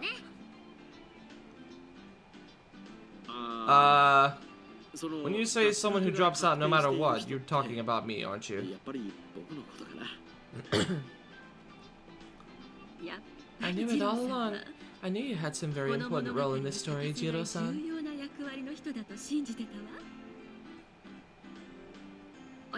We'll get you to play your part. And with that, we have a blueprint for getting a nice, happy, good ending, don't we? Let's give it a try since we have time. Everyone involved, come over here. First, we stop Uncle Hojo, whose lover ran out on him from returning to Hinamizawa. Yeah, my name's Uncle Hojo! He has no portrait, so I'm standing in. I'm so lonely and blue because my lover ran away. Time to go back to Hinamizawa, lock up Satoko-chan, and haha, raise her into a maidservant. I think that's you, idiot. Why don't I take my motorbike back? I'll just put in the key and click. Click. Kaboom! Judgment! To ashes and dust shall ye return! Satoko-chan, don't you think this was a little too much gunpowder? I hope Coach is alright. Next, we stop Oishi from showing up. Me this time? My name is Kurado Oishi. A hot, good-looking middle-aged man who looks like a blues singer. Kaboom! Me? Judgment for you. And lest we forget, a follow-up service for my sister. Come here, big sis. There's a cute little doll for you. Aw, how nice. Something about this just doesn't sit right with me. The car bomb. And finally, we must quell Oyashiro-sama's anger. Then, will our last actor please come up? Tie him fast, wrap him up, and hang him. He'll sink for 3 days, right? I'm not that patient. Let's just get it over with.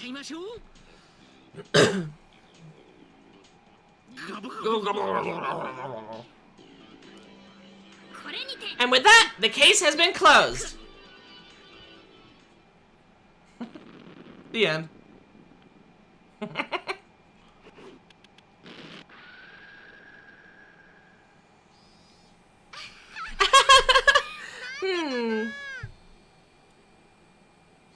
Oh no, all of a sudden this arm of mine is glowing with an awesome power!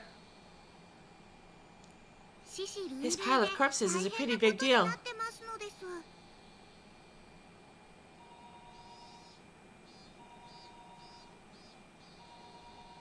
Huh? It's the phone. Hello? Oh, Keich-kun! Thanks for all your work. Yeah. Looks like you're all having a roaring old time. And yet here I am, busy with reading the scenario for the next story. Whatever. I'm in a good mood today, so I'll let you off without any teasing.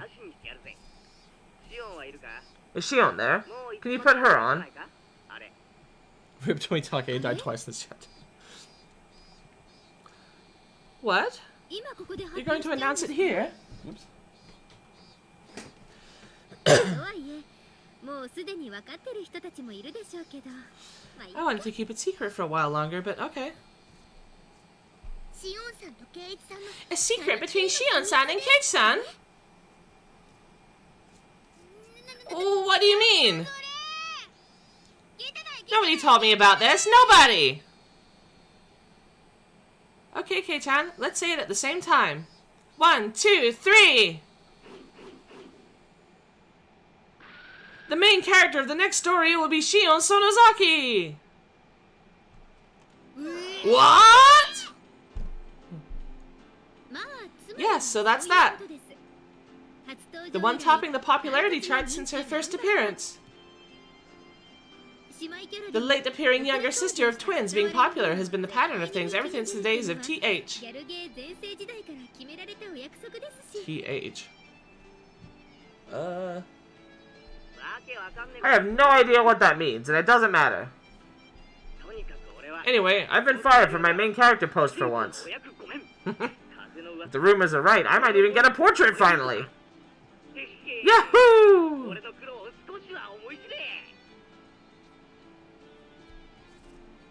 Well, portraits of Kei-chan would be a big waste of disk space. If it couldn't all fit on one disc, there's a pretty high chance he'd be the first one dropped. Don't be mean to Keiichi. Are you okay with this, Shion-san? The main character always meets some terrible fate in the end.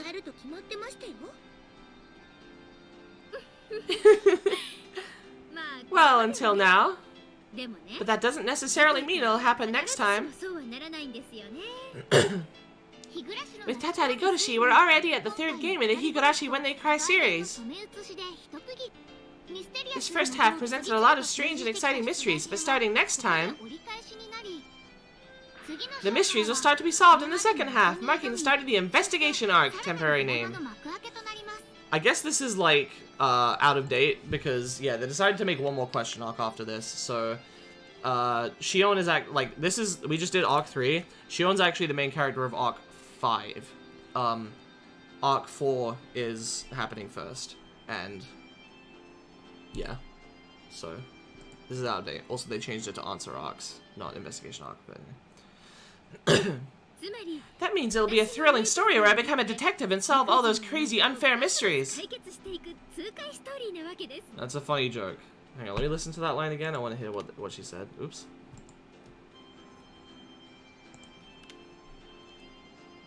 Oh. You all better think up good signature phrases. Like, you, sir, are the criminal.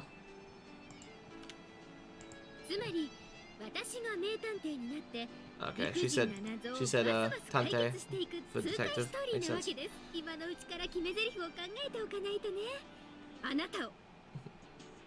It won't happen! Never! You'll get too close to the 3 families' secrets, be imprisoned, and then get tormented! You're a shoo-in to meet a violent, unnatural death. Is that how you spell shoo-in? I thought it was S-H-O-E. Like a shoe line on your foot. You're gonna call it now, she's gonna end up in Mion's basement. God. Sis, I should say the same to you. Are you mentally prepared for me to see through all your mysteries and secrets, then have you apologize to me and commit suicide? Pushed her back to squeeze another rock in between. They just didn't bother to change this? Maybe. No chance of Oyashiro-sama's curse for me, is there? Anyway, the new story to begin the second half, temporarily called Meyakashi, or Eye-Opening, is currently undergoing diligent development. Yeah, that's not happening. Meyakashi is the 5th chapter. The reason I was asking about the detective thing, I guess, since they're saying the chapter name now, is, Meyakashi does mean eye-opening, but it's also a pun because Meyakashi is an old-fashioned word for a detective. And they were just saying how, like, oh, it's, you know, like, she was like, oh, it's gonna be a detective story or whatever. That's the joke. So yeah, so far we've had Onikakushi, which is demoning away. We've had Watanagashi, which is cotton drifting. We've had Tatarigoroshi, which is curse killing. The 4th one is actually Himatsubushi, which is time wasting. And then there's Meyakashi, which is eye-opening.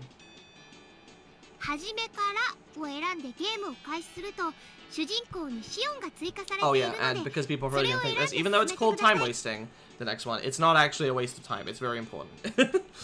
It is kind of a weird chapter though. It's much shorter. Anyway, well, quite a bit shorter. I wouldn't say much. It might only be like 2 streams or 3. Anyway, we should be able to unveil it to you all in the near future, so I hope you'll look forward to it. Onikakushi, Watanagashi, and Tatarigoroshi. What truths will you all come up with after reading these 3 stories? Or will you just come up with more questions instead of theories?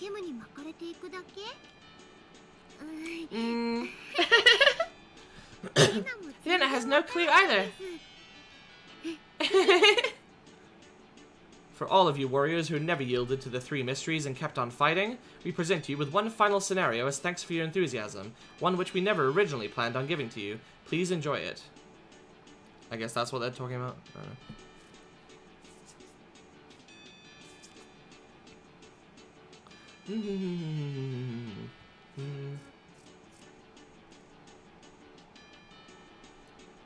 know. And achievement unlocked, Tatarigoroshi party. Okay. So that's that for Tatarigoroshi. That's been a long one. I'm curious to see what you guys' theories are, if you have any. If you want time to think about it, you can leave it in the comments, like after the video, or you can think about it now.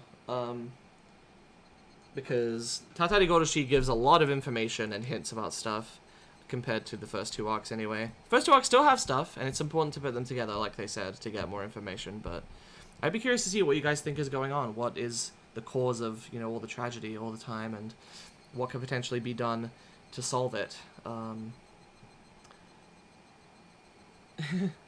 I'll probably ask again after each arc after this, because it's only going to reveal more and more information until we eventually get to the conclusion, but yeah, I'm curious.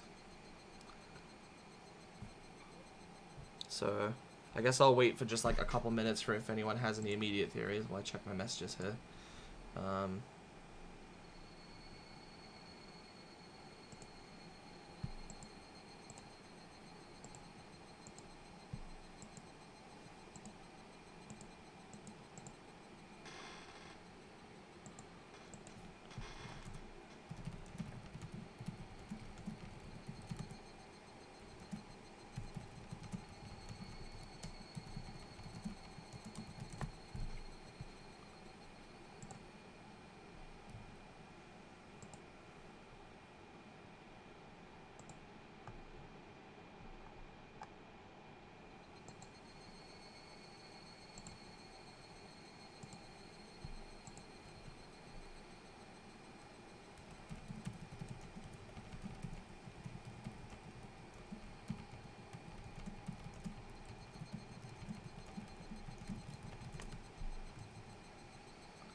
Oh, you know, cause okay, I see. So you already know about stuff going on. Okay. Fair enough then. You're looking for how something was spelled? Ah, that's a shame. I've had similar experiences though. I personally don't mind being spoiled very much. I went through the anime spoiled for it in the first place, and I still love it. It's my favorite show, so yeah. Satoko's story was really sad. It was really sad. It's hard to get through. You're surprised you got through it. Well, good on you then. I hope that the other chapters are a little easier though. There is still some fucked up shit to go through. But hopefully it'll be worth it in the end to see how this story pans out. Anyway, I guess I can leave it there. Thanks for coming along. Next time we'll be starting Himatsubushi, and yeah, be there or be square. I don't know. Or Keiichi will curse you to die.